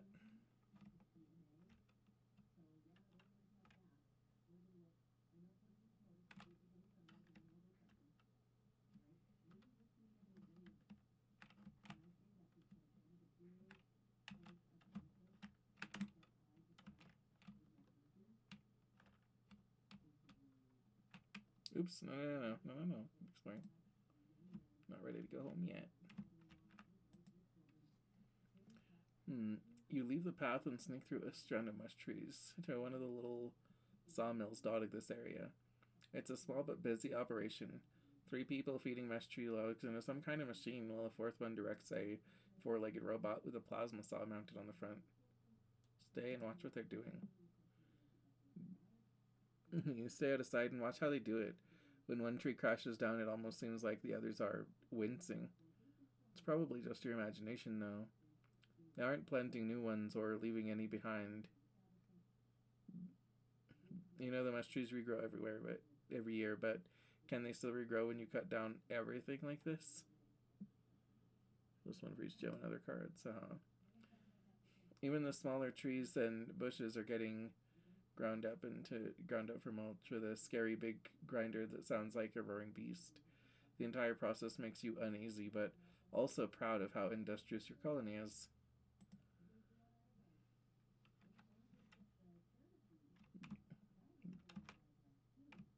You should go home soon. Nope, not yet.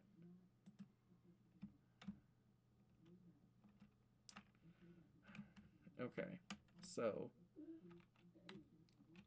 I can go fight that manticore. I still don't have enough animals for that float cow, so I guess we're going to see if maybe by fighting this manticore we gain the skill, the amount of that we. I don't think that it'll give us 5 whole skill in animals, but I guess we can try.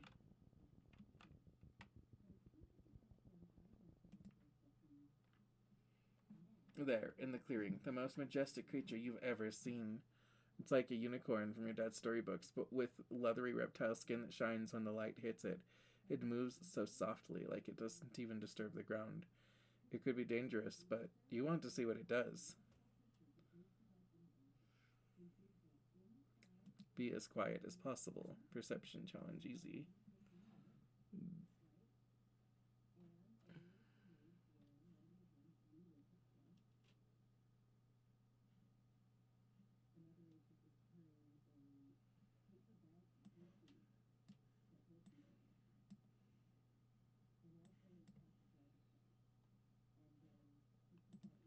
Go with that for this first round, and then let's see.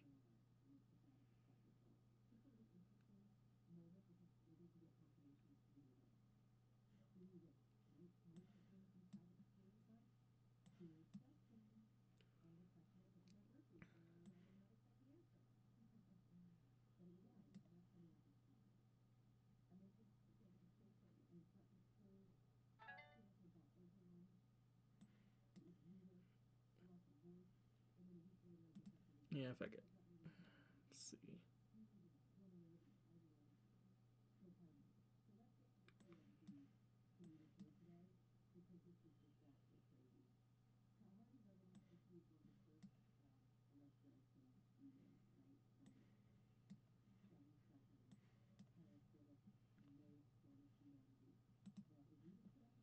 Victorious.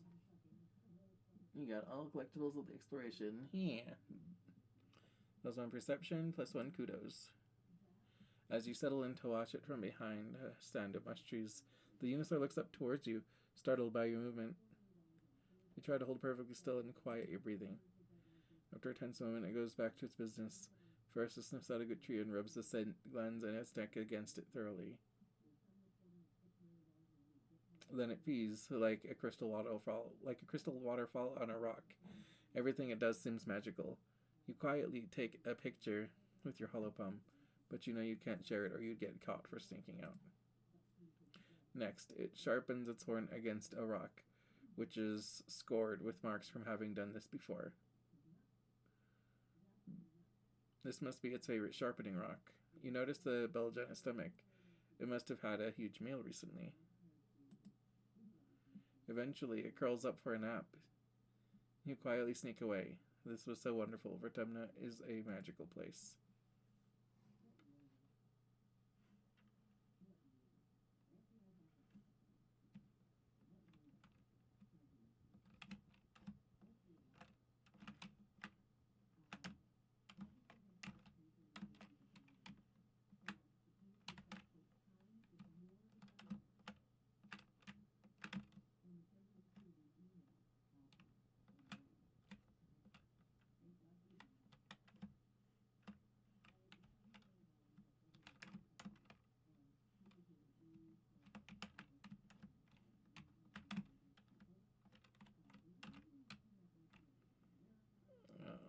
Okay, so the last thing is the float cow event. And I don't want to hurt the poor float cow. So I'll leave it. Maybe I'll like get some animal training so that I can come back and help it.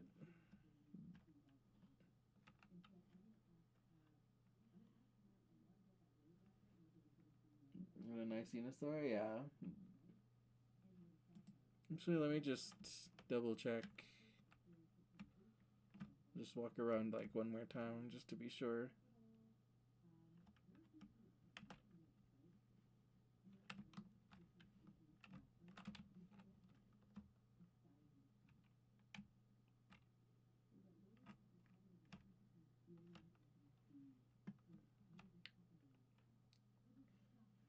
Because like it said something about a boss event before. I'm pretty sure that that Venusaur was the boss event.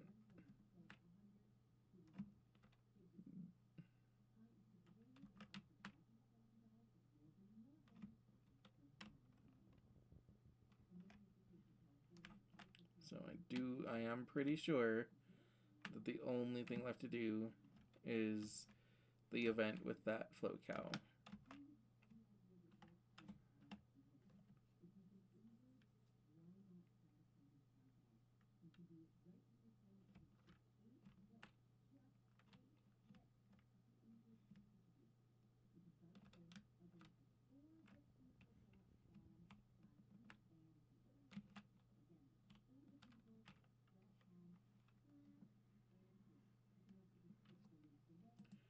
Okay, go home.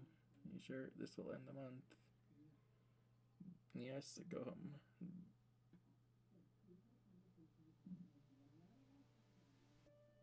Oh, Diz was the boss? Oh, okay. Take care. +2 bravery, +1 perception. Okay, cool.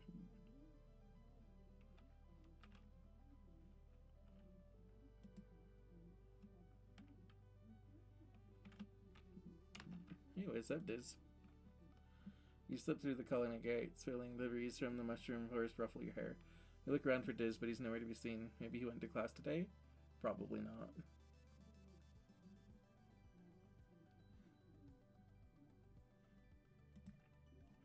As you're about to return to the colony, you hear what sounds like crying coming from one of the expedition vehicles.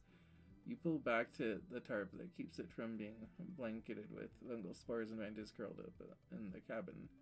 He wipes his eyes and turns away. Go away, he mutters. You okay? I'm fine, Miss Snubbles. Just leave me alone.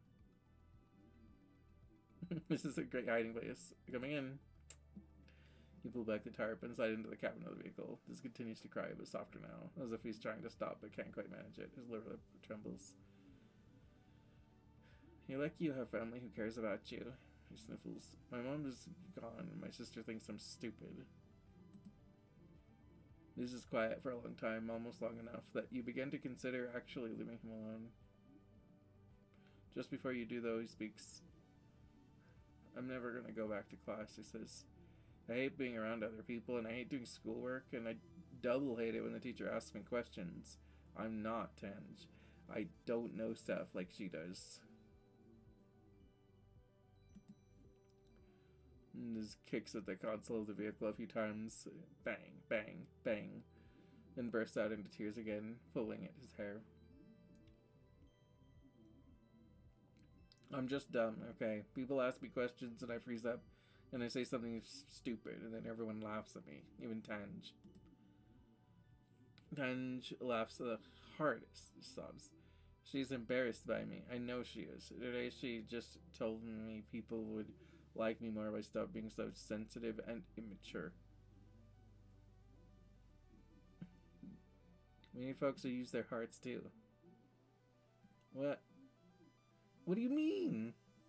Just turns away from you. See, even you think I don't use my brain. He sniffles. Everyone always thinks Tange is better than me.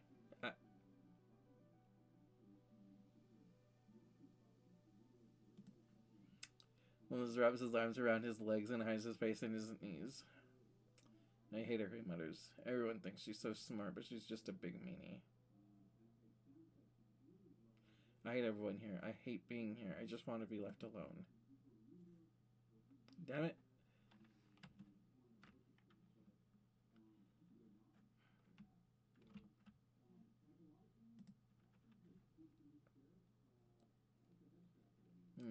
He's about just hanging out on the open flatbed of one of the expedition vehicles, kicking his legs over the side. They won't let me go on expeditions yet, he grumbles. They say it's too dangerous for little kids. He scowls. I'm not little and it's not that dangerous. They're just scared.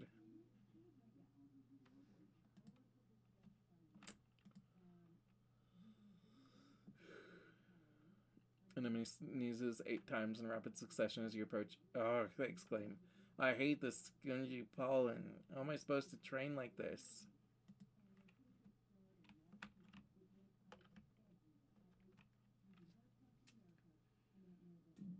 Let's see. Take care. Oh, thank you.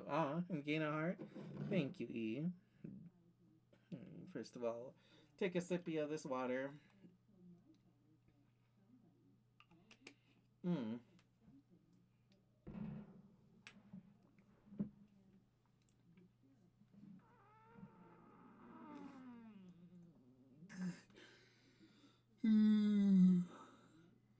Just getting a good stretchy in.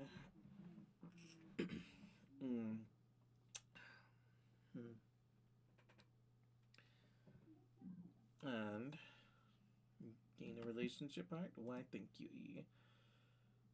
Let's see. As a visual novel waifu, I have a relationship level with Chatkin each stream, and you've now increased that relationship level from waifu to beloved, and if we get one more heart, we reach the max relationship level, which means something special happens. By the way, you guys do have a date banked, so we can do that after the next ad break if you guys want, or we can do it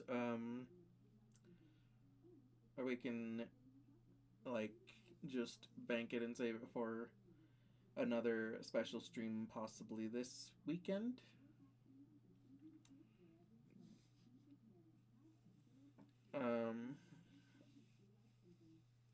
It's up to you guys if you want it to be bank it. Okay. So if we hit max relationship level today, we'll probably go ahead and bank it for like a special stream this weekend. Because I think I probably will stream this weekend. I'm trying to decide when exactly. I was planning on streaming tomorrow, but considering I've been getting such shit sleep, I'm probably going to use tomorrow to catch up on sleep. So maybe like Saturday night. I don't think I have anything that I need to do Saturday night. So since the party is during the day, I'm thinking like a 7 p.m.-ish little stream.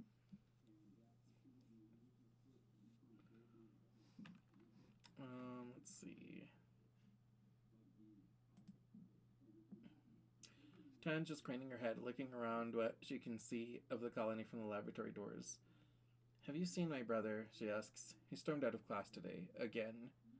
She pinches the bridge of her nose. All I did was point out that he consistently makes the same mathematical error and offer a mnemonic to aid his memory in the future. I don't see how I'm the monster here.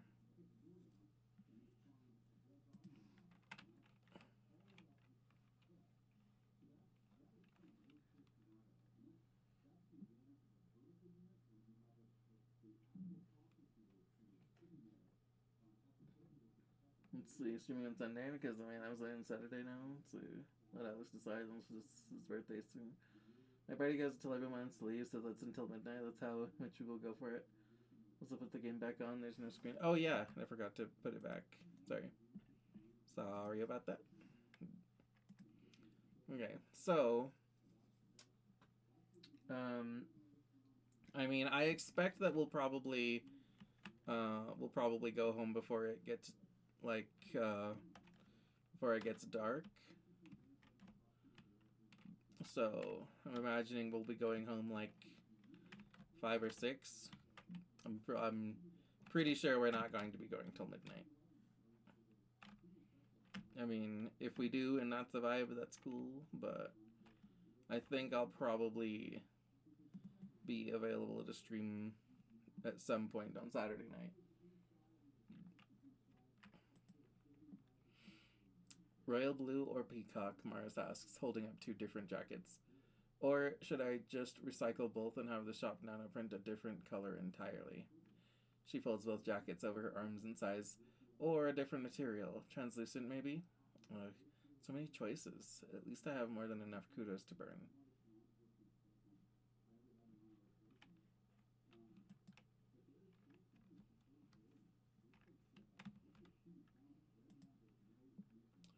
Cal's sitting on the garden fence, his feet tucked into the sun. Yeah, okay.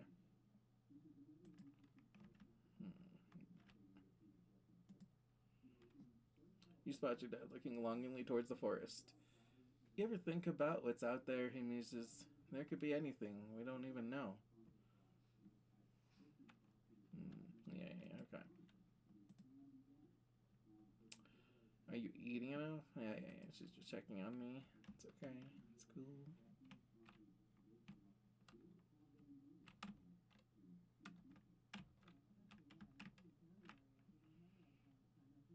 Still cautiously. Yeah, no, not yet.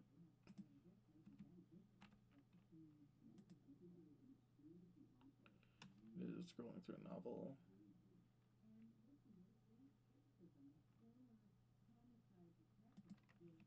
Yeah, okay.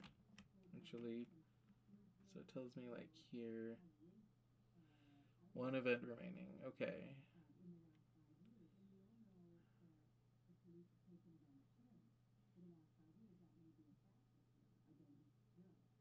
One event, 0 collectibles. I got it.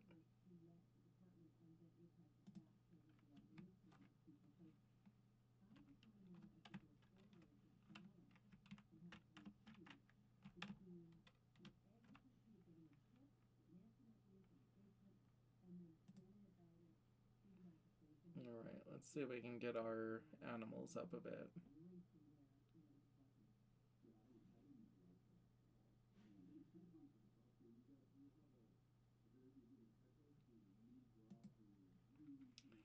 You attend your first session of Security Chief Rhett's self-defense classes. It's a small class, mostly security officers and other adults. You and Anemone are the only kids. She gives you a wink and a cheesy thumbs up as you listen to Rhett rant about how everyone in the colony needs to learn self-defense. You could be walking along, thinking you're safe within the walls, and a flying animal could swoop out of the sky. Then what would you do? Red chops the air with his hand. I'll tell you what you're going to do. You're going to chop that beast right in the throat. Hiya! He points at the assembled class. But only if you learn what I'm about to teach you. And the only way to learn is by doing. Who wants to volunteer for a demonstration?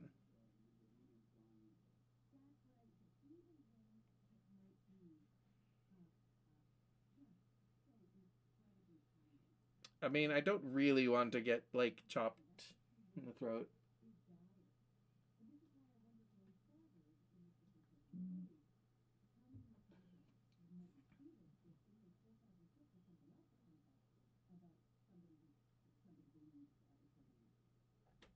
Let's see, we will eat food and play board games for like 5 people. I mean, good luck. I won't be watching long if I do pop off after my party. I'm just going to chill.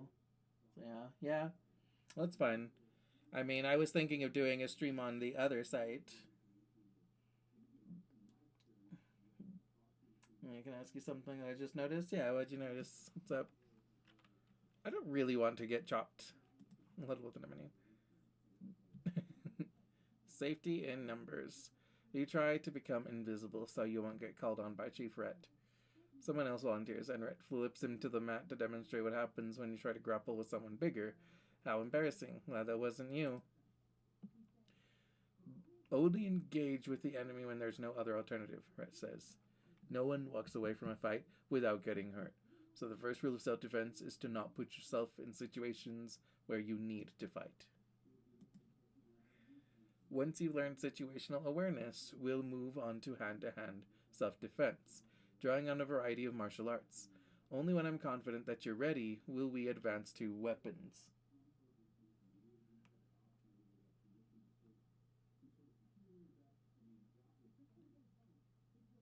There aren't that many weapons in the colony, mostly stun gloves and batons, with a few plas rifles.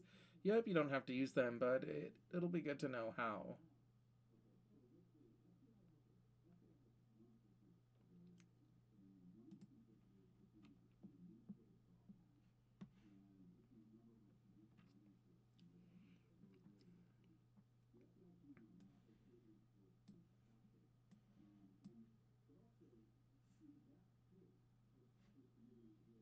Oh wait, shit, hold on.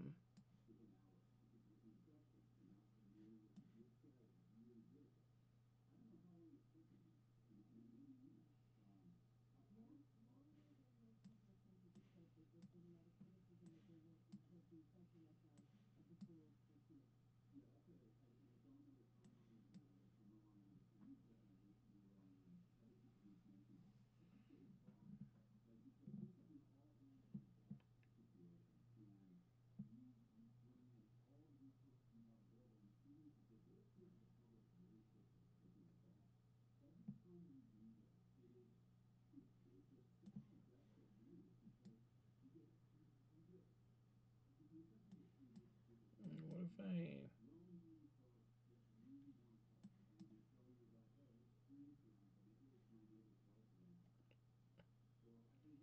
Okay, that's better. Yeah, okay.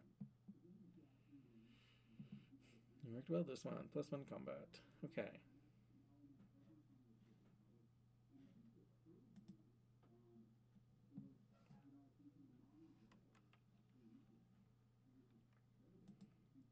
Early dust. Okay. Hmm. Well, but Natalie, she used to hang out in stream once in a while, and I haven't heard anything from her for more than a month or two. I mean, she just um, we just kind of been like busy doing our own things. I still talk to her like every day. Well, but I talk to her often.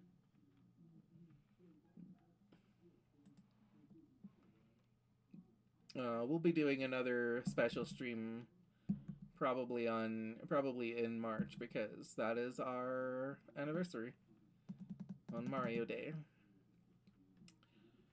Tanj is very seriously considering a large piece of paper. Yeah, okay.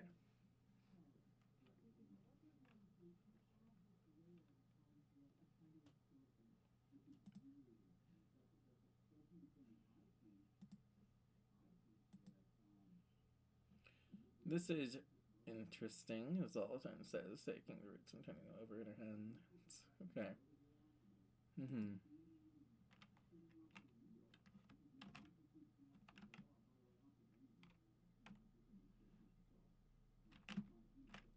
Ooh. Carefully pick a yellow flower. Nice.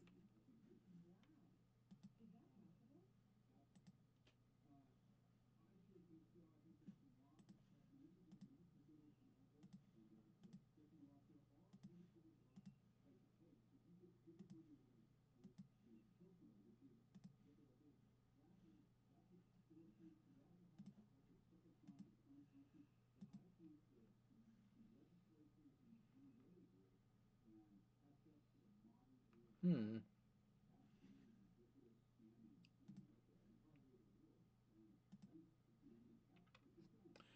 Hmm. What day on March? It's also my anniversary of the first 1 year when I started streaming officially. Yeah. Hmm. That's little Neil's upcoming anniversary then, EG. You still together then? Yeah, yeah, we're still together. Um, our anniversary is March 10th. So we'll be doing something special for Mario Day / our anniversary. Mm.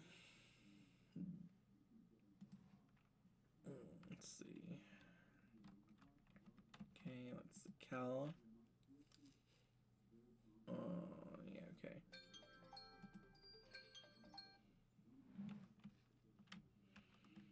We're just going to talk a little bit more to everyone. You spot your dad playing cards with two of the other agriculturists. You don't recognize the game, but you watch your dad throw down his hand and groan, then peel up his shirt and toss it into the pot. I'm literally losing my shirt over here, he says, and his two friends laugh uproariously. Your dad wipes his eyes, chuckling, and sees you. Oh, hey, Niji, you need something? Sounds like a fun game. You're staying hydrated, right? Your mom asks.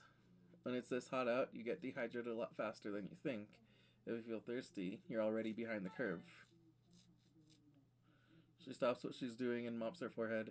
It was pretty hot back on Earth by the time we left. You grew up on a spaceship, but I remember what it was like.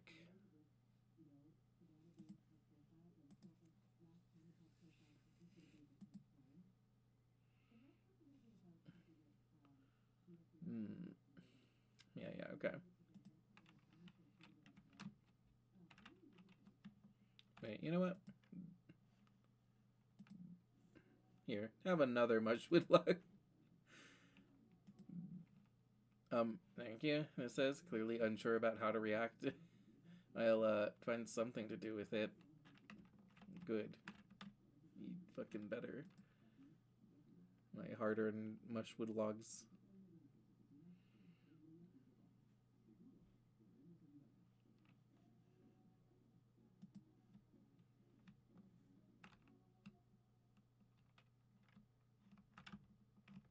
I don't think that Utopia has anything new to say. No, we're good.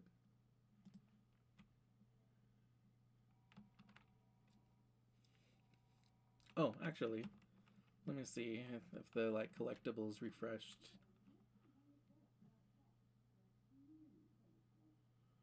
No, they did not.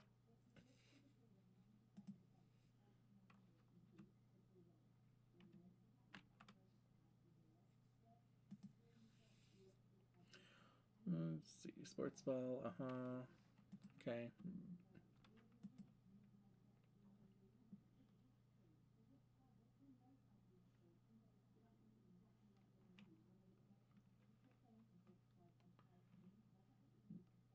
Let's see, like I was just curious. I didn't need to do a special stream March. So yeah. Let's see, combat plus animals plus friendship plus stress. Okay.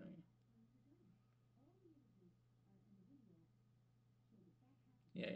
Yeah, so I can get some animals. Antecedent fusses over every one of Anemone's scrapes. Anemone hates it. If Auntie didn't want Anemone to have cool scale scars, she should have picked a different genetic manipulation.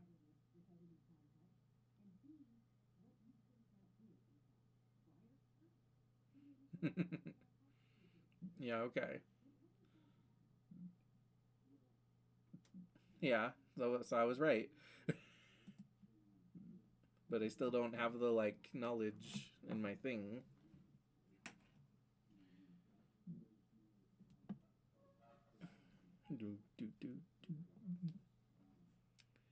Okay, the card becomes physical. Alright.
It's time for the third annual Vertumnullia Festival. You gather with your family in the colony square. Everyone takes a seat as Governor Uticott approaches the stage. She folds her hands and serenely addresses the crowd. What a pleasure to address you all today as your governor, she says, looking as pleased as she ever does. In under 3 years, we've built a colony of which we can truly be proud. While we've suffered hardships and losses, we remain standing. As always, looking toward the future we are building together. Well, let's see. Should I do something special for my first year when I started streaming, or my first year being affiliated? Both. You know? ¿Por qué no los dos? Let us use this midsummer festival as a time to reflect on our many blessings, Uticott continues. Fresh water, good food, healthy children, and a strong community. Uticott bows her head. But first, let us remember Professor Halitosis, who guided our children and kept our engines running for so many years. Chief Engineer Instance will be filling in with help from our ship's AI congruence, until someone can take up the mantle that rested so easily on Hal's broad shoulders.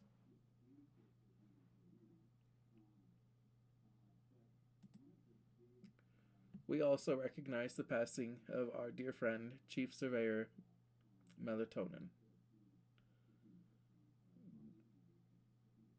Known for his gentle nature and his curious spirit, Tonin joins his daughter, Aspartame, and his partner, Lavengula, in the world of our memories. Oh.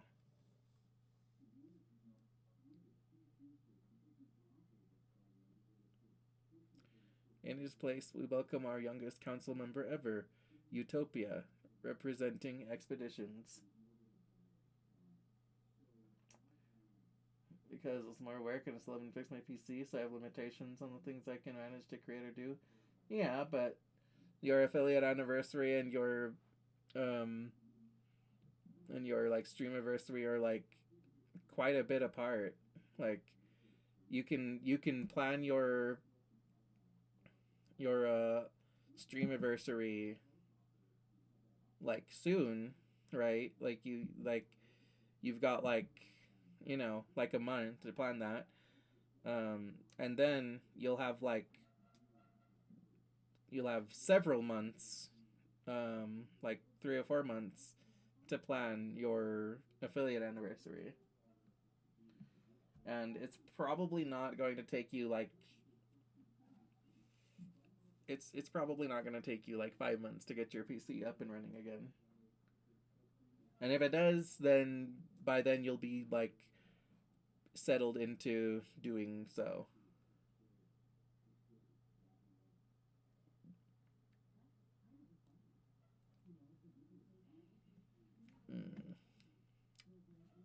Okay, so Tammy was short for aspartame. Yeah, and I was right.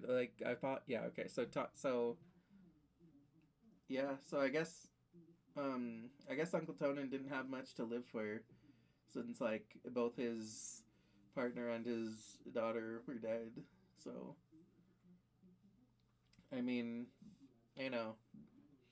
still sad that he died, but at least he's with his family now.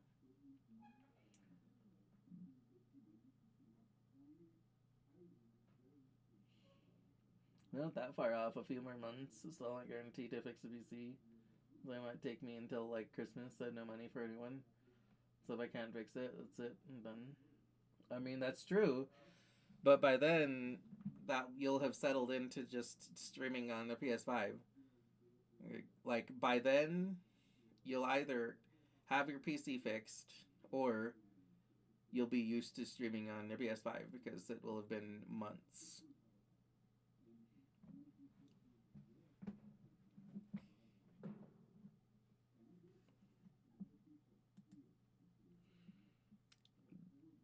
Uticott invites the rest of the council to stand and be recognized among the crowd, including your mom, who huffs in annoyance.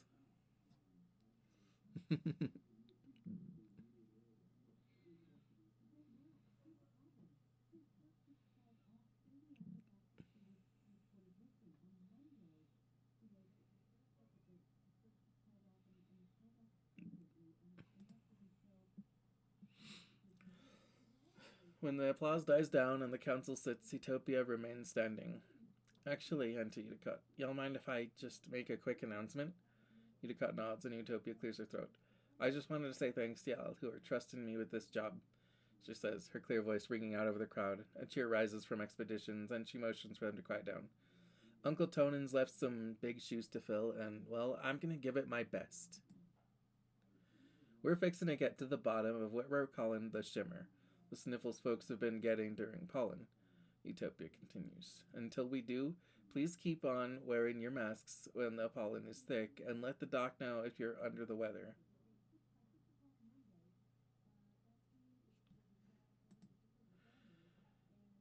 She bends down to hug the governor as she leaves the stage. Thank you, Utopia, Utica says warmly. And thank you to the rest of the council for their service. Live music playing and Utica smiles. And now it's time for games and feasting. The crowd disperses towards the feasting table, clearing the area of chairs so the children's competitions can be held. Which will you do this year? I mean, I mean, my creativity is still my best fucking stat. So, challenge Joe. Mars has been studying Diz's technique after being embarrassed by his comedy impressions last year. Her routine this time is more like a celebrity roast, only the celebrity target is Diz, and he's not in on the joke. She levels some truly incinerating disses about his clothes and his mannerisms and his weird hobbies, keeping it just this side of too mean. She's a lot more polished than Diz's stammering impressions, and the judges can't help but smile. Well, that's actually pretty mean, Mars. True. I'm planning on streaming on PS5 for a while anyway, so yeah.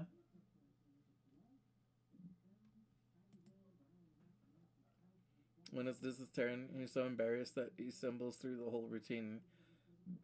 A series of knock knock jokes that get less funny as time drags on, and ends up running off stage before finishing. It's your turn.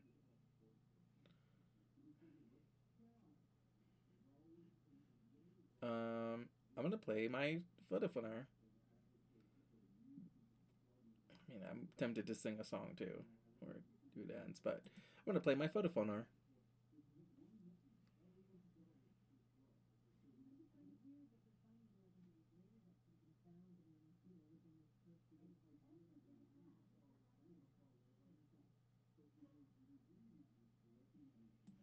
You know what we're gonna do? We're gonna do this. Okay.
We live in Horny Jail. You can't send us there. We've got the keys. We do live in Horny Jail, it's true. Okay, so we've got like a little straight. Actually, you know what? Let me just try. Let me just feck around a little bit and try something. Would this straight be more? No, it's not enough. I didn't think so. 5 is a big number. Yeah, okay. I'll go with this.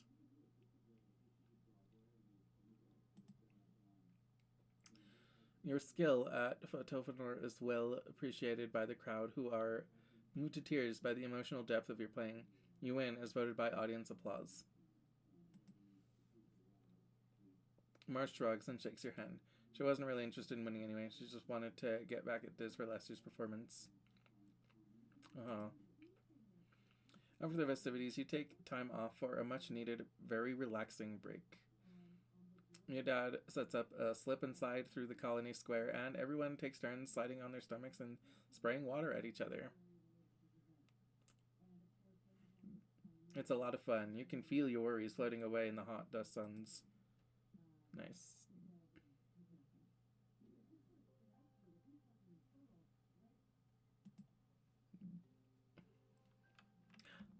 Anemone, what's up? Hi.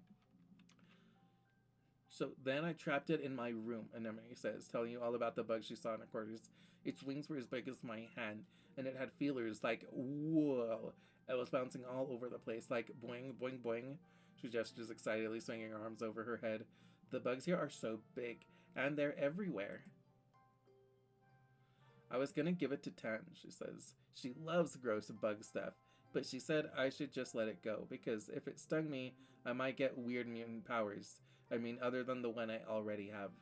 And I wanted to see if I got more weird mutant powers. So I started jumping around off higher and higher things until I was jumping off the back of the ship. And I got in so much trouble, but it wasn't even that high. She stops in her tracks. Hold on, she says, stopping to rub irritably at her knees for probably the 100th time in the past 5 minutes.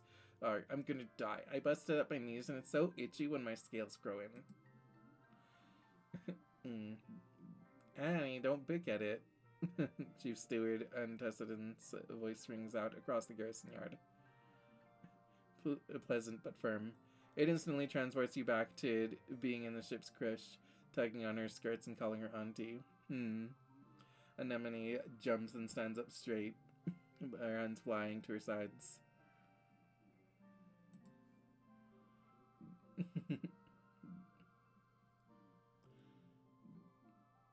But Mom, Anemone whines, digging her fingers into her knees. Antecedent approaches you both.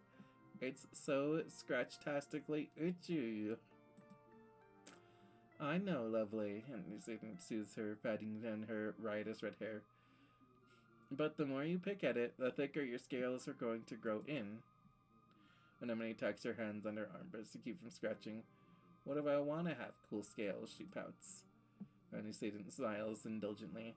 At the rate you're going, I'm sure you'll be covered in them before you know it. No need to rush. Anemone's skin is dotted with patches of protective blue-green scales that grow in whenever she gets a cut or scrape. She rubs the patch on her jaw indignantly, the one she got when she ran headfirst into the food synthesizer back on the ship. Okay, we finally learned it, officially. Yeah, armor scaled skin. Yeah. Antecedent opens her satchel and pulls out a bundle of clothes. The queue for the nanoprinter is over a week long, so I patched your pants with scraps from your brother's clothing. Please try not to put any more holes in them, or yourself, okay? She hands the clothes to Anemone and kisses her on her forehead. Anemone sticks out her tongue and gags. Yuck. Anemone evaluates the clothes as her mom walks away. Galactic, she breathes as she runs her fingers over the odd-colored patches. Then, right there in the middle of the yard, she unashamedly squirms out of her pants and pulls on the new ones. Wow, I look like a fighter jet from the Hollows, she exclaims, showing off her new pants. Her new pants. Like when they stencil or a kill count on your plane. Like when they instantly kill count on your plane, or like a really cool scar. Anemone grins. Yeah, you get it. My pants are scarred, just like me. Yeah, she's so cute.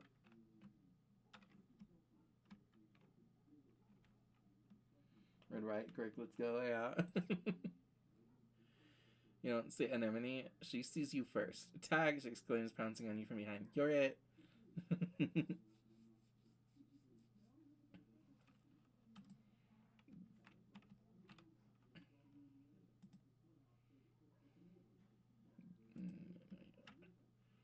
I do need one more animals. Hi, Tange. I don't do playing, Tange says, watching Anemone and some of the smaller children tear through the colony chasing after a sports ball. Why would I put effort into chasing around a dumb ball, getting sweaty and tired? For fun? She shudders. I would rather spend my time doing something important.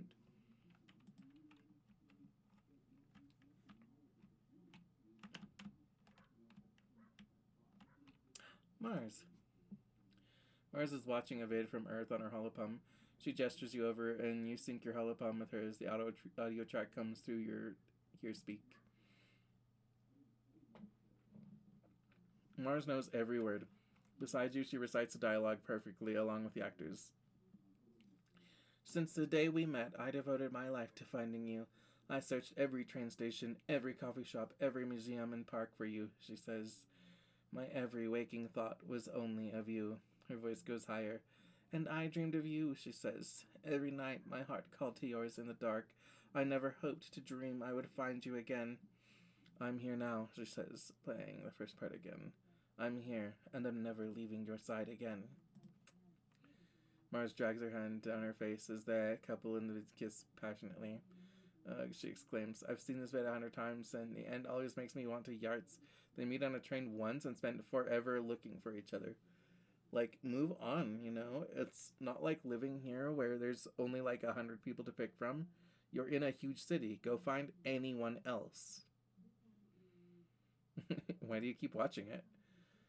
Mars sighs, exasperated. I've already seen everything else worth watching.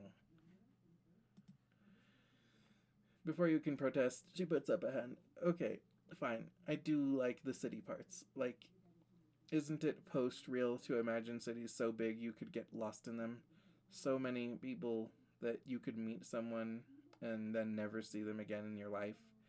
Mars waves away the vid screen. Sometimes I think I should have been born back on Earth, not on this dumb spaceship. She mock punches the hull of the ship behind her.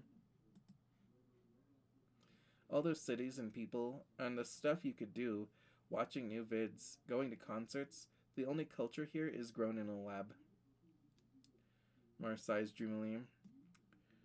And the shopping, they have so much stuff on Earth, anything you could dream, not just the rubbish our old nanoprinters can make.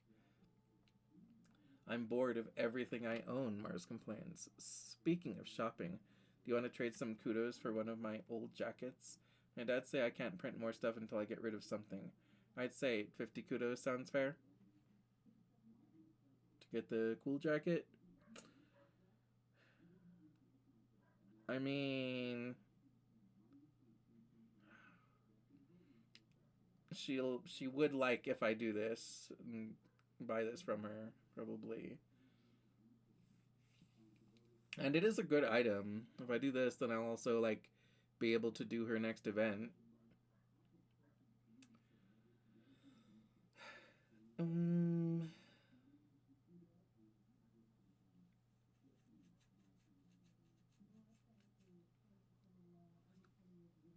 Yeah, fuck it. Mars takes off her jacket and watches critically as you try it on. Well, it matches your hair, she says, but it kind of puckers at the shoulders. It was really tailor printed to fit me.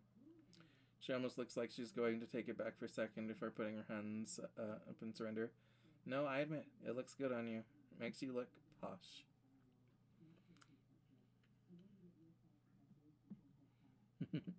Nice. Okay. And then let me actually go ahead and equip it for a moment.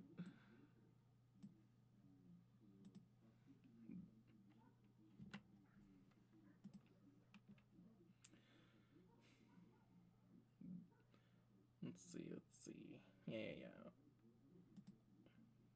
Get into a debate. Mars would never stop you to would Mars would never stoop to using her fists to get her way, but she loves a good fight nonetheless. You ask her what she would have done differently if she'd been the captain of the Stratospheric when you landed, and her eyes go wide. She launches into a laundry list of shoulda, wouldas, and whatever she says she would have done. You offer reasoning for why it wouldn't have worked. That's debatable. After a little while of this, Mars is positively invigorated. Wow, you really thought about all this, didn't you? She says, cracking a little smile. You're totally right. It's a lot more complicated than just making decisions and telling people what to do. Thank you. It's so important to have people like you around to keep me on my toes. She cracks her knuckles. Okay, but when I'm governor, I will do so much better than the adults can. Oh, yeah.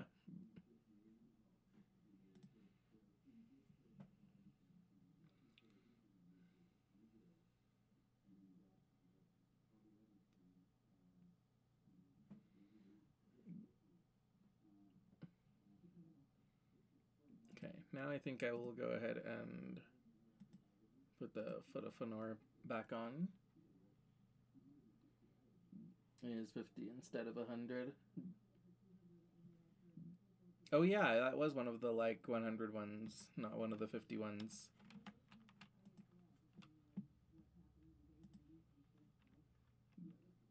Yeah, okay. Cool.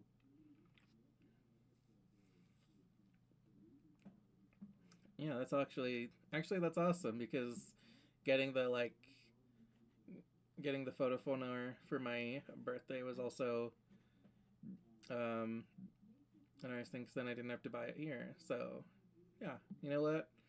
I am happy with my choices.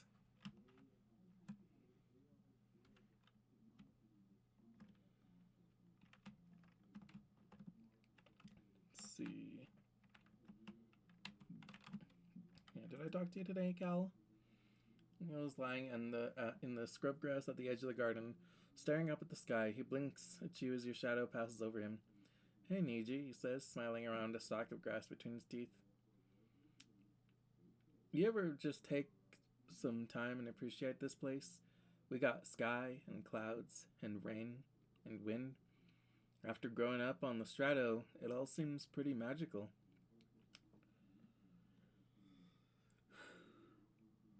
Hmm. Let's see. Your dad takes a big breath of air. This is real living, he says grandly. Sometimes I wake up thinking we're still hurting.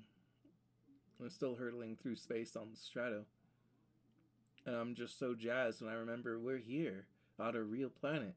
He slaps you on the back. Never take this for granted, kiddo.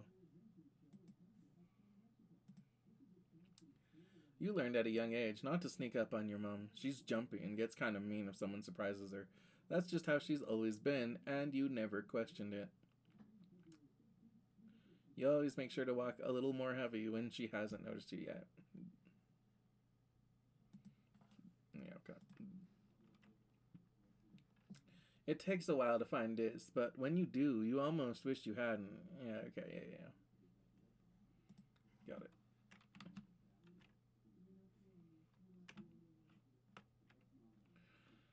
Hmm. Yeah, okay.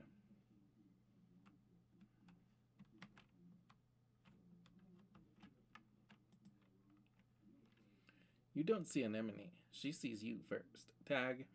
Got it.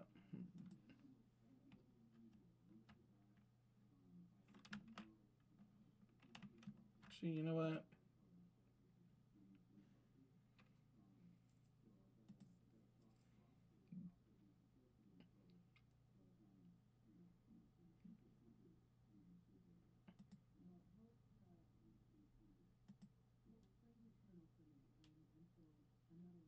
Hmm.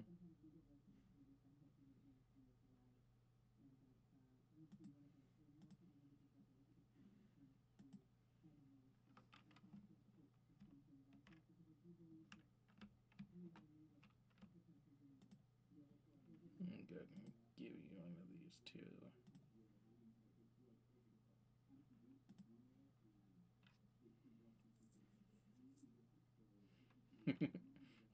Neat. I don't know what I'll do with it, but I love it. Thank you.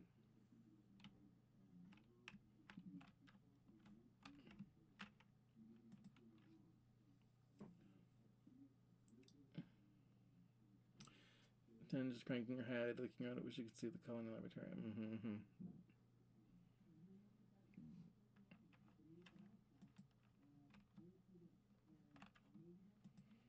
Okay, now we're going to get one in animals again. Part of self-defense is training your body so that it can be ready for any situation. The security chief has you running laps, jumping through tires, climbing walls, and sprinting back and forth. He has this inverted anti-gravity pad that makes your limbs feel super heavy. When you do jumping jacks on it and then do them again in normal gravity, it feels like you could jump straight back up through the wormhole. It's exhausting, but not that different than sports ball training.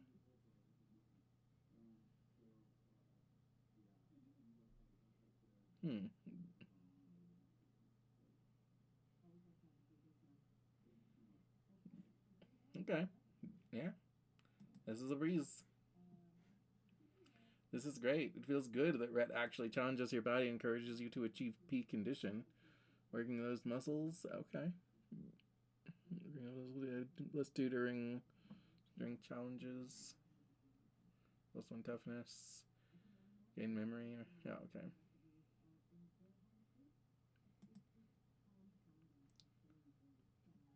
One slot will turn cards physical. Okay.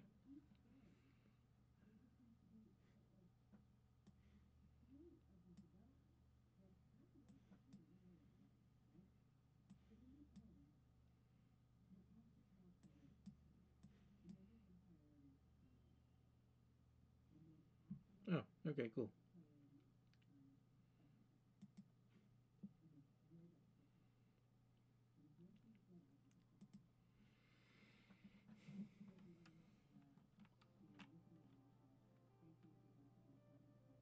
Your main can't equip and unequip items if you need to. The jacket is +20 persuasion if you can see it coming. Yeah. I mean, they don't give her the logs. They'll give them different gifts and just save them for someone who does end up liking them instead.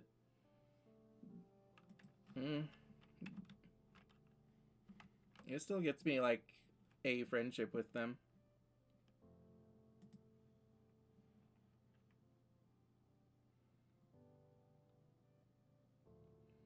Oh, wait a minute. I should have been doing my fucking popularity shit.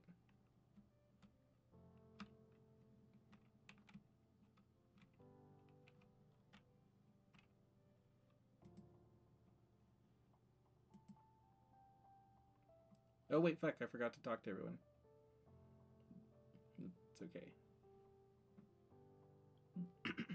Zeke rolls their eyes when they see you report to the depot for your first day as a clerk. Oh, it's you, they deadpan. Well, at least you might learn something useful while you're here. The depot is where the precious nanoprinter lives. Zeke lords over it like a tyrant, and they don't like children. They load the depot module on your holopalm and walk you through the process. People submit requisitions for the nanoprinter through this portal, they explain. It's your job to program the correct routine into the nanoprinter to fulfill their order. Then, you mark it as available for delivery or pickup depending on if we have a delivery person available. Zeke grumbles, and we almost never do. With that perfunctory explanation, Zeke leaves you to figure out what to do on your own. It's okay for the first hour or so because no one puts in a requisition at all. It is pretty early. Maybe everyone is still asleep?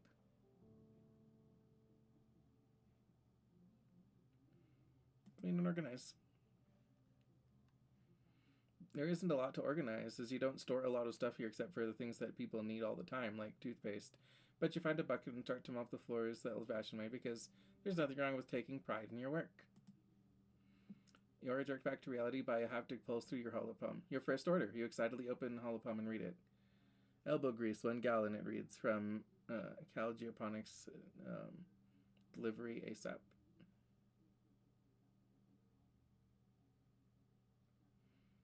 Oh my god.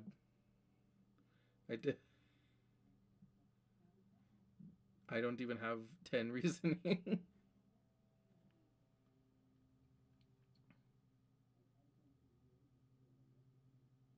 Yeah, but if you give them something they like, that's +2 instead, and on birthdays it's +4. So in general, it's better to find out what everyone likes and focus on those for them. But it does take time finding which gift is good for whom. Listen, I got like 10. I get like 10 fucking like mushwood logs a year, so I think that I have like enough of an abundance of them that I can give them to like some people who's like, you know, I would be giving Anemone and Cal Xeno eggs instead, but it's not like I'm finding like 10 fucking Xeno eggs a year like I am with Mushwood. I'm finding like one Xeno egg a year or something.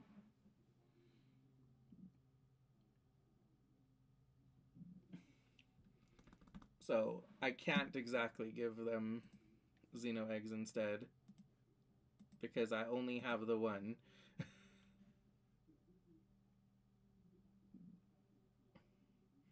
Plus, if I accidentally give them a Mushwood log on their birthday, then I find out when their birthday is. Yeah, Mushwood logs are so many of them. Yeah. That's why I don't think I need to save up like 100 of them. I think that I can afford to get rid of some.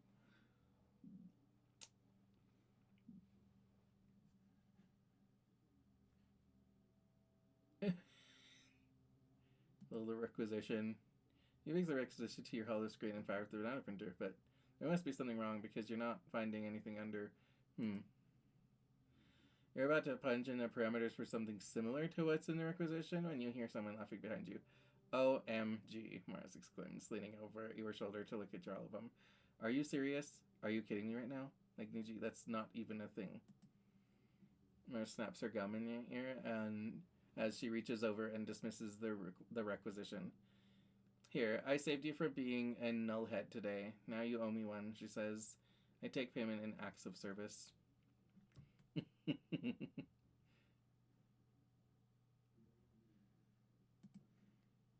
She hops up onto the depot counter and primly crosses her legs. I'm so totally relieved to have you as my assistant here, Niji. Finally, someone to haul boxes and fetch things so I can focus on the important work.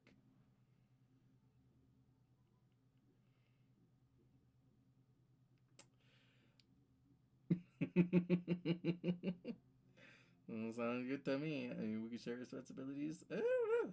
Your assistant think I should be in charge. I don't care which one of you is in charge, Seek interrupts, so long as you get the work done. Seek pauses. Wait, did you wash the floors? They say, looking impressed. Well, that does deserve a reward. Here you go. They swipe their hollow palm and you feel your pulse as a couple kudos are deposited to your account. Nice.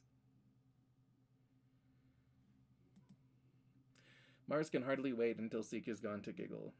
Either way, I'm glad you're here. This job is usually so boring.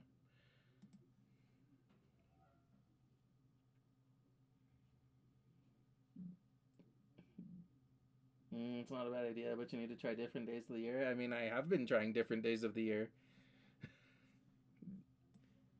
It's not like I can gift them all a bunch of mushlogs on the same day. Card becomes 2. Oh, okay.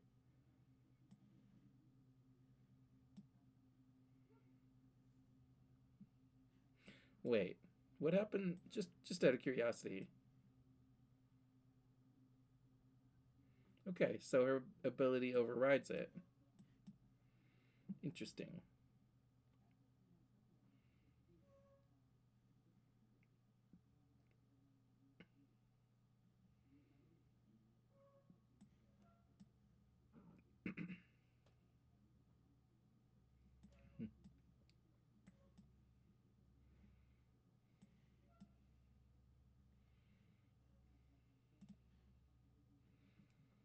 Nice.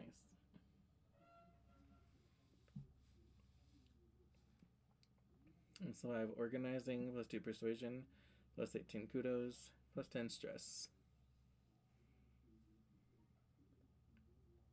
Fuck yeah. Light dust. Early wet. Okay, it's Mars's birthday, so. Okay. Actually, first of all, let me actually go ahead and save because I haven't actually done a manual save in a while.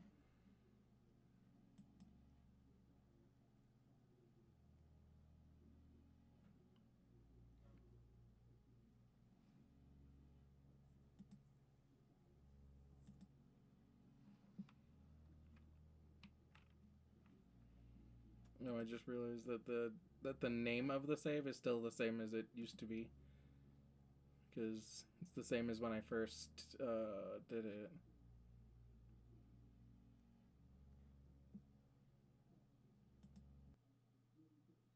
Oh, fuck. I don't know. I didn't realize that that was going to be like the name of the file for the entire time. I thought that it was like, oh, name this particular save so that you know what you were doing when you last left off. But instead, this file is just permanently called like Niji end of first year. Let me see. Let me just see if any. Oh, cool. Got a nice glowing mob fruit. Just seeing if anyone has like anything in particular to say to me. Okay. No, I'm gonna go ahead and give Mars her present.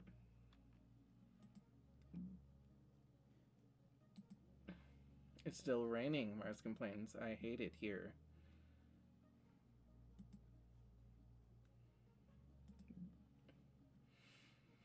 Ha! Mars laughs, taking the crystal and turning it over in her hands, inspecting it.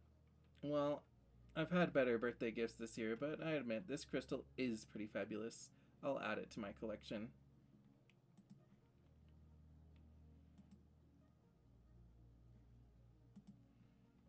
Hmm.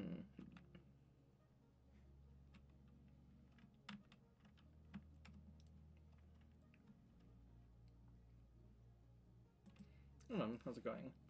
Your dad used to joke that your mom got her prosthetic leg so she could run faster than everyone else before you had gene tech. You don't think that's true. You guess she lost it in some kind of fight, but she barely ever talks about it, except for days like today when she's stumbling around like one leg is shorter than the other. Stupid thing, she grumbles. When am I going to have time to get this damn thing fitted right?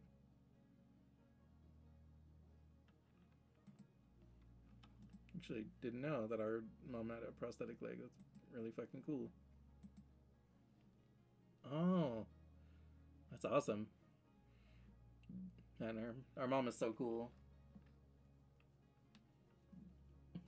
Yes. Mm-hmm.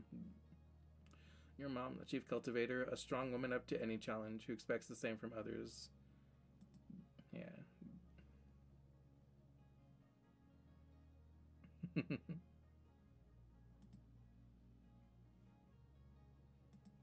It's cool that I can get like a full view of everyone.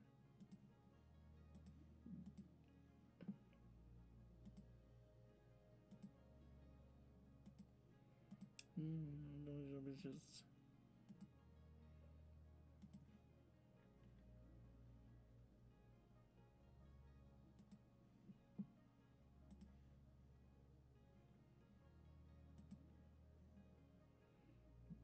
Antecedent is so gorgeous too.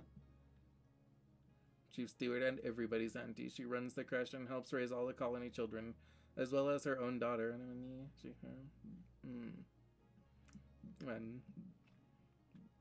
I want to be like antecedent when I grow up. Killed during a Xenophon attack. Yeah.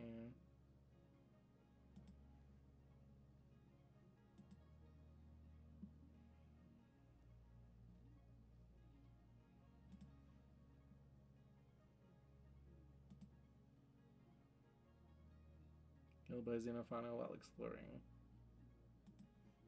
Hmm.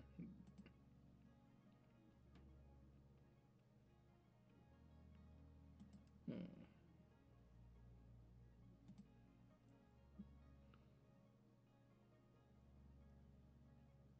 Hmm.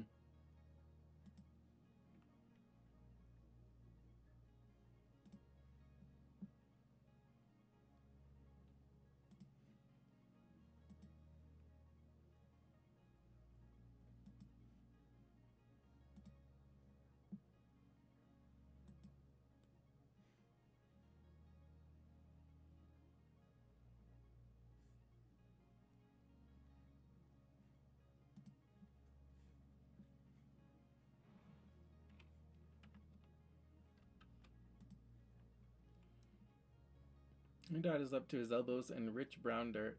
You've rarely seen him happier. Hey, Gooseberry, he says, squinching his nose at you instead of waving.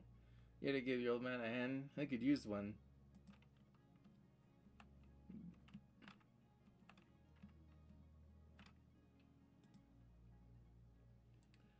Let's see. Cal is sitting on the garden fence, his feet tucked into the slats, tapping away at his hollow screen.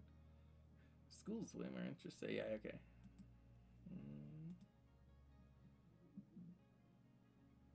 Mm-hmm.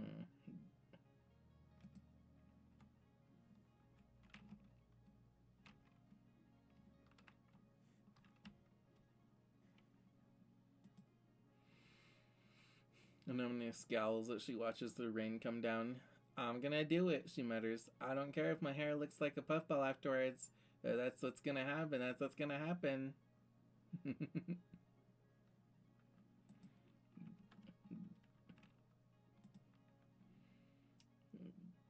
Mm-hmm. Oh, wait, I can give her something else? Okay.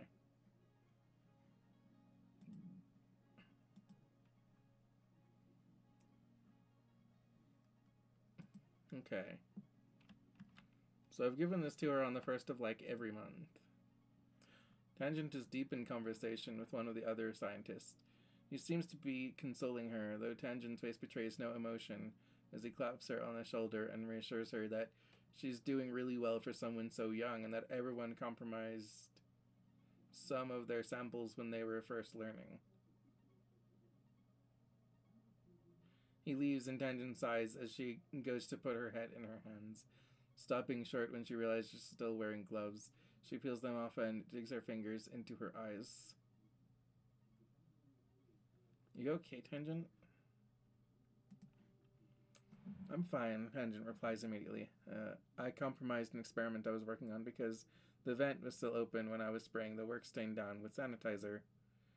She sniffs. It's so gross here, she says. I probably did that fungus a favor. Tangent takes a bottle of sanitizer from under her workbench and cleans while she speaks.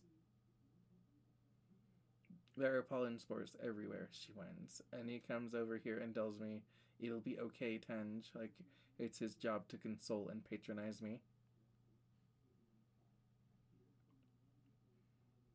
She's not gonna like it if I say this, but that's what I would say. But it is okay to make mistakes. Tangent shoves the sanitizer back under her workbench.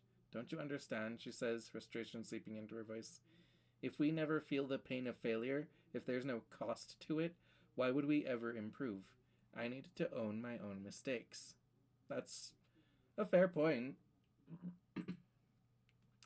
What I don't need, she continues, icily, is someone to pat me on the head and tell me it's okay, and the adults will make it all better. Tangent's focus. +1 if this has the highest value. Okay. I messed up, she says. Just let me fix it. Don't make a big deal about it like I'm a child with a boo-boo.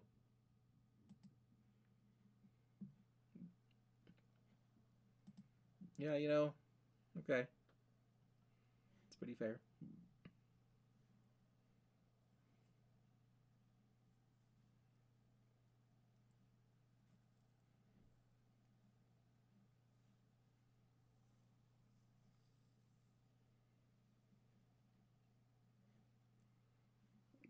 No, holy shit.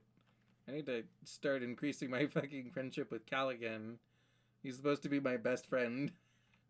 And I'm like getting more friendship with Mars and Tangent.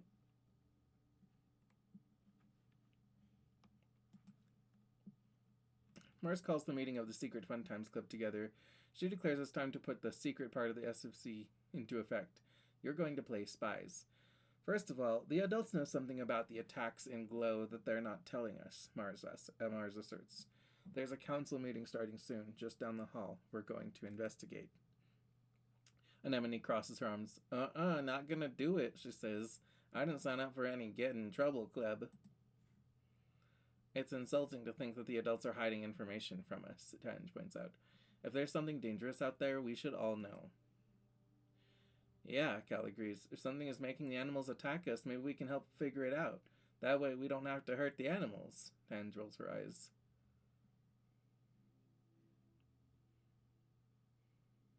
Yeah, fuck it. I want to be a spy. Mars nods. Okay, whoever wants to come, follow me and stay quiet. Yu, Tang, and Cal join her.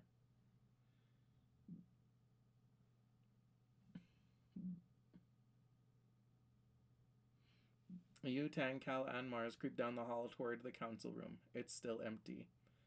Good. Mars pulls a small crystal object out of her pocket and shows it to you. It sort of resembles your holopalm. She whispers. It's a 3D camera, like the kind they use to record holovids. Niji is going to hide it in the council room.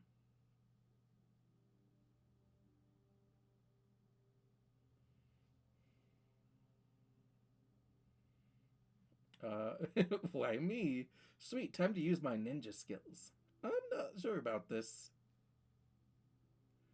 Why me? Because I don't want to get in trouble. Mars says simply and drops the crystal into your palm.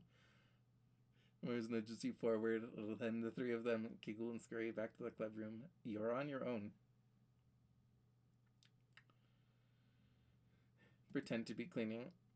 You grab a static mop from a panel in the wall and vigorously wipe the floor as you enter the empty council room. You work your way over to a potted antlerfern and drove the crystal into the pot while pretending to dust it. Success. You casually make your way back out of the room and rejoin the others. Mars beams at you. Good work, Niji. Now, it's starting. The four of you watch the feed on your holopalm as the council members enter the room.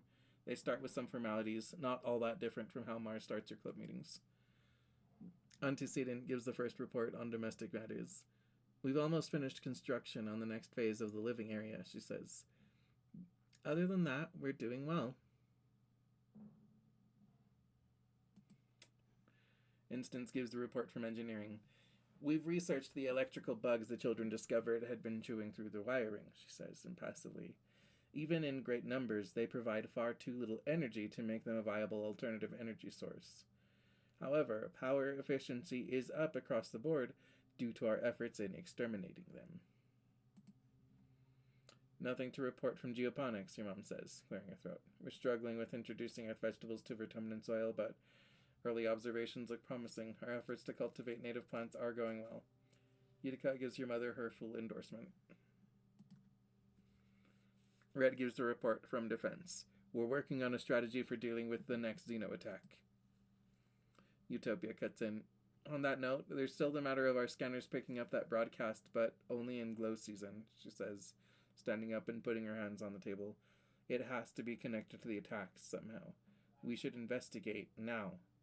Utica shakes her head. It's far too dangerous to go recklessly off into the wilderness toward the back half of the year.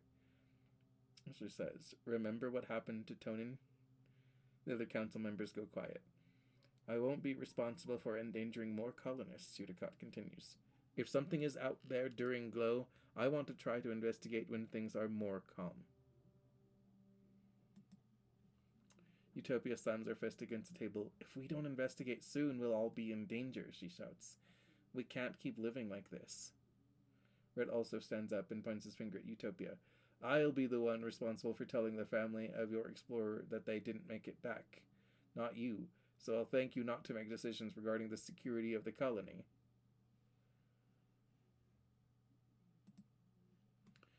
The rest of the council erupts into raised voices and angry adults.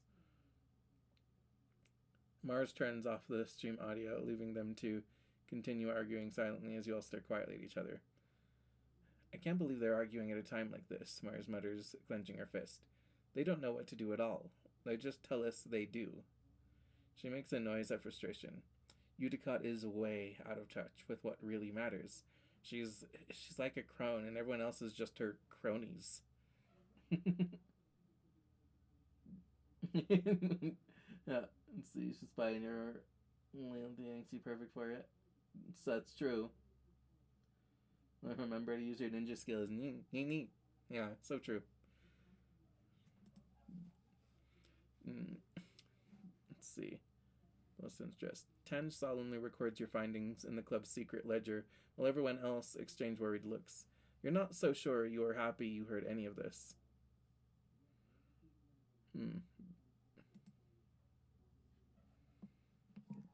Working in the depot. Okay, a card gets +1. Alright, so here's what we're gonna do. We're gonna put this here.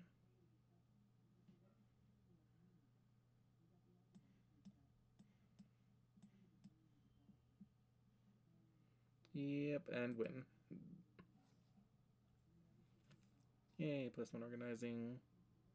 It's 18 kudos. Hell yeah. Early wet. Mid wet.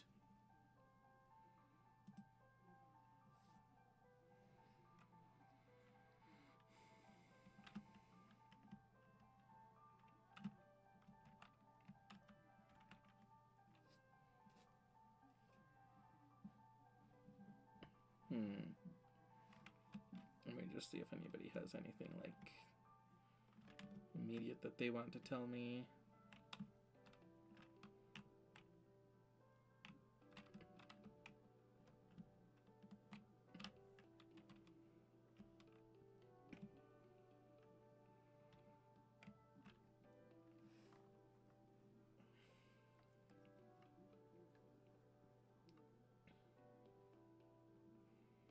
Okay. Also, before I start doing my rounds over there, let me also just have a look at, yeah, okay, so we've got like 9 minutes until the next ad break. And do I have my timer on? I do not.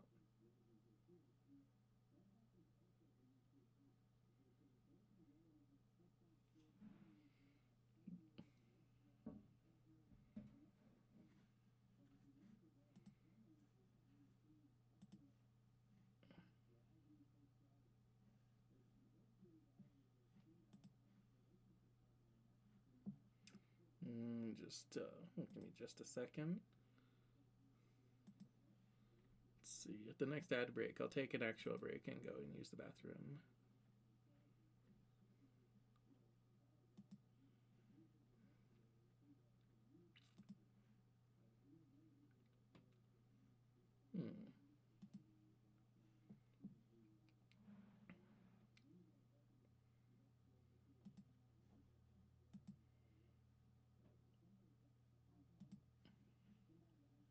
Okay, let me just put this back.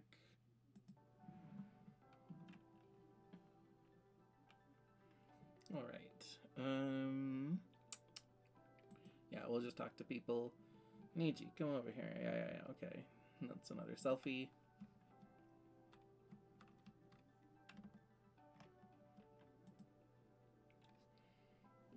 Someone's just checking on me.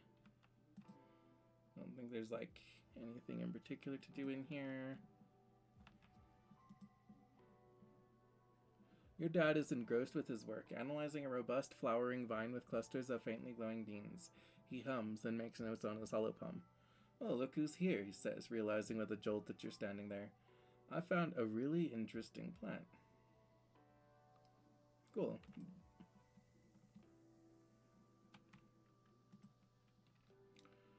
You can hear Diz sniffling, finding him tucked into a lurid alcove of the walls. He stumbles to his feet when he sees you approach. What do you want? He scowls. Did Mar send you, Tanj? I'm not going back. I'm not just going to do what people tell me. Okay. Cal. Yeah, there's more math than you thought there would be. Okay. We'll go out in a minute. And Hermione looks up from her hollow palm and sighs dramatically as you approach. Man, I hate school learning, she exclaims, prodding at her screen. Why do I even have to do this?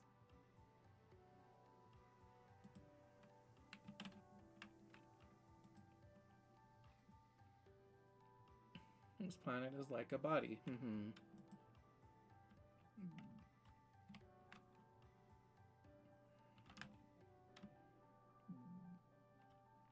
Okay. Yeah, you know what? No, I'll tell you what. I'll go outside. I'll go and do the event with the cow.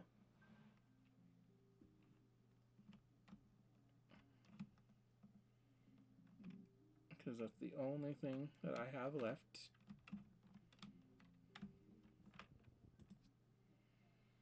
You come across Float Cow. Figure out what's wrong with her.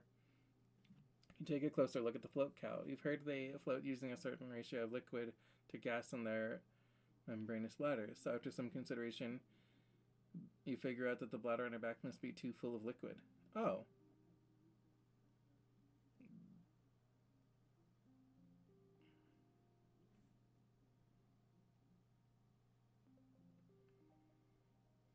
Wait.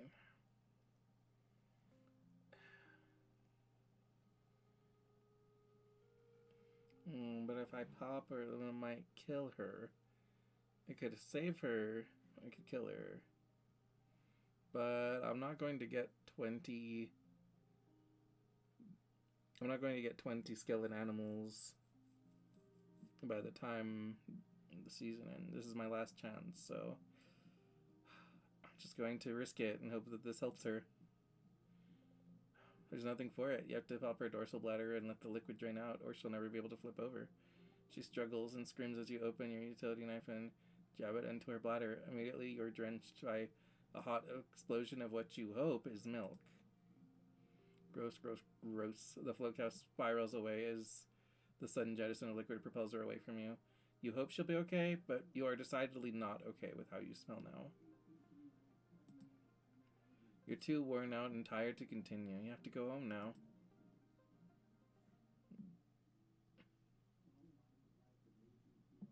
Okay, +2 bravery, +1 perception, and plus a friendship with 2s.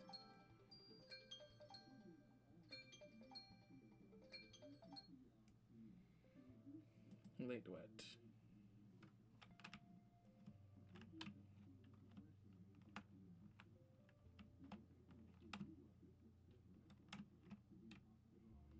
I'm just walking around to see if anybody has anything important to tell me.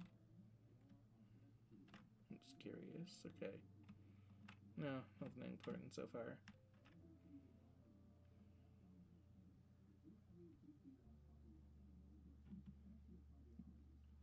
I just wanted to double check that was all done, but yeah.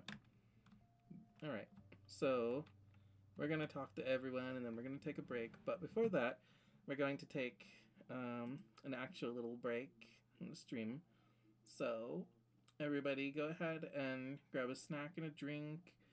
Go potty, stretch, hydrate, do what you need to do to take care of yourselves. And I'm going to go and use the potty, so we'll be right back after these messages.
I'm back.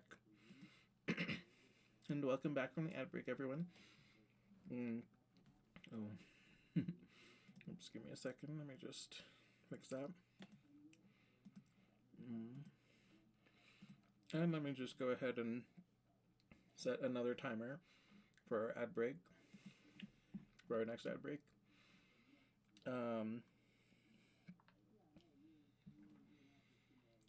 I don't know how much longer exactly I'm going to keep going. But I am pretty close to... I am very close to ending the year, so...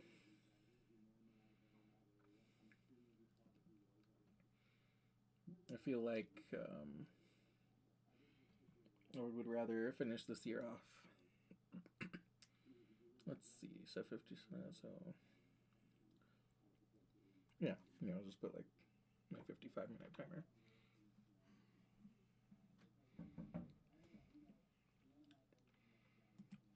Okay.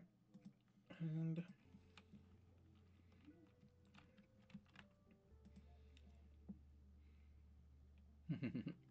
okay, we've gotten that, yeah. Time just craning her head, yeah. Okay. Oh.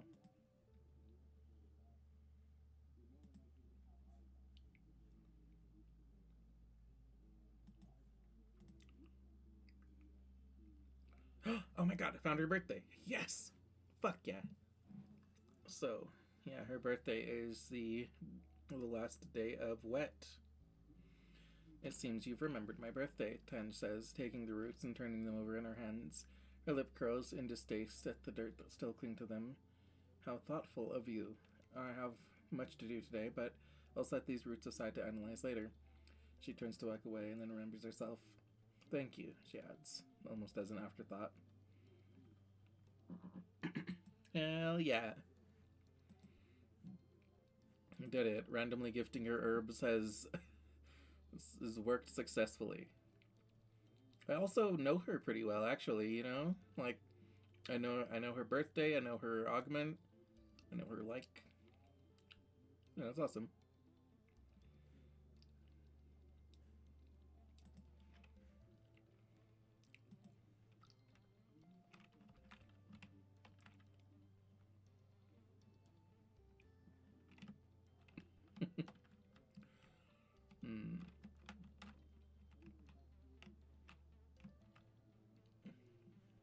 Yeah, okay, so I'm going to have to... Yeah, I'm going to have to rest now. Let me just talk to everyone. Yeah, just about her jacket.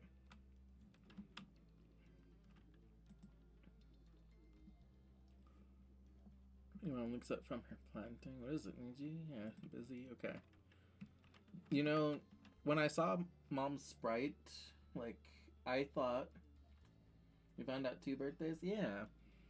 When I saw Mom's Sprite, like, I didn't realize that her leg was prosthetic. I thought that she was wearing, like, a piece of armor or something around her leg.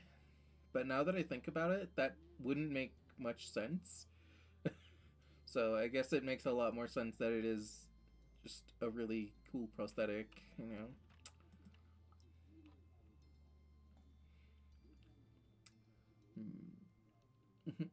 I was panning over some reports on his hollow palm. Oh hey, little seedling, he says, distracted.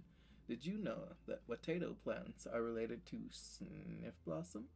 I never would have thought. He puts down his work and smiles. What do you need? Not bad. I'm good, Dad. I sure hope that... and I sure hope that that cow is okay. That poor cow. It takes a while to find days, but when you do, you almost wish you hadn't. Yeah, okay.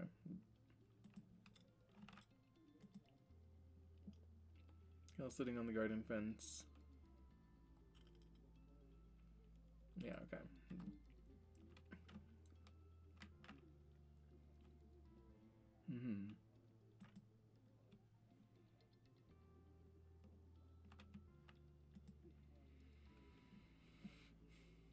Alright, we're going to go ahead and relieve our stress this month. You use the uninterrupted time up on the walls to catch up on some schoolwork.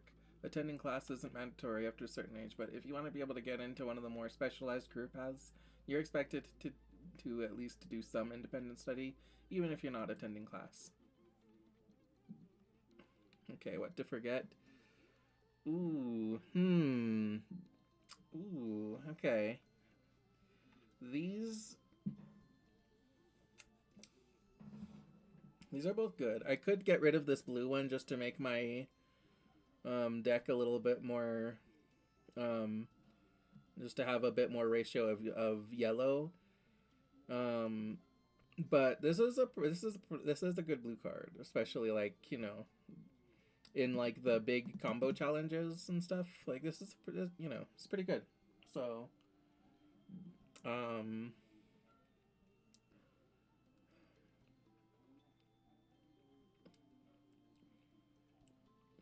don't necessarily need to use the forget feature, but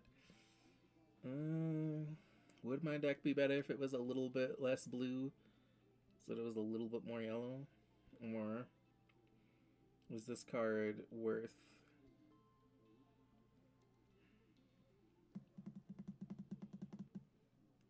I do feel like this is going to be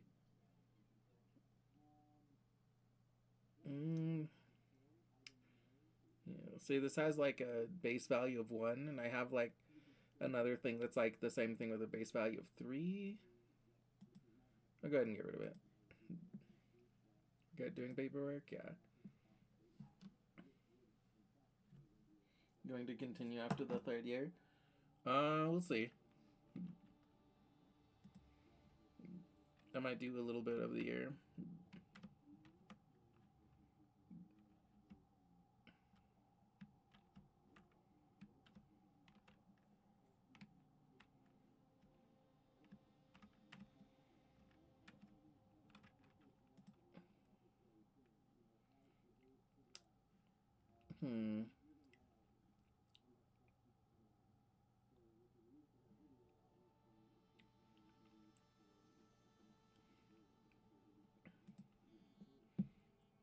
Okay, so out of all of my friends, Anemone is the one that I have like almost no friendship with because I don't do like the sports stuff. So, I'm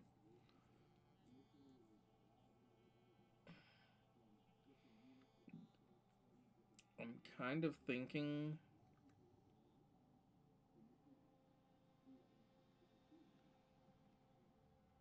Hmm. Hmm. Let's see.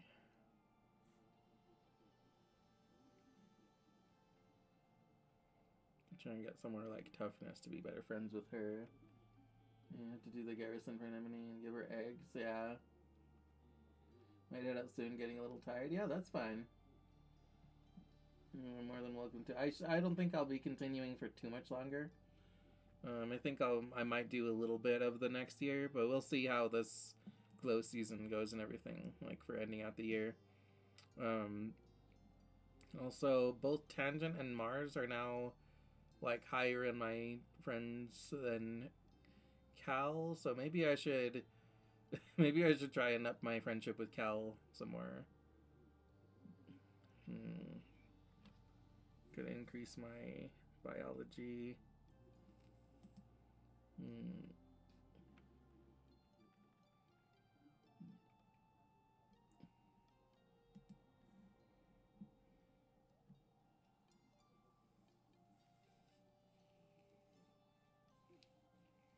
Hmm.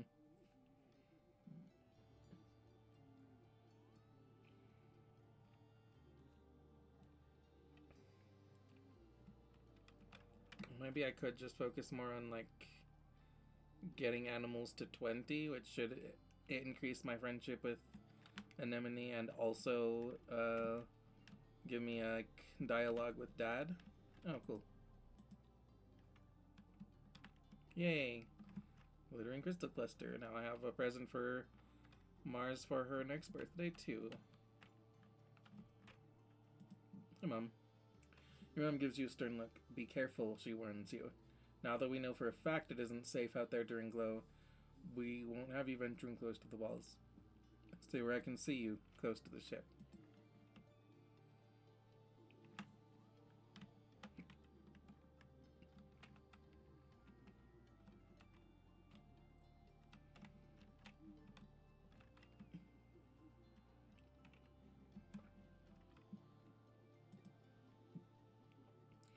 You find Diz illuminated by only the glow of his hollow screen.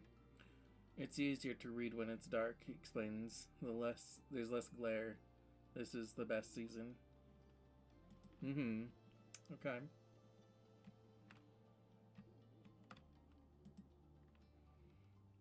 You approach Anemone just as she's about to bite into a sandwich the size of her head. Mom says I'm about to hit my growth spurt, she says, chewing with her mouth open. She says I got a hollow leg.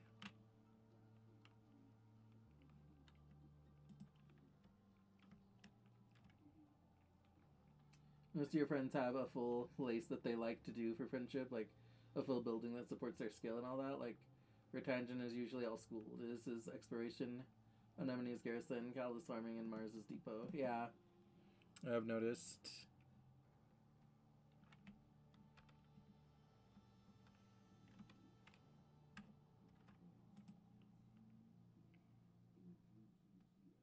You're way too scared to go outside during glow season, and besides, the gates are closed.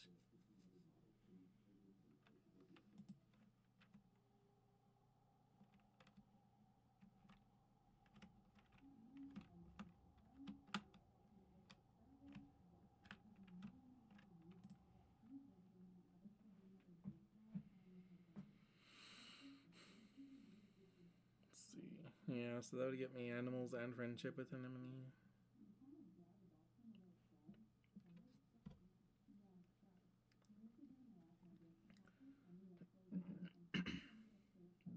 Memory.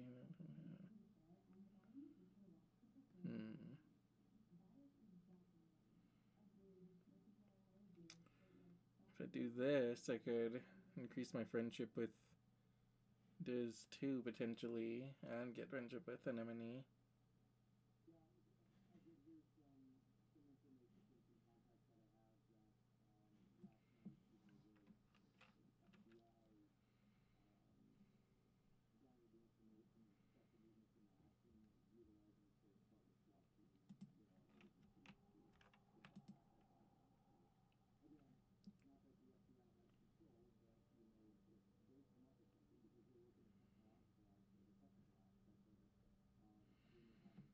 And if I do this, I can get some more. I can potentially get some more friendship with Cal. Okay, so if I do this, I can invest in getting friendship with Cal. Because by getting more biology, I can do his events, and I can probably do more of the farming stuff later. But on the other hand, if I just go and do some farming stuff, that would guarantee getting him some, like, friendship up.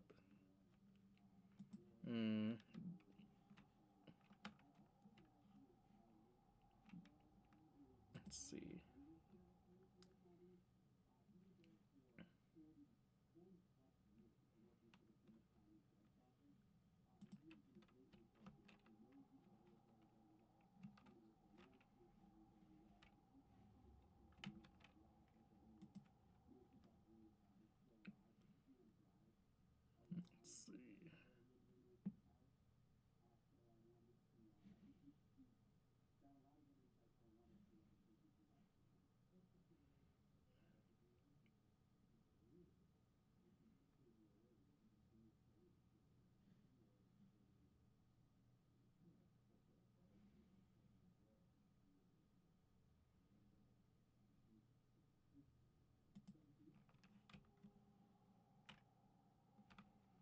She wants me to have what? 80 organizing? Yeah, goddamn. Okay.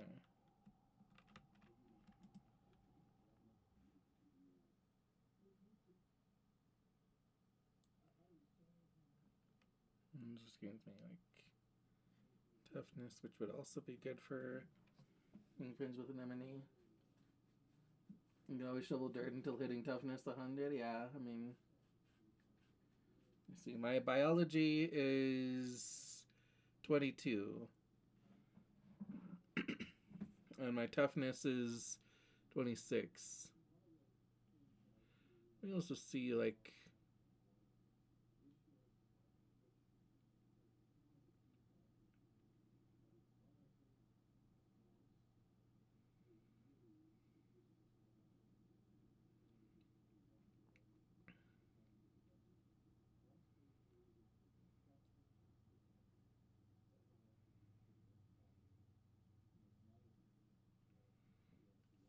biology. Yeah, so if I train at the depot, if I go to the depot, then I get toughness for anemone, and I also gain friendship with Cal. Never mind. Still try to shovel dirt until you can unlock something.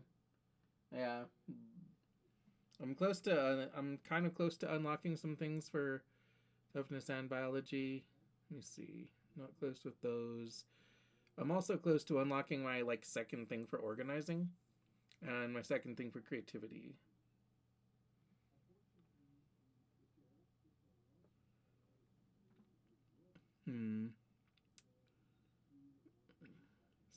So I need. I know that it's the yellow that needs to get up. So I need so my bonuses don't count for getting the milestones. So I believe that I need 14 more creativity. That's actually not that close. Now that I think about it, it's kind of close, but it's not that close. And meanwhile, say I need 9 more organizing, I think. But the organizing will come once I go and get money a lot. So yeah, 52 creativity, yeah. Increasing biology other ways is not a bad idea, yeah. So this doesn't increase my biology, it increases my toughness. Going to school increases my biology.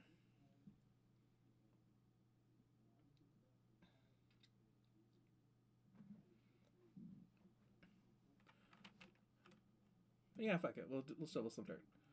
There are only a few glowing plants in the garden, so in the dark of a glow, you have to do a lot of outdoor work by lamplight. In the eerie not light, fertile earth dirt looks the same as for Tumnan dirt. It's so hard to see what you're doing. Toughness, shoveling dirt. Okay.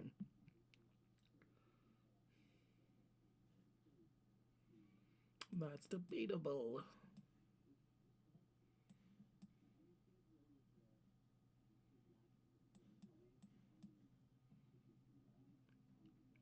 Nice.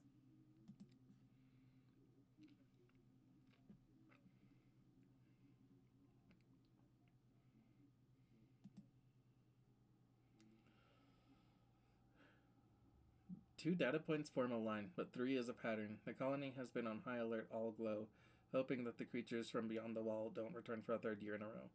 Surveyors keep reporting that they're seeing unusual animal activity. Even the plants seem different, they say. The new tracks that must have been left by creatures larger and heavier than you've ever seen. You and the other colonists drill excavation plans.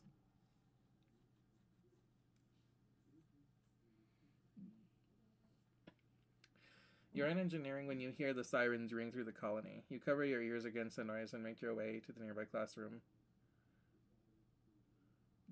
Oh, this is one of the assembly points, so you should be safe there, but it wasn't so safe last year for Professor Howell. What if another creature gets in? Congruence, a new teacher, is just a face on a computer screen. She can't protect anyone. Congruence flickers cheerfully. Please stay calm, children, she says. The defense squad is already en route to the creatures. This should all be over soon. You've been told this before. As the sirens continue, you're faced with a choice. Stay put or leave.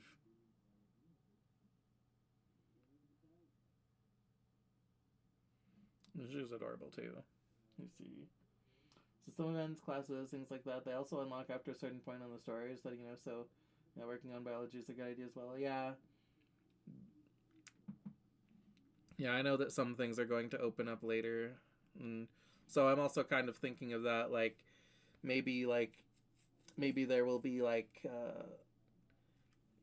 assume that the once the better job in geoponics opens up, that'll be a better opportunity to get friendship with Cal. But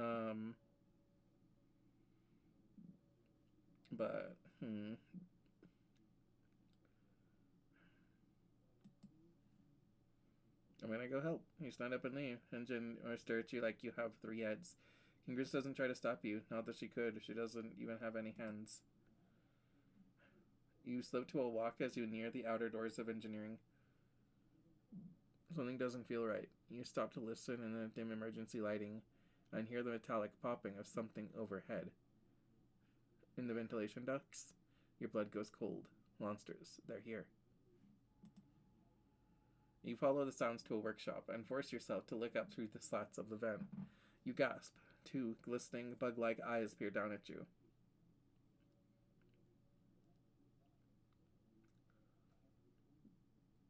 No, 4. 6. They blink in syncopated pairs. Then you hear it, over the sirens. A soft pinging noise, halfway between a chirp and a purr. A creature skitters spider-like from one side of the vent to the other. A small furry tentacle slithers through the slats, searching for the vent release. When it can't find one, it bangs its body against the inside of the vent, denting the metal.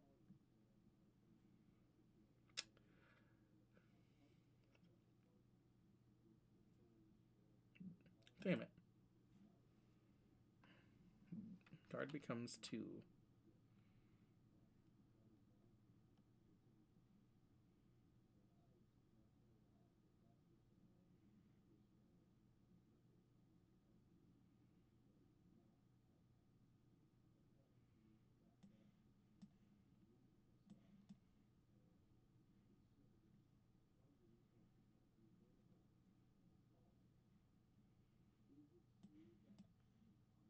Take care. Thank you, E. I'm taking care.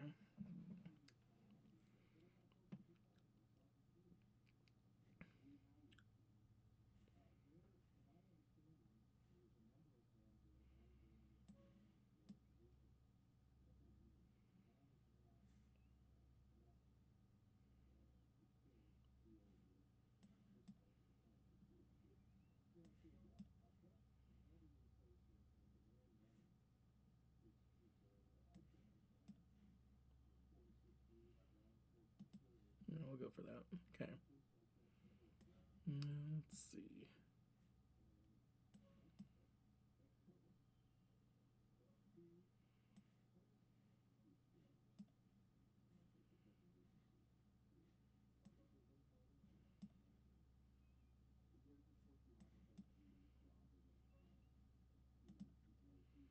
Victorious. Yay. Let's do animals. +1 kudos.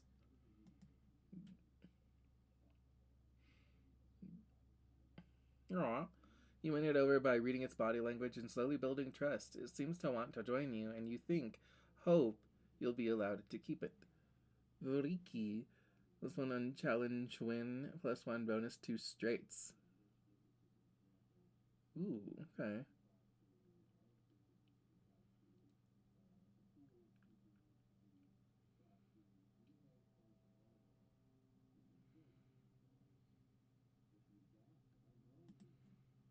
You look the species up on your holopalm and learn that Vriki, so named for the trills they make, which yours is making now, cuddling up against your leg, are neither male nor female, though they do require a mate to reproduce, so it's a they then. You decide to name them. Hmm.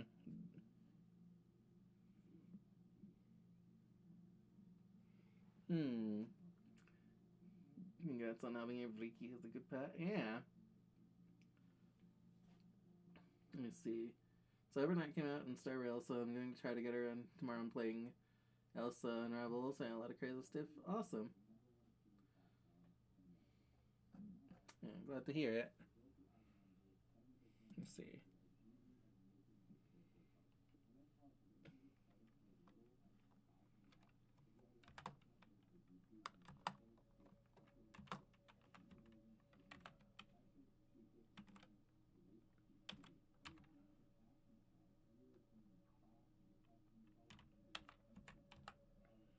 Trillinity.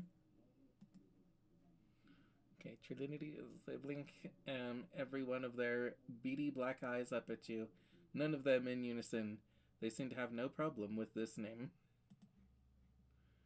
It isn't long before the sirens turn off, ringing 3 short pulses as the all clear message flashes on your holopalm. You and the other children file out of engineering, and you head back to your quarters. Your parents will want to know that you're safe. You manage to smuggle your new pet Vriki under your jacket and hide it under your bed before they arrive. Your dad gives you a big hug, but your mom slumps into a seat at your small table. It's like they were going specifically for geoponics this time, she mutters, but your dad pets your hair and shushes her. I'm sure it was just bad luck, Flulubelle, he says, but your mom shakes her head and pulls her hands in front of her mouth. Staring out the porthole window at the fields.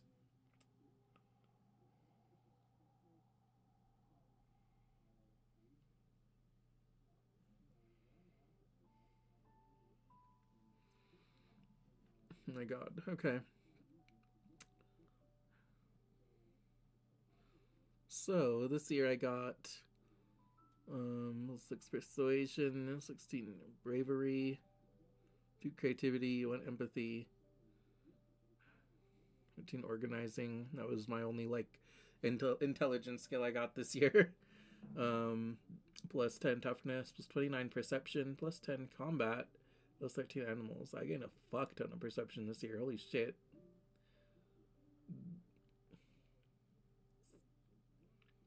Let's see, so, and then I gained a bunch of friendship with Mars and a bunch of friendship with Tangent. Not as much with Anemone and Cal. Gonna have to fix that.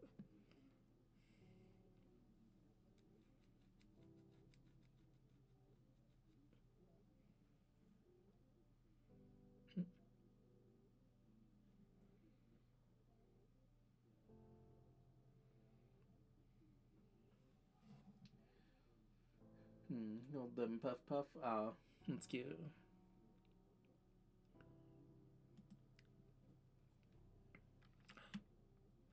Oh, I'm supposed to be around. Oh my god, you're so cute. It's so cute, so cute. Hi. You're my precious.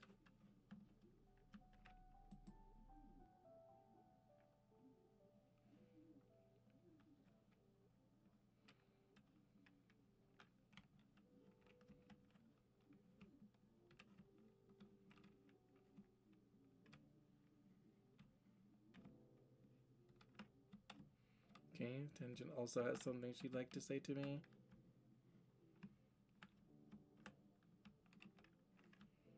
Okay, I need to introduce Diz to my pet too at some point. First, let me talk to my bestie Cal.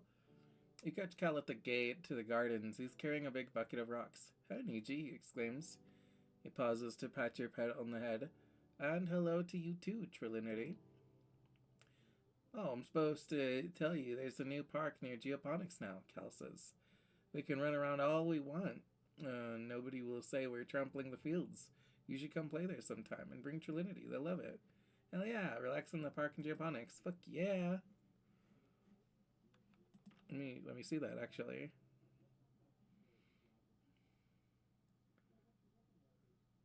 Oh. But I don't get friendship with Cal.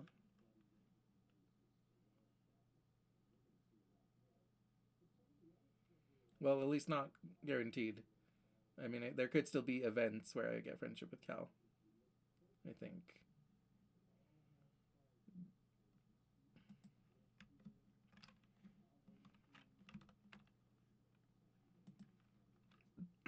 Your dad is watching your mom work. You can practically see the hearts in his eyes.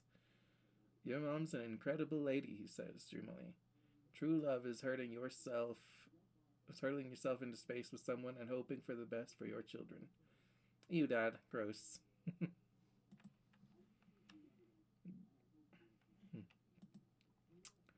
Your mom is hard at work. Are you even surprised anymore? She cares about these fields more than she cares about anything else. I mean, not anything else.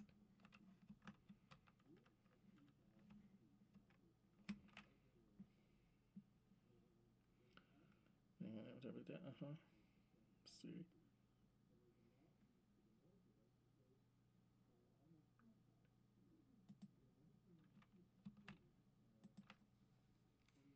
Biz is fiddling with the toggles on his jacket, watching the comings and goings of expeditions. I want to go with them, he mumbles, but like not with them, like I just want to be alone in the wilderness for a while. A little smile plays across the corner of his lips. It sounds nice.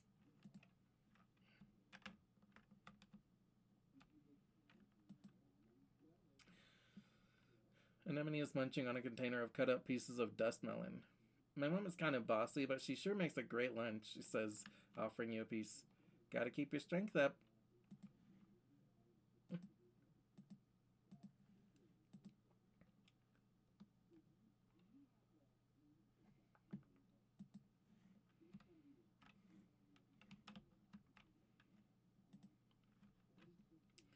Tangent is standing still with her face held up to the sky, letting blue snowflakes land on her cheeks. They melt almost immediately. She doesn't move as you approach. After a minute, she winces and rubs her eyes. It stings, she says, because it's made of acid.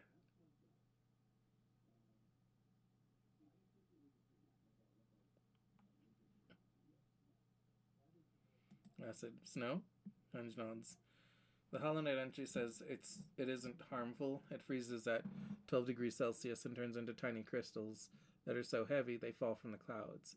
You can see them under a microscope. She sticks her tongue out and lets some of the flakes fall on it.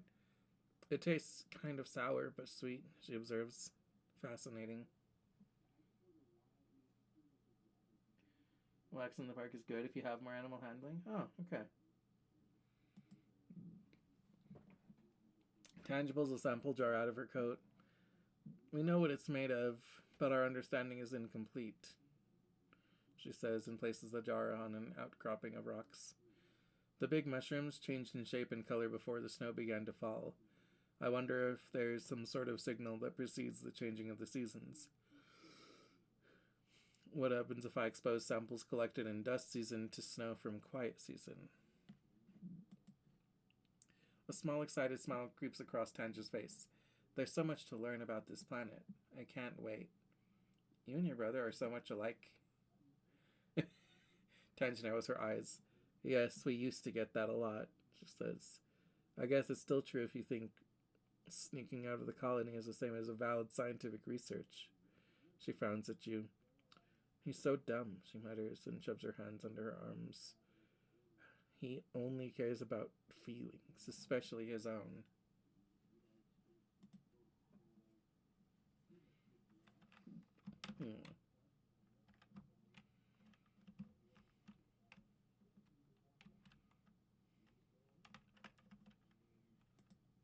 Did I already talk to Mars? Niju, what do you think about this?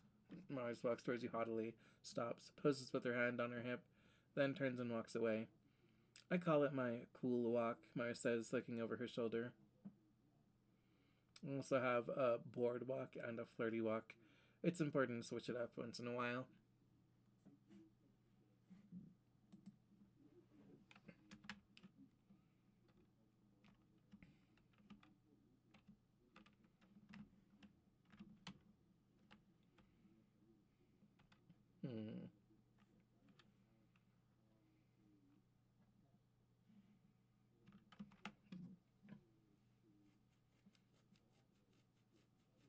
Let's see. You know what?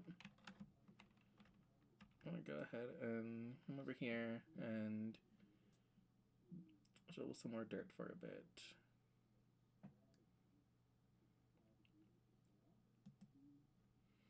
Ichi, can I get you help with something in the barn? Cal asks. Excuse yourself from planting and follow Cal.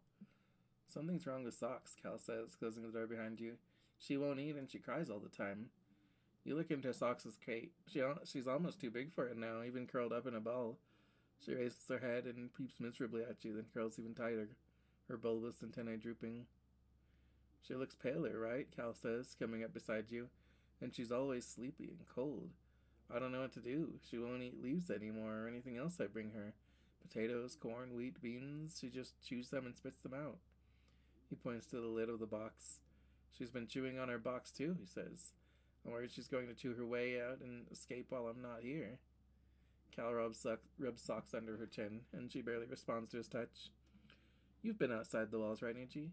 Have you ever seen any animals like Socks, full-grown ones? What do they eat? I'll look next time on surveying. Thank you, Nietzsche, Cal says, sighing as he closes the box. I'm really worried.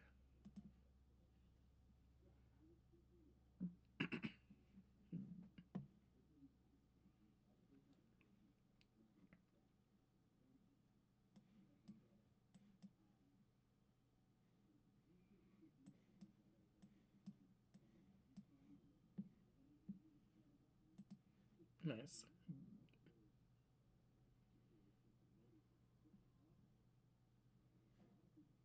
Fuck yeah.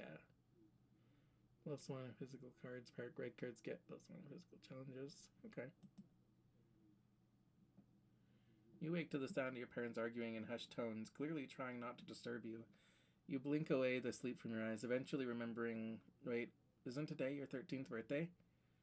Where's your birthday cuddles? Your parents always make a big deal about your birthday. You peek out through the privacy curtain on your bunk and listen in on their argument.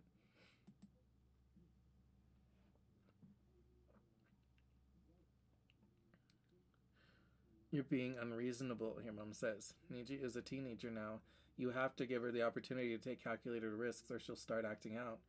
That's just what being a teenager is. Going off into the wilderness isn't a calculated risk, your dad replies. It's too dangerous. It's weird to hear your parents arguing. If they ever disagree, they sort it out quietly or go to mediation. This time they sound really upset. It's unsettling.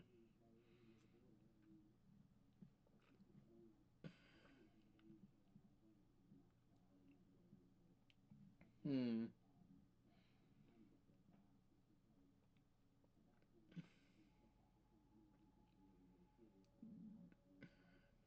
don't need to. I glance at you. Your mom holds up her hand to silence you and goes right back to talking. Geranium, she grates. You said yourself that we need every person out there surveying for edible native plants. You're even going yourself. Why not our daughter? Your dad flails his hands helplessly. Because, Lulu, she's our daughter. It's our responsibility to keep her safe. You're not keeping anyone safe by coddling her. And Mom almost shouts, and your dad flinches in shock. Niji's survival depends on her understanding this planet. So you're not doing her or the colony any favors by pretending like that's not the case. I can take care of myself. You're brave, but you aren't stupid. You assure them that you'll stay out of trouble. Your dad's shoulders sag as he shakes his head. You barely even know what's out there, kiddo, he mutters. Your mom's fierce expression softens.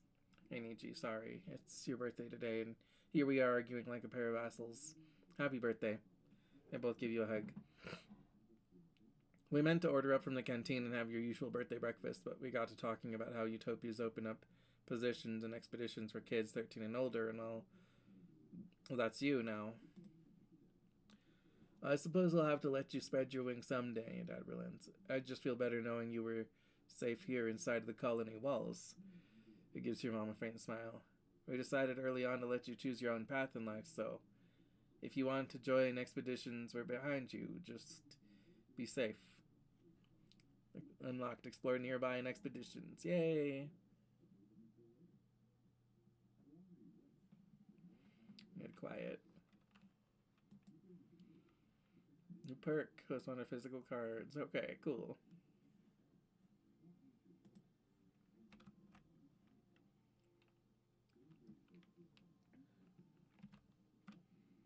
Let's see.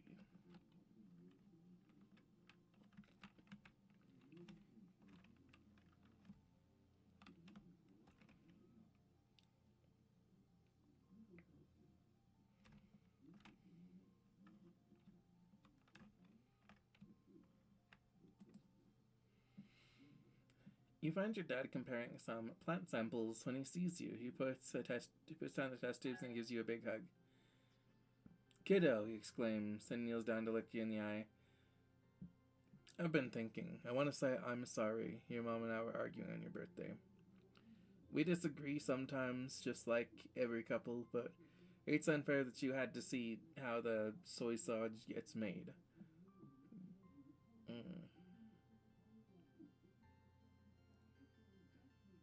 I was really with that. Your dad's face falls. No, I'm sorry, Gooseberry. Here, the depot's open now. Go get yourself a piece of candy or something on me. Mom and I talked it out, he continues. We're both just really putting our everything into the farm right now, and it's making us kind of snappy. You don't have to worry about it, okay? He squeezes you in a hug.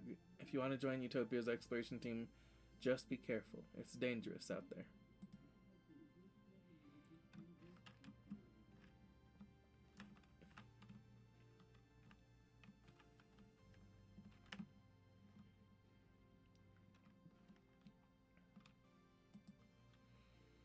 Your mom blinks at you like she hasn't seen in a while. Wow, you're getting big, she mutters, shaking her head in disbelief.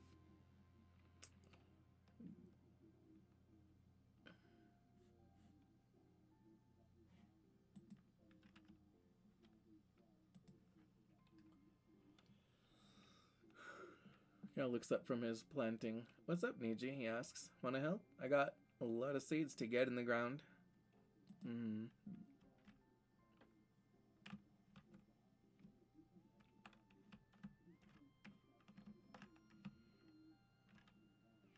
Oh my god.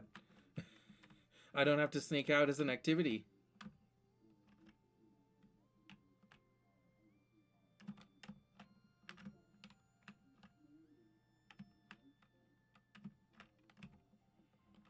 Oh, okay. But I still have to, like, click on this right outside the walls to do the thing.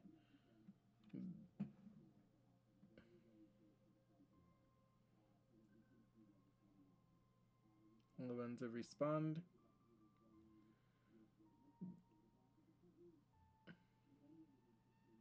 Survey the planes. +3 perception, plus animals, and range budgets. Okay.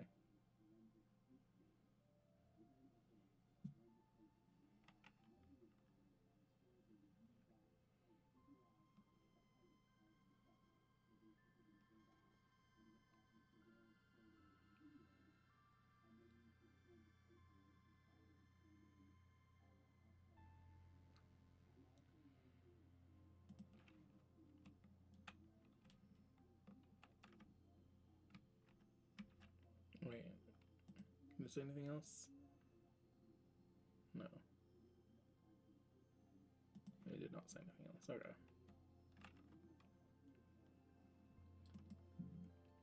This is sulking, leaning against the outer wall of the colony with his arms crossed. Mars called me a maladapted degenerate today, he says. And then she told me she's just trying to help. Like everything would be fine if I just acted like everyone else. He scowls. Everyone thinks we're so much better than the people we left back on Earth, but they're just as close-minded and stupid.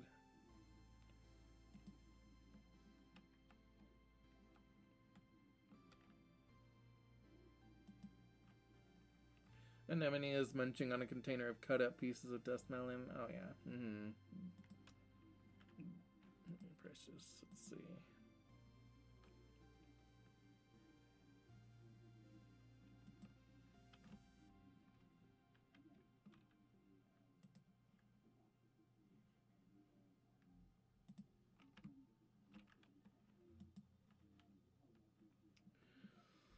The brain requires a nearly continuous supply of glucose, Tange says. Glucose is commonly found in foods we register as sweet, which is why humanity has evolved to crave foods that are high in sugar.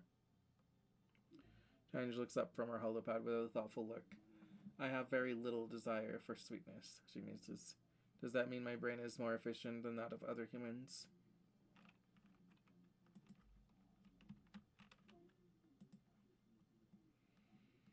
Okay, there's just like the same things to do here.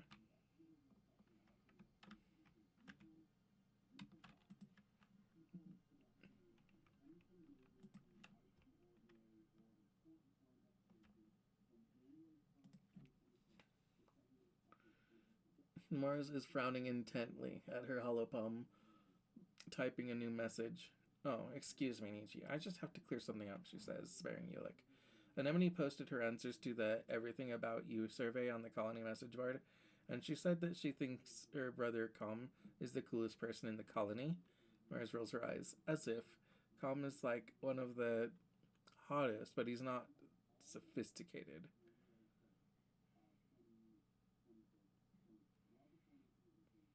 Oh my god, I need 80 persuasion. Yeah, it's gonna be a while.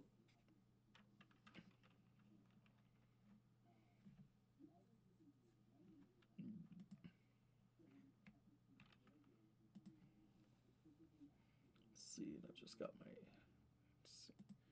notice board. Colony food shortfall 90% low. Security rating 0% red. Okay. Got it. Back.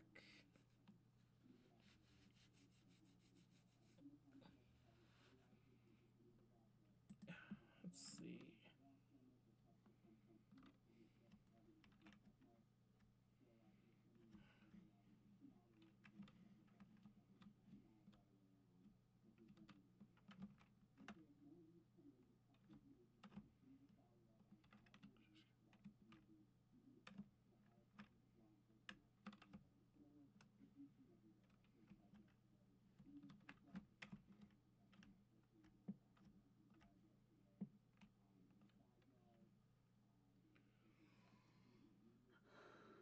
Hmm.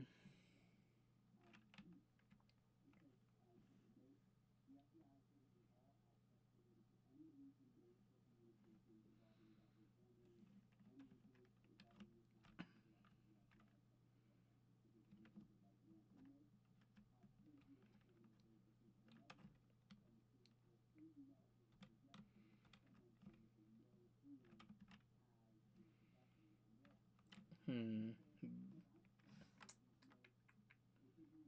Let me just check and see something.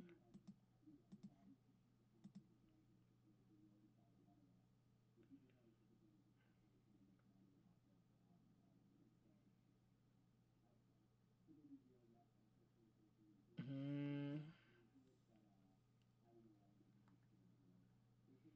Been going like 7 hours and I'm getting pretty hungry.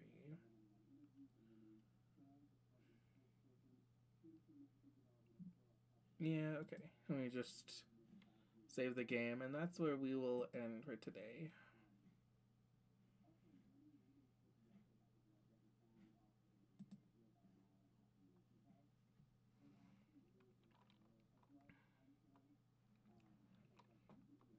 Let's see, we'll call this save file.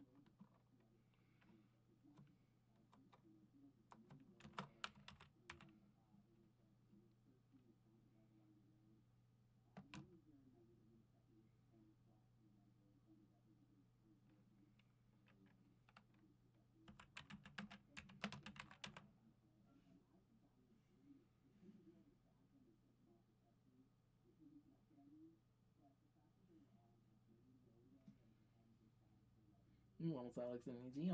Thank you, E.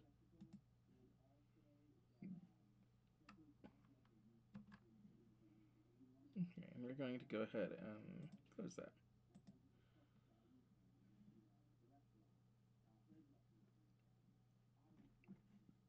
Then we're going to start running down. Aw. I didn't even know I had that. Thank you, E. Mm.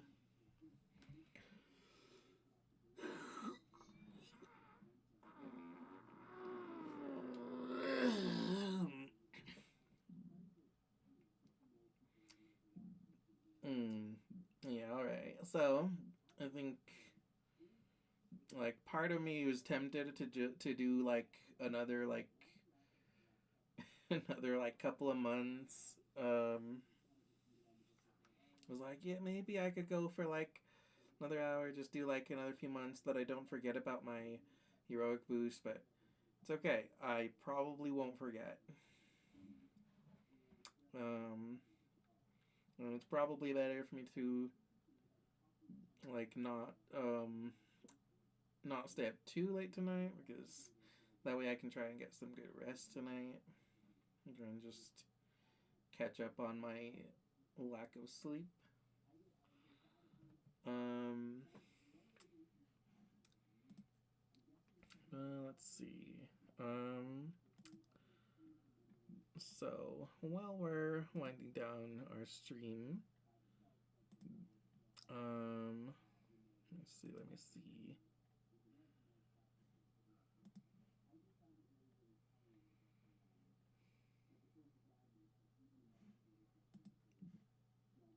I'm actually taking care of yourself, gorgeous. Thank you, E. Let me see. Yeah, I was thinking about it, and I'm like, well, I could go for another hour, and I'd probably be fine, but, you know, the stopping earlier means I have plenty of time to just wind down, like, get sorted, and, get to bed at a decent hour, hopefully. Oh yeah, let's see. As for our final shout out of the night, I'm gonna give our final shout out of the night to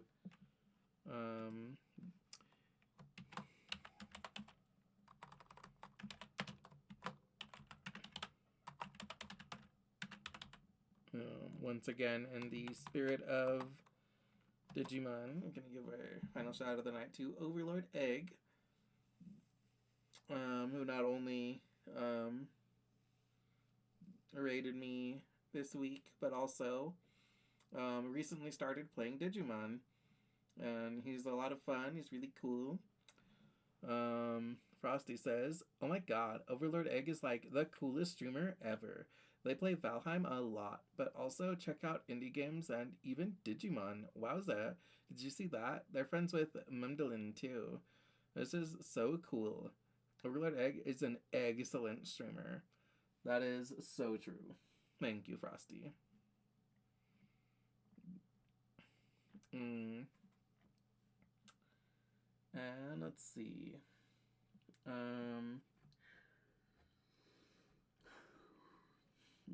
We got a lot done today. We did like another whole like year and a half, right? Let's see. Yeah, we just finished our third year, so we did another like year and a half. So we're now in year 4, which is great. If we keep going at this rate, that's a big if. And if we keep going at this rate, we could end the run in like 3 streams. I'm not going to guarantee that though, because I might have some Thursdays where I need to do like shorter streams, like, so, but we'll see. I think I'm making good progress. Very happy with it. We had a couple of the adults die, but all around our casualties aren't too bad. I was a little scared for my dad when he was sick with a shimmer, but he's fine. And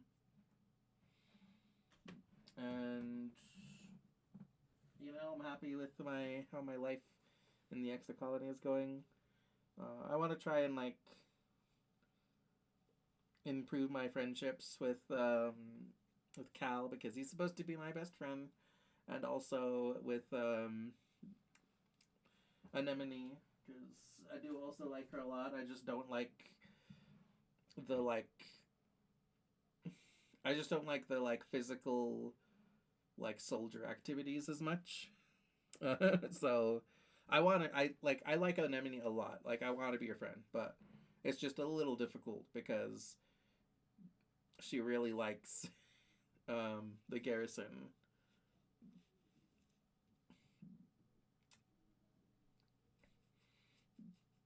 But I'm really enjoying the game. I'm really looking forward to more.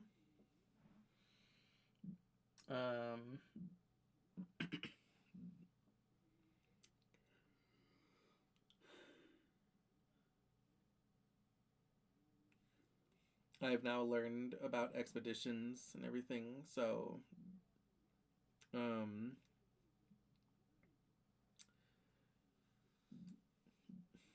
now I can go out and do some expeditioning and unlocking more stuff. Yeah, I'm having a lot of fun with the game. Having a lot of fun learning about the world and stuff. Um, so remember, Rainbow's End is brought to you by you. This wouldn't be possible without your love and support. You guys coming to spend time with me means the world to me. Special thank you to Alex and E for being here, and Yeti for popping in early, and Monkey Foo for popping in. And also thank you to Alex and Kat for making this their VIP game of choice. And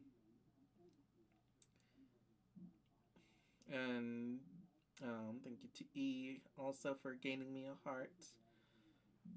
And thank you to anyone who may be lurking, anyone who may watch the VOD. I appreciate you all. I appreciate you all a lot.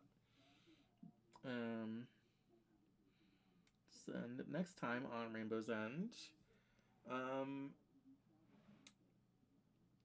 So next stream, I'm thinking of doing something. Like this weekend. I'm still a little iffy. Part of me wants to say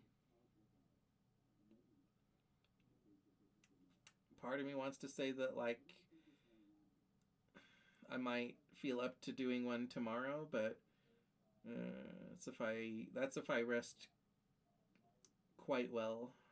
I'm gonna try and get caught up on sleep tomorrow. On the other hand, I could move some plans around and be like, okay, so yeah, I could do like tomorrow night maybe, and then have my usual Friday night plans on Saturday. That might be a good strat. Saturday during the day, I'm definitely unavailable because I'm not going to be at Alex's party.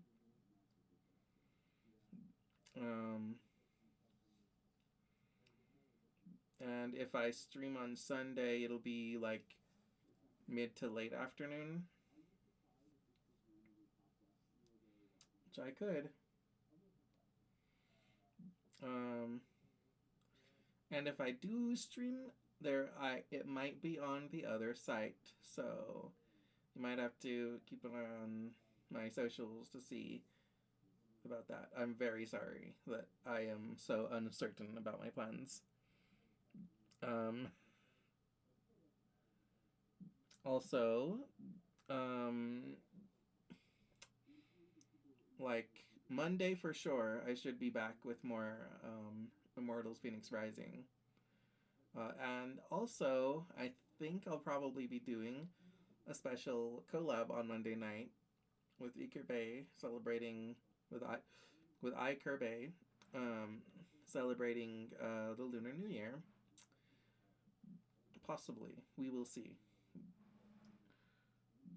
It seems like that's a plan, and I want to like guarantee you guys something and fail to deliver. But that's probably a plan. And as for the next time that I'm playing this, I should be back next Thursday. Same time as usual. I should be good to power through with more of this and continue to enjoy the fuck out of it. So yeah, hopefully I'll see you guys then, and hopefully I'll see you guys sooner. So you guys, thank you. Thank you.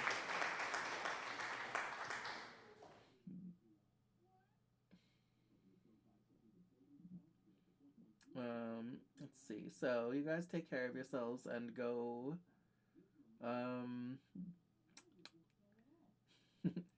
go evolve into something more wonderful than you already are. And we're going to figure out who we're going to be rating. Actually, I have an idea. I think I know who we're going to be rating. I'm going to have a look at who all else is streaming, but I already have my eyes on someone. Someone that I don't believe I have gotten to raid before, but is a very good pal of mine, a very familiar pal of mine. I definitely do have some other good options as well, but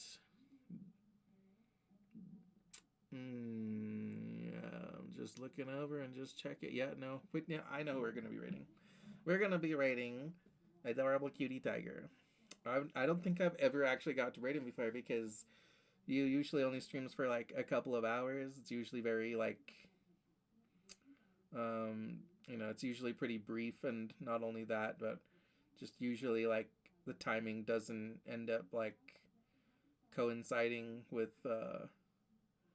when I'm streaming or when I'm ending. So we're gonna raid my good buddy Tiger because fuck yeah.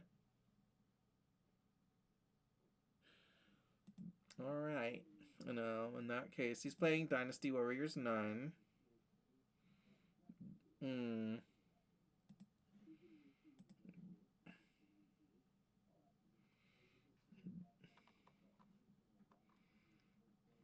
Let's see. I'm just thinking of a raid message. I'm thinking of like a raid message involving the Mulan song, Make a Man Out of You.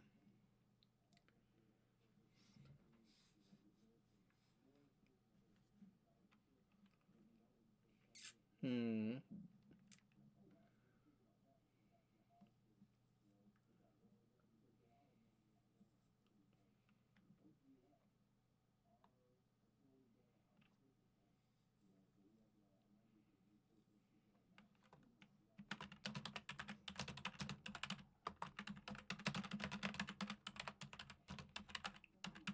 Hold on. Let me just double check the lyrics of the song real quick because I think I've got a great raid message.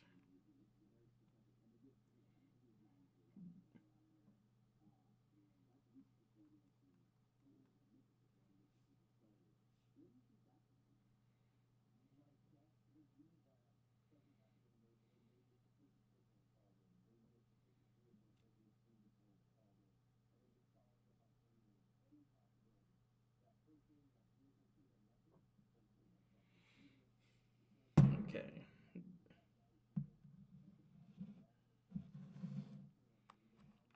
Okay. Let's see. I'm gonna snooze that ad break.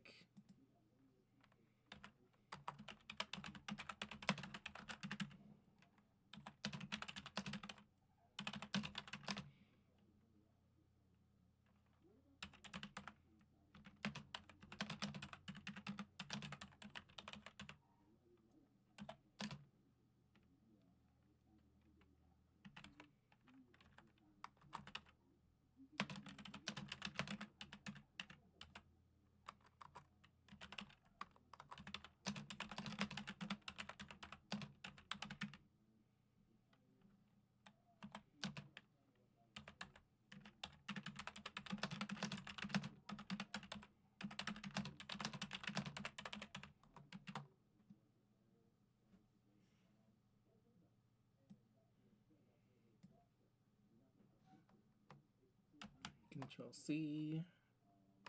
Okay, so this is going to be our raid message. I'm also going to add some emotes to it for those of you that have my emotes, which I think is just me right now.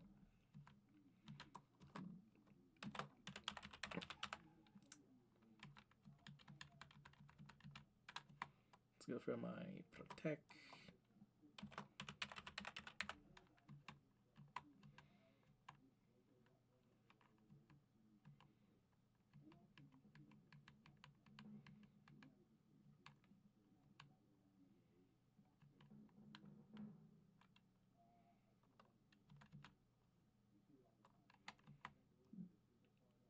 I'm sure. Let's show off my superb owl emote.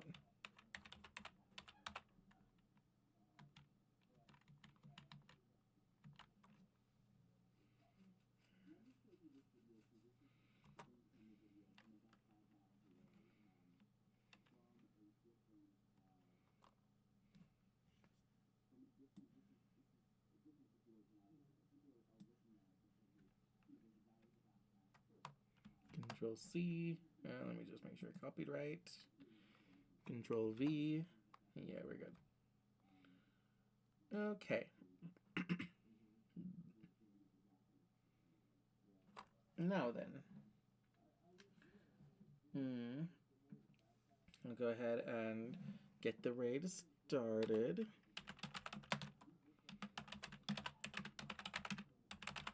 Let me just double check that he's not like ending right this fucking moment.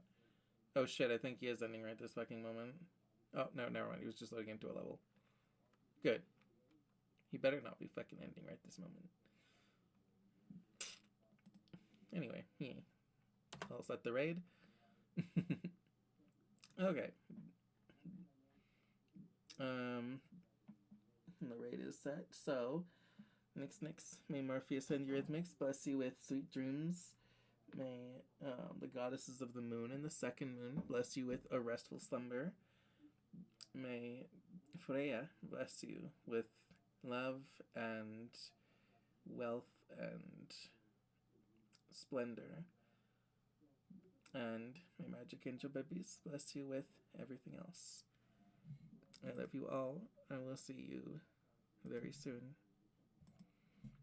Now remember to keep an eye out for the special content on the other side tomorrow. And see you soon. Bye bye.